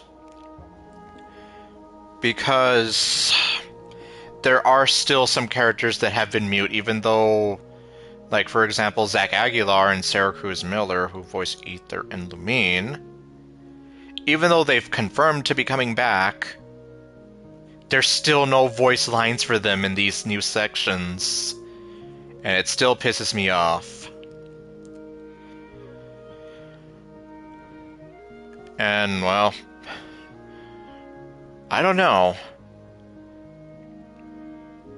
There's still certain characters that we don't really know about yet, but, like, for sure, people like Valeria Rodriguez, who used to voice Sucrose, she ain't coming back. She confirmed it as much.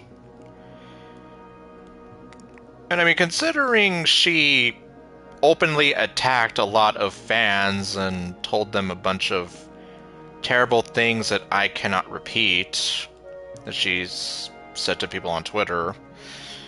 Yeah. It's like, Valeria Rodriguez, you may be hot, but you are such a bitch. Of course, then again, you look down on nerds like me, so... not like it matters to you what I think, right? Anyhow. So... yeah, I have no idea. Well, that's the thing. Lumine has actually said a lot.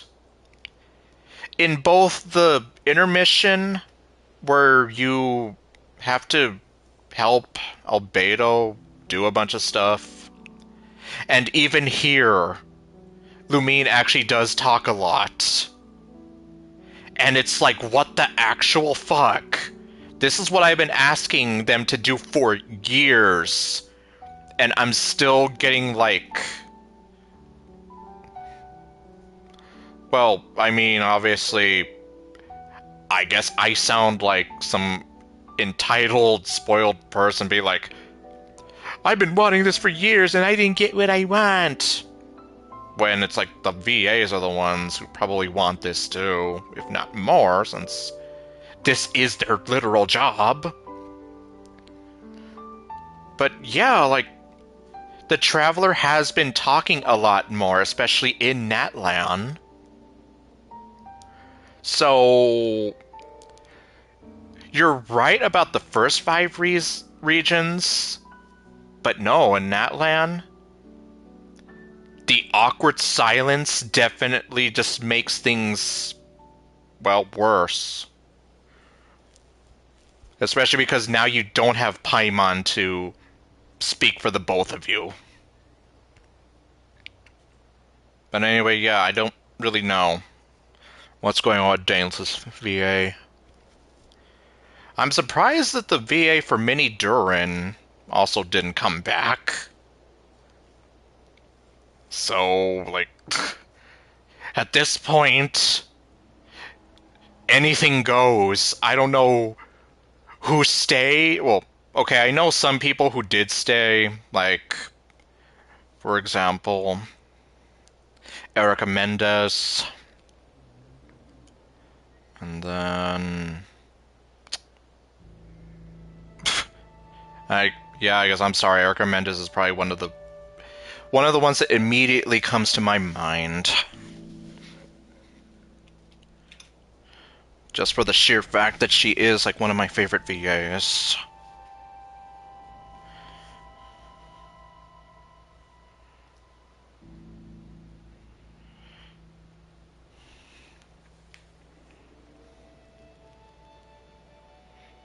Well, hold on.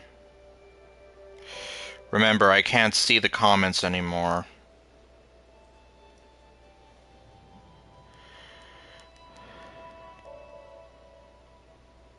Okay, well, yes, but either way, like, the Traveler has especially been having lines ever since Natlan, and that's what I'm referring to. In the sense that, yeah, in the past, they didn't say a whole lot. But now that they're actually kind of getting their shit together and actually sort of giving what me and other players have wanted for literal years, it just feels like a middle finger that it's like, oh, well, now that we're finally doing what you want, we don't have the voice actors for you, so sorry. And now it's going to be even worse because you do have these moments where the Traveler's talking, and now there's just deafening silence.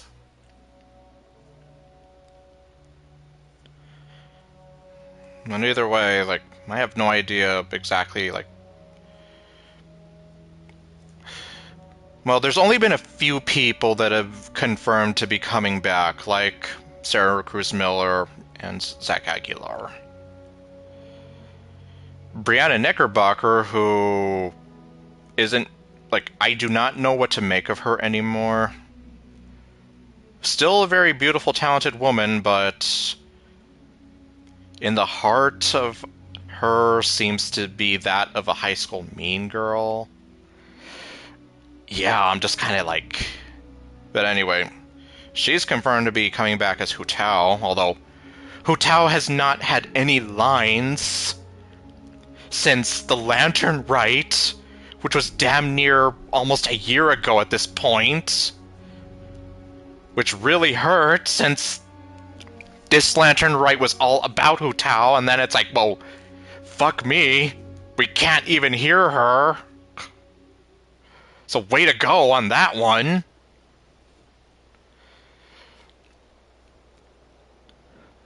But yeah, this voluntary work refusal, especially after Corinna Bedgar pretty much gave the whole plan away. Yeah, that was just a bunch of nonsense, to say the least.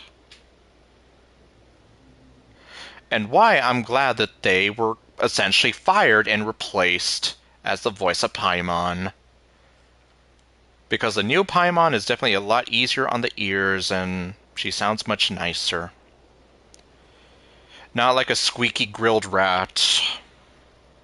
Precisely.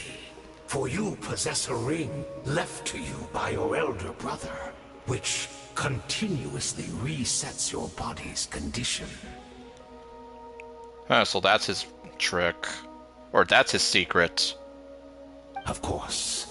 Your memories are susceptible to erosion just like ours. But of all Conrians who remain, you are sure to remember the most.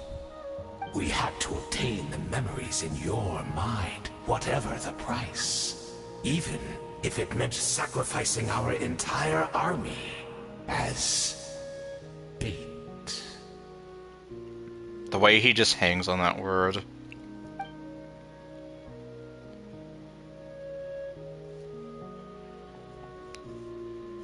Well, yeah, seems that way.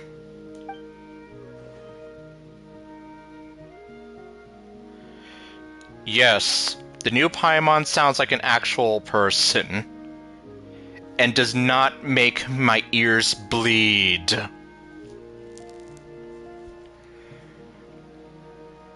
And like I said, she actually does sound a bit nicer, too. In terms of the quality of her voice, not so screechy and grating. But also, like, she's a nice, friendly person who I could probably, you know, have a simple conversation with. And not regret it.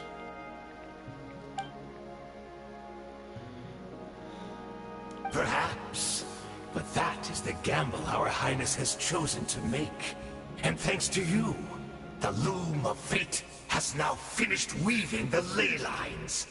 New Conria is complete! But where is it? Oh, right. The person who voices Eula.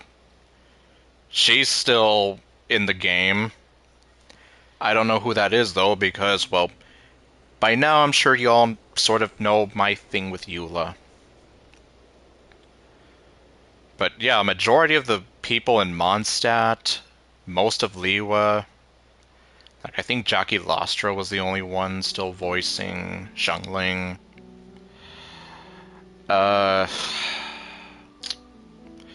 Inazuma, we have Kokomi's not. We have Raiden Shogun, Yaimiko, Ayaka, Yume Mizuki, although she's brand new, so I don't know if that counts. Sumeru, we pretty much have, like, 80% of Sumeru is mute. I believe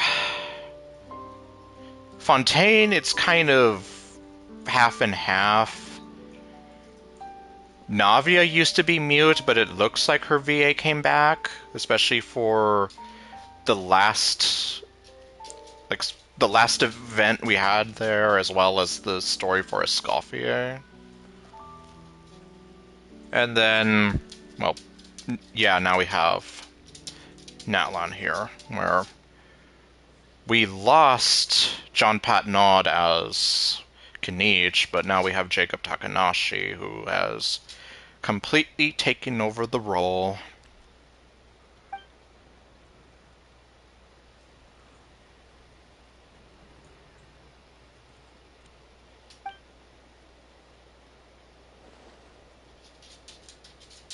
Hooray, he has to die 500 more times, or, oh no, I'm sorry, another 100 times.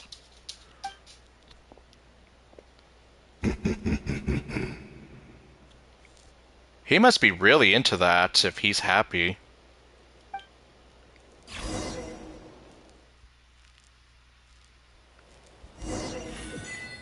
Okay. So now can we please finally get to Deirdith again?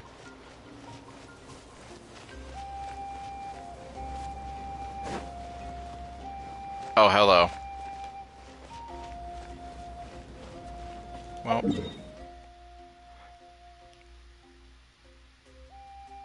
Wait. Return to the cave. But the cave's not over there. The cave's over here, I think. Ah, screw it. Let me just go. I'll just go where it's telling me to. So I don't know anymore. Return to the skies! It's Judith! Great! She's still here! Okay, good.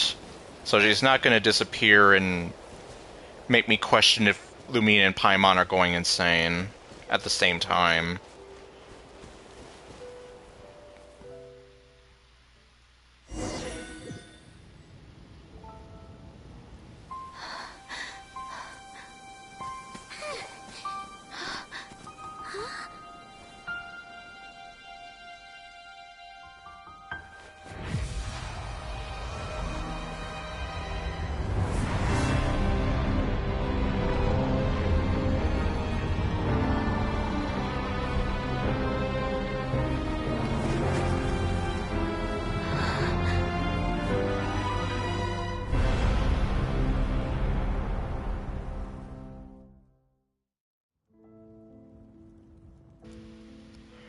Okay, and if you just saw that cutscene, there you have it.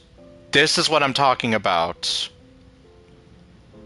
Lumine should have been voiced there. And I know because, going back to the Lantern Rite for a moment, I played the English dub of the Lantern Rite, and I tortured myself. Nightmare Ninja, he played the Japanese dub of the Lantern Rite. And the cutscene where the Traveler saves Hu Tao, you can hear Lumine's voice. Or Homura, in that case. Versus me, there's just nothing but silence when Hu Tao and Lumine are talking. As opposed to being able to hear both Homura and Hu Tao. Anyhow. Congratulations! We got to see the end of the world. What is this? Could this be the Cataclysm? Not to be confused with the Great Cataclysm. The one that nearly destroyed the Matoran universe. Is this where Deirdith is right now? So, she really is. That's right, I've been saying it from the get-go. She's Conrian. Just look at them eyes. Just like Clothar. And Caribe. Well, the older version of Caribe that never got to exist. That was a very weird kind of storyline. Especially when it came to that one chick who was totally in love with him, and then at the end she's here like, okay, fine, I guess he dumped me. When it's like, well, from the sound of it, it didn't really sound like you were dating to begin with.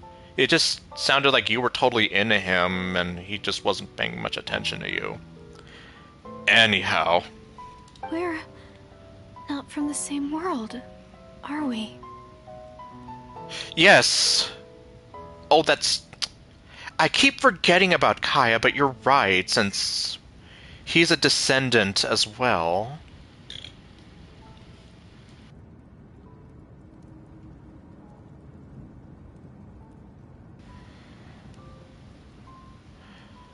Because one weird thing was, when we were talking with Dainsleif earlier, was he mentioned that there are descendants of pure-blooded Conrians who live in some kind of isolated place.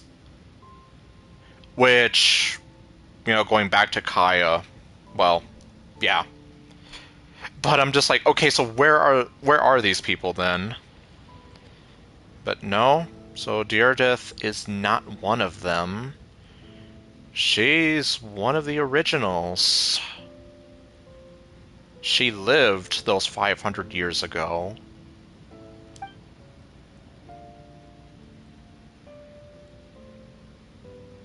And see, Lumine is still silent. Which, again, really makes me angry. Wait, but that's great. That means the world isn't going to end. Yeah, about that. In that case, tell me, what happens to Conria? What happens to my homeland? Your homeland is destroyed. And there's nothing to go back to. And almost everybody gets turned into hilly churls unless you're cursed with the curse of immortality. Then you're basically just forced to wander around and suffer for the rest of eternity. No, wait. Don't answer that. Too late, I already did, but thankfully you can't hear me. We can only fight for our future. If the future is unknown, I still believe the Savior can turn things around. Yep. Kaya is a descendant of the Abyss founder, or the Abyssal, or the Abyss Order's founder, that's what I'm trying to say, Clothar. So, yeah, you do remember that right. I'll carry on looking for him, even if you're not there to protect me. Well, that's gonna be fun. Well, good luck trying to find your man crush Monday. Because we sure as hell can't find him. Although, in a way, I've already found my savior. It's you. You protected me, and I believe you can protect us all. You're the one who can change everything. Well, you're right about that. But it's like, seriously, are you in love with Ether or are you in love with Lumine? Make up your mind. It's just too bad that we're not from the same time or place. We have two star-crossed lovers across time. Which... Huh. I mean, I guess... we sort of did that with one of our mods, sort of. But not like this. Huh. Well. Maybe someday.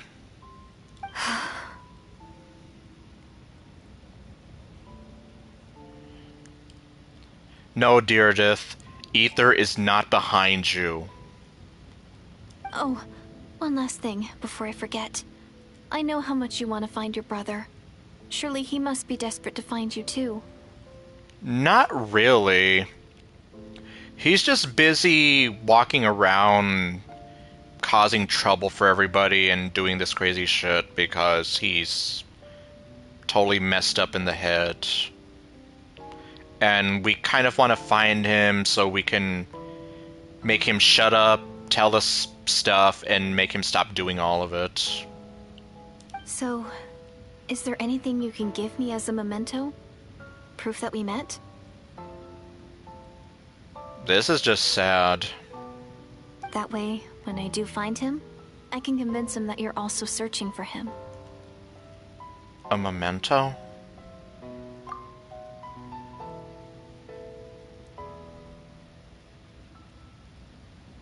Wait. You're gonna give her the key? Huh? What is it? It's the key that my brother lost in the corn maze.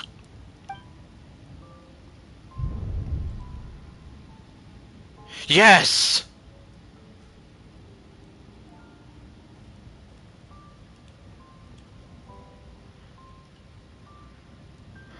Okay. This is new. But that's why I'm here, like... The Hilly Churl at the very beginning of this quest that had the key. The whole curse of Conrans becoming Hilly Churls.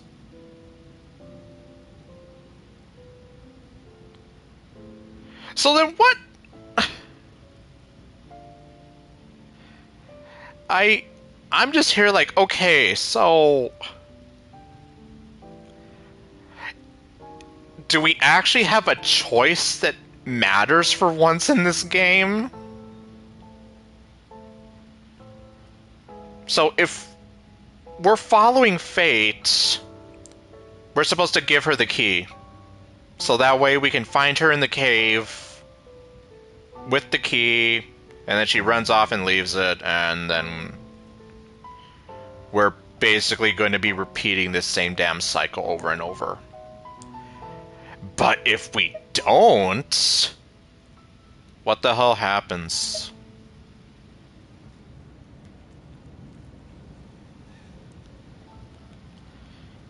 Hold on, I need to see this. Let me see.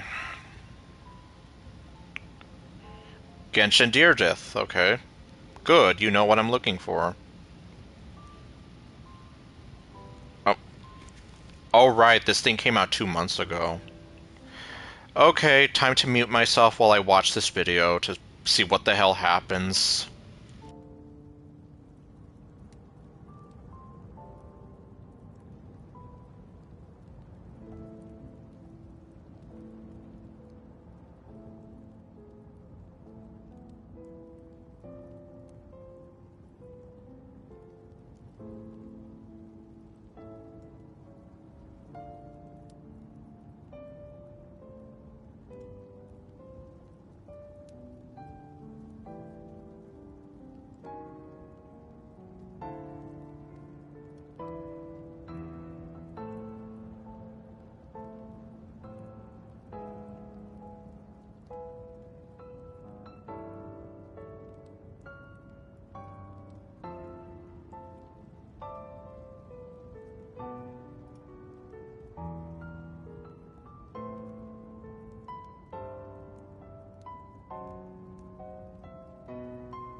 Okay, so after watching this video, long story short, it doesn't really matter, but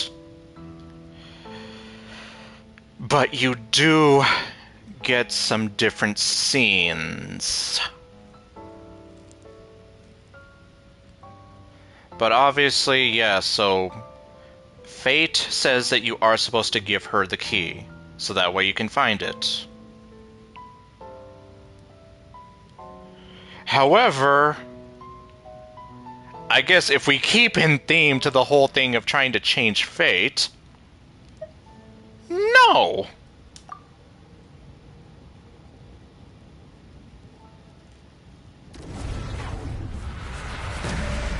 Saguardo!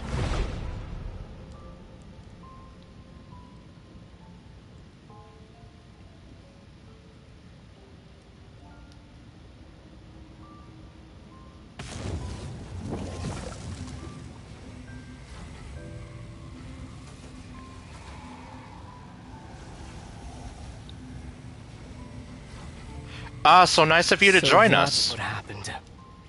Istaroth, the ruler of time, must have had a hand in this. Oops, I'm sorry. I thought you weren't voiced.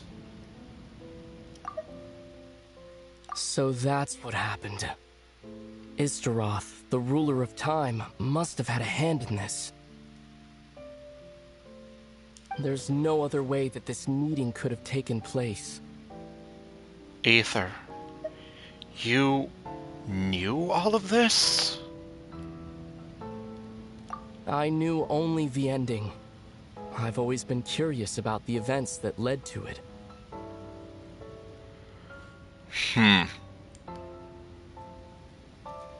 When the Cataclysm first began 500 years ago, I, as the Prince of Conria, was preparing to do my part, to fight back with all my might. Yeah, about that. Why didn't you show up then? Did you oversleep or something? Like, seriously, they were here saying that you would show up, but then that you never came, so... What the hell? But then this girl, Diridith, she found me. And she totally started having a crush on you. And now she has a crush on me. Which just makes things very weird. The irony was that even as she desperately begged me to save the world, she brought me news of you. What? I was stunned, and I was suspicious of her claim that you were searching for me. But then, she showed me the key to your hibernation chamber. So then it actually happened. So, she actually did it? We'd been separated ever since I awakened in Tavad. I searched the whole planet and found no trace of you anywhere. And then she brought me that news at the worst possible moment. Which would be when? I was faced with an extremely difficult decision. Now we'll never know. I desperately wanted to see you again. But Conria was in equally desperate need of my help. I knew that no matter what I chose, I'd regret my decision for the rest of my days. So I steeled myself against the guilt and made my decision. I went to see you. And then? But when I found you, you were still in hibernation. Even the key to the chamber was still secure on your person. You're saying 3 keys existed simultaneously in that moment? It's a paradox. Just like in Final Fantasy 13 too, we had a whole bunch of those. And I know I never found all of them. Because some of those were, like, stupidly frustrating and time-consuming to get. I couldn't make sense of what I was seeing. But there was no time to think. I just grabbed you and ran. That's where we are right now. An intersection in our memories. Okay. This question has haunted me for the past 500 years. I never imagined the answer would come to me like this. Surprise. So, my actions 500 years in the future set everything in motion. Are you mocking me, Istaroth? Maybe she is. Did I mention that she's kind of hot, from what I've seen? Diridith succeeded in bringing us together, but unfortunately, it is versions of us 500 years apart. She hoped that the Savior would rescue Conria, save the entire world. But instead, the news she brought led the Savior to make the complete opposite decision. Okay, that's why he never showed up then, so... He chose to save Lumine as opposed to saving Conria. So because he was basically a no-show when the Cataclysm hit, Conria was destroyed, he comes back, and he's like, oh god, I'm such a failure, I need to make all this right by doing all this questionably moral stuff and atone for my sins. And here we are now.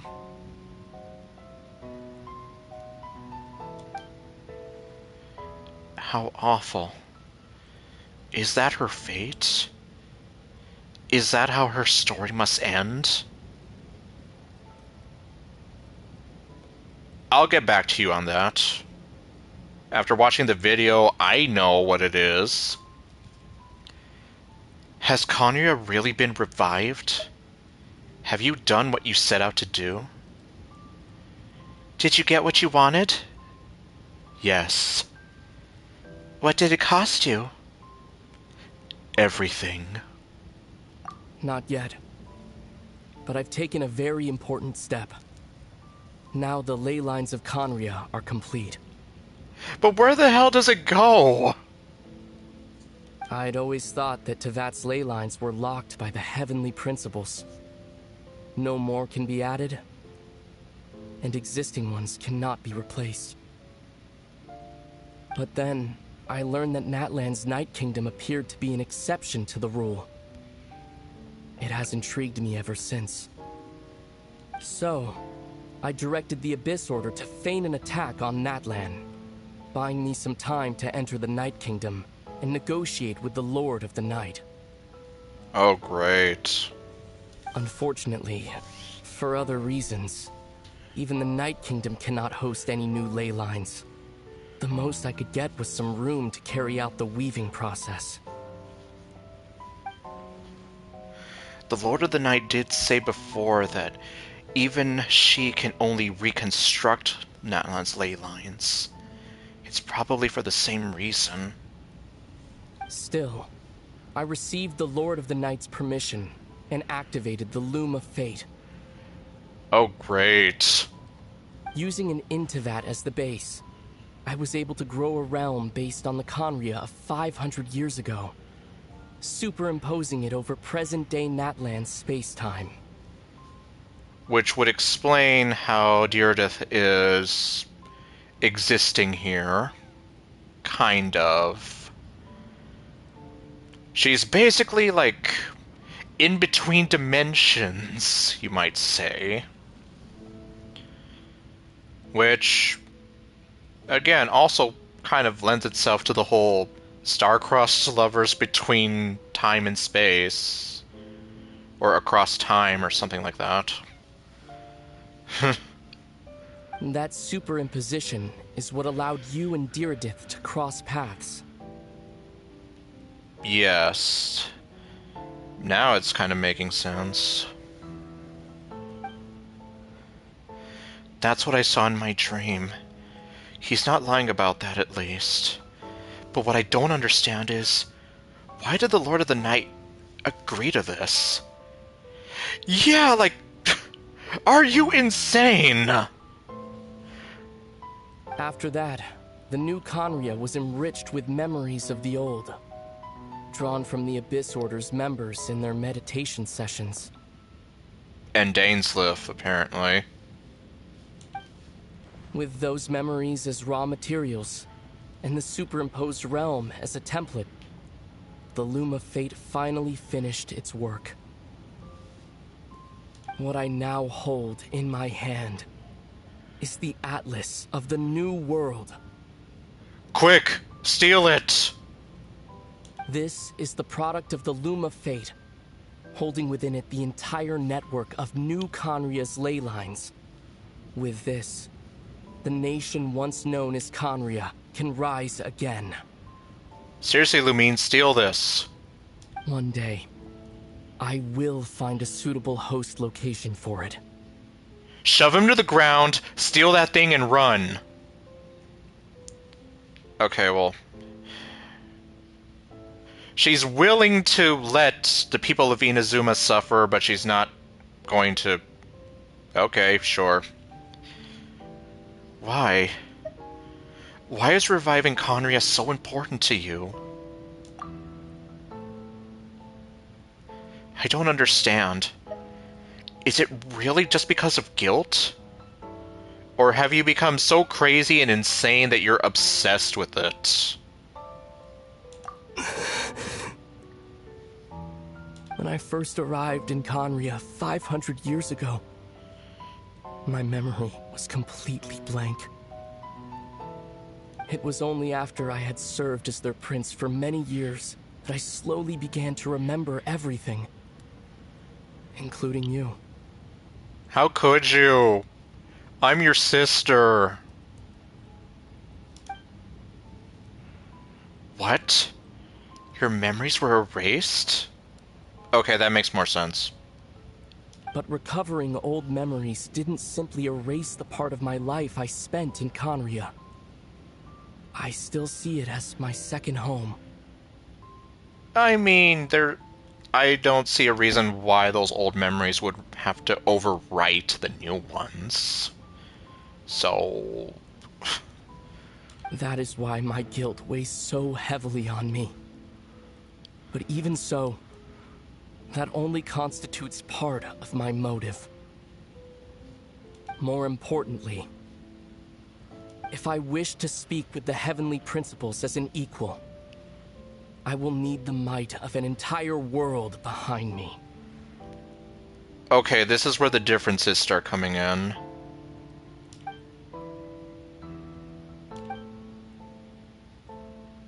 Huh?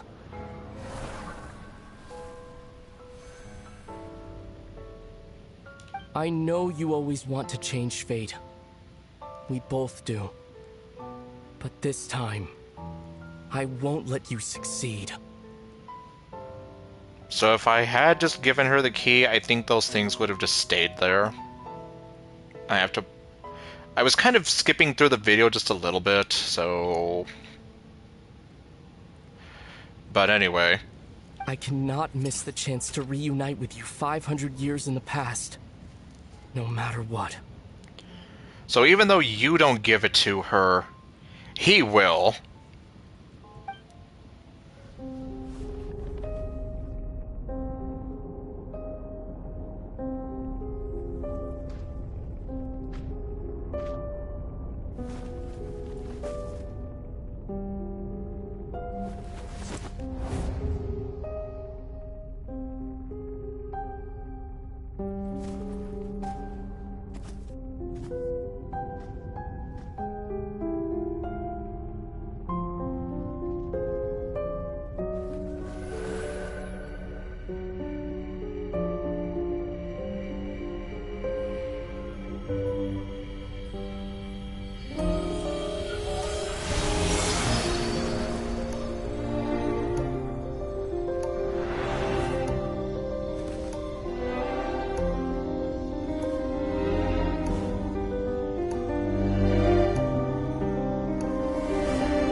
Our hero is back! Everyone's been waiting for you! But I don't feel happy. So basically, the point when he talks about facing the heavenly principles with the strength of a world behind him or whatever, the only difference between both options is he throws the key over to Deirdre so she can have it. So essentially, like, yeah, even though you're trying to defy fate and stop all this from well, stop some of this from happening, Ether steps in and does whatever he can to make sure it still happens anyway. So surprise, she's still going to end up being a hilly churl holding onto that key for the rest of eternity. The Abyss Order made a full retreat before our forces even arrived on the scene. All thanks to your efforts, no doubt. Oh, and Mr. Dainsliff's, of course. Oh, okay. Where is he now, anyway? I guess he was... well... he'll show up again eventually. He's like a leprechaun. He's hard to catch, but eventually he'll come back. What's wrong? You look upset. Because I learned that my brother's an evil idiot. Or, well, okay, he's not an evil idiot. He's just frustrating. Like, why the hell are you doing this? You just give us a bunch of non-answers. Lumine just wants to see you again and just know why you're doing all this. Like, is it the guilt? Is it because you're insane? Is it something else? Like, what is your issue? Paimon doesn't know the details either. The Traveler just disappeared after taking Deirdre's hand. It was like they got sucked into another world. Because we did. Paimon was looking all over for her, and then she suddenly reappeared, right back in the same spot. But looking a lot more glum. It's fine, I need to take some time to take everything in. There's my favorite Grumpy. Although I don't know if she can make me happy right now. Okay. I think I got the gist of what happened. Something to do with your brother? I spoke with the Lord of the Night in a dream just now, and learned quite a lot. Do you know why she gave him permission to do all the crazy stuff with Conria's ley lines? Huh? You met your brother? I did. We had a long, frustrating talk. And you didn't think to tell Paimon right away? Well, never mind. Paimon can see that you're pretty down right now. But let's go over everything later, alright? Yeah, do you really, like... Lumine probably feels like she just had her heart torn out. Do you really expect her to want to talk to you about everything right after? What your brother accomplished? It all but defies comprehension. I was stunned when I heard about it too. But why? But what surprised me the most was that the Lord of the Night actually chose to allow it. Yes! That caught me off guard too. I would never have expected that. But why? The Lord of the Night did try to explain it to me, but... in a word, it's complicated. Oh, great. During the war with the Abyss, Malwika had an argument with the captain. Okay. Malwika believed that we should fight to protect our culture and memories, while the captain believed the preservation of the ley lines should come before all else. Right. And I think I even kind of had the same sort of thing where I was like, if you don't preserve the culture and memories, Natlan, quote-unquote, will survive, but it will no longer be the Natlan that it once was. It would basically just be, well, just a random place with no history, no culture, nothing to speak of, and it's like, It's just a blank slate society. So, the Lord of the Night was very intrigued when presented with the Loom of Fate, and informed of its ability to weave ley lines. She saw your brother's actions as a potential third option, namely to preserve an entire nation in the form of an atlas. Which he waved around in front of us, like, looky here, I have this now. Preserve a nation? You've definitely lost me now. You're not the only one. Paimon's got no idea what's going on either.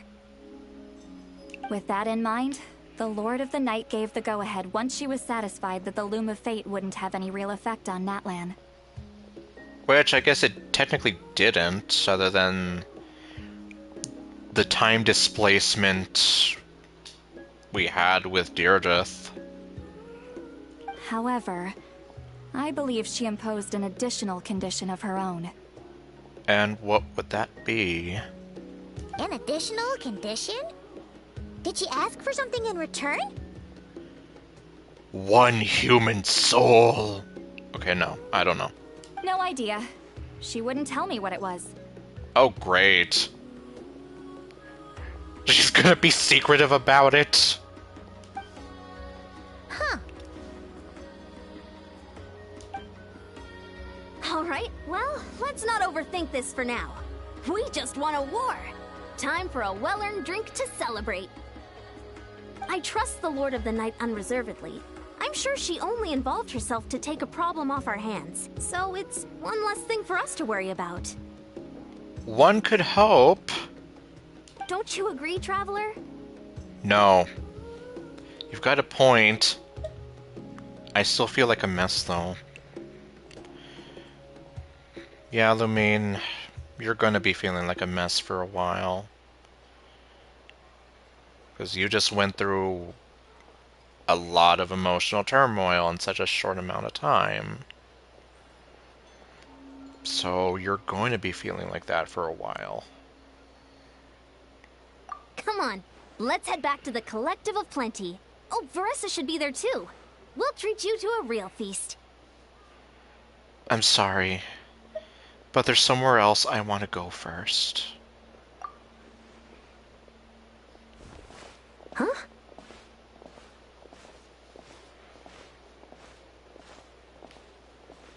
Ian-san, leave her be. This might be hard to understand for an extrovert like you, but some people need alone time to recharge every once in a while. An extrovert like you, well. Considering Citlali is kind of an introvert herself. See, she gets me. If we ignore the fact that she gets drunk a bunch of the times, she pretty much gets me. Traveler? Paimon, go to sleep.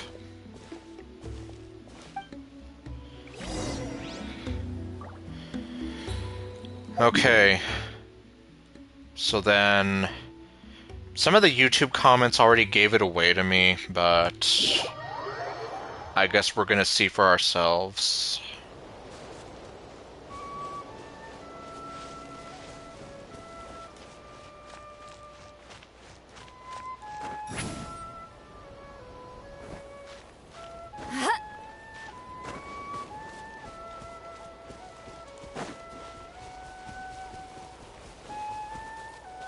Take me up! Alright, here we are. Back to where it all started.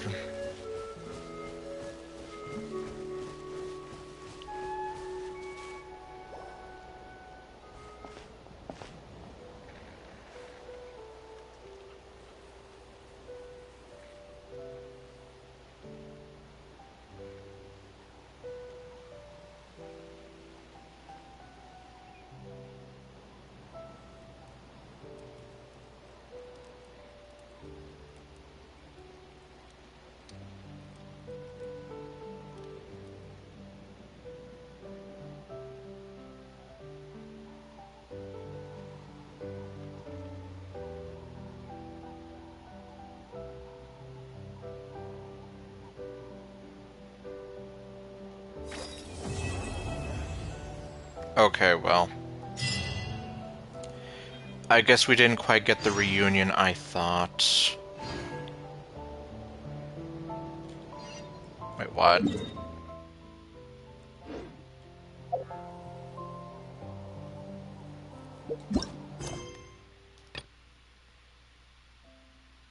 Oh great, there's still more!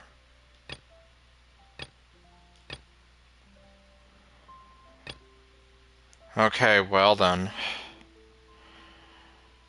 Huh.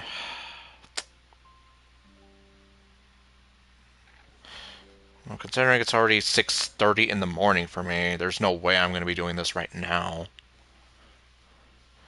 But anyway...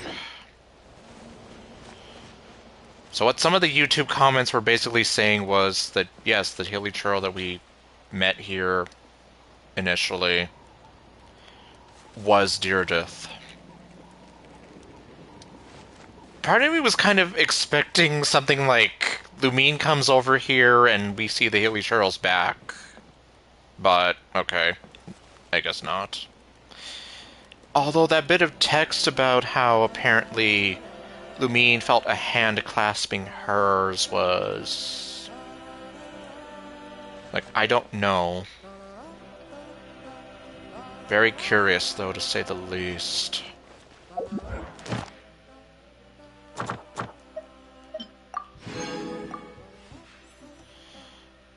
And yes, now I need to do this. So there's one more story quest I still have to do before I'm ready for Not Cry.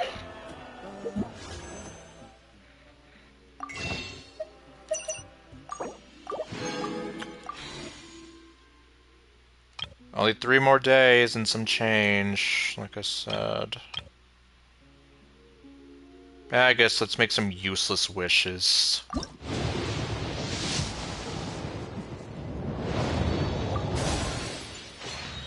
Useless!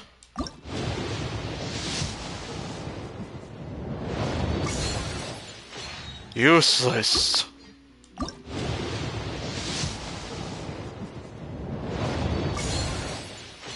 Useless! And wouldn't you know, useless!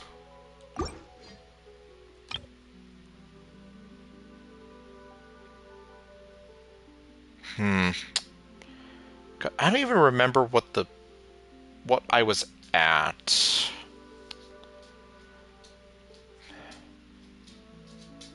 Let's see, if I've only put in like maybe 20-some wishes into this, there's no way.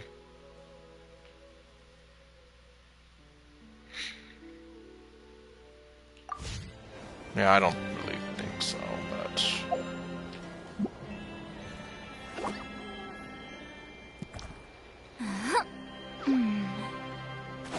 Grumpy.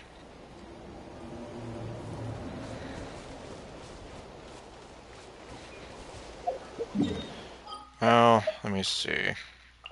Let me check over here first.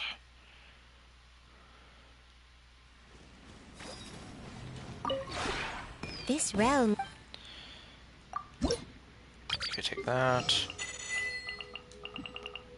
I haven't spoken to Aoife at all at this point, but we're almost there.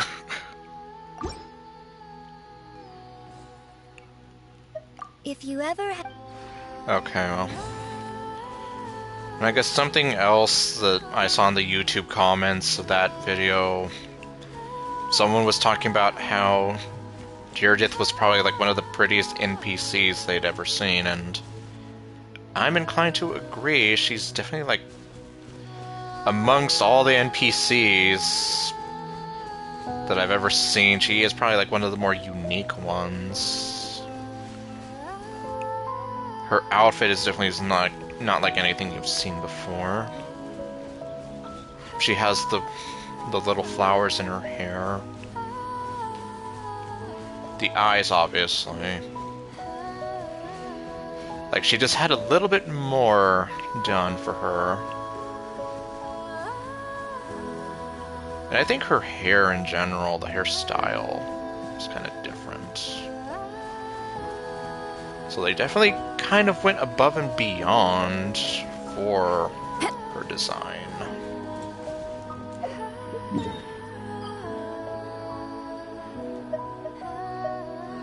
So I guess I will officially say that Deirdre and Marianne are probably two of the prettiest NPCs that I have ever seen in this game. And I do agree with the other person that said that she deserved better. Because she really did.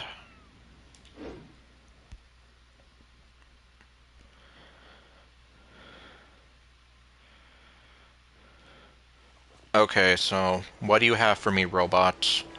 Add Astra. Okay, it's only those three that are done. I thought so, because I'm like, they can't all be done. And it's like, yeah, nope, it's only them three.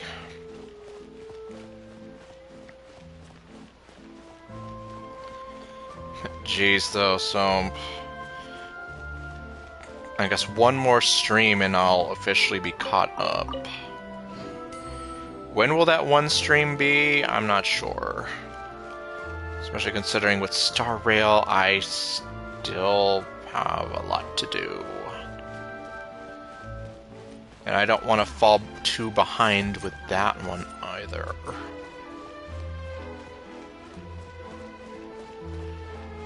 I guess worst case, if I can... Well, I would like to see if I can try to squeeze in a stream during the weekday, but... lately, I just haven't been able to do that, and that's why I'm like... It was so much easier when I was able to stream, like, almost every single day with this game, but... that's not the case anymore. But... well... oh. Complete the paralogism, defeat the abyss. Loom of Fate. Complete a space and time for you.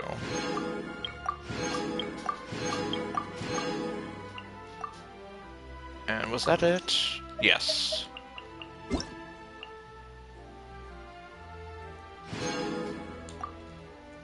Survey that I will not be doing. Okay then, well...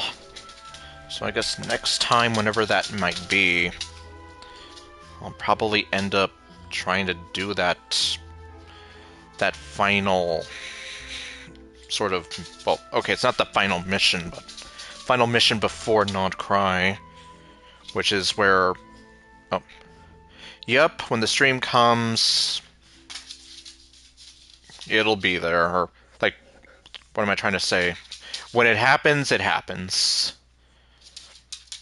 Like, it would be good, or at least I would like to have it before the Not Cry update comes in, but I don't know, and...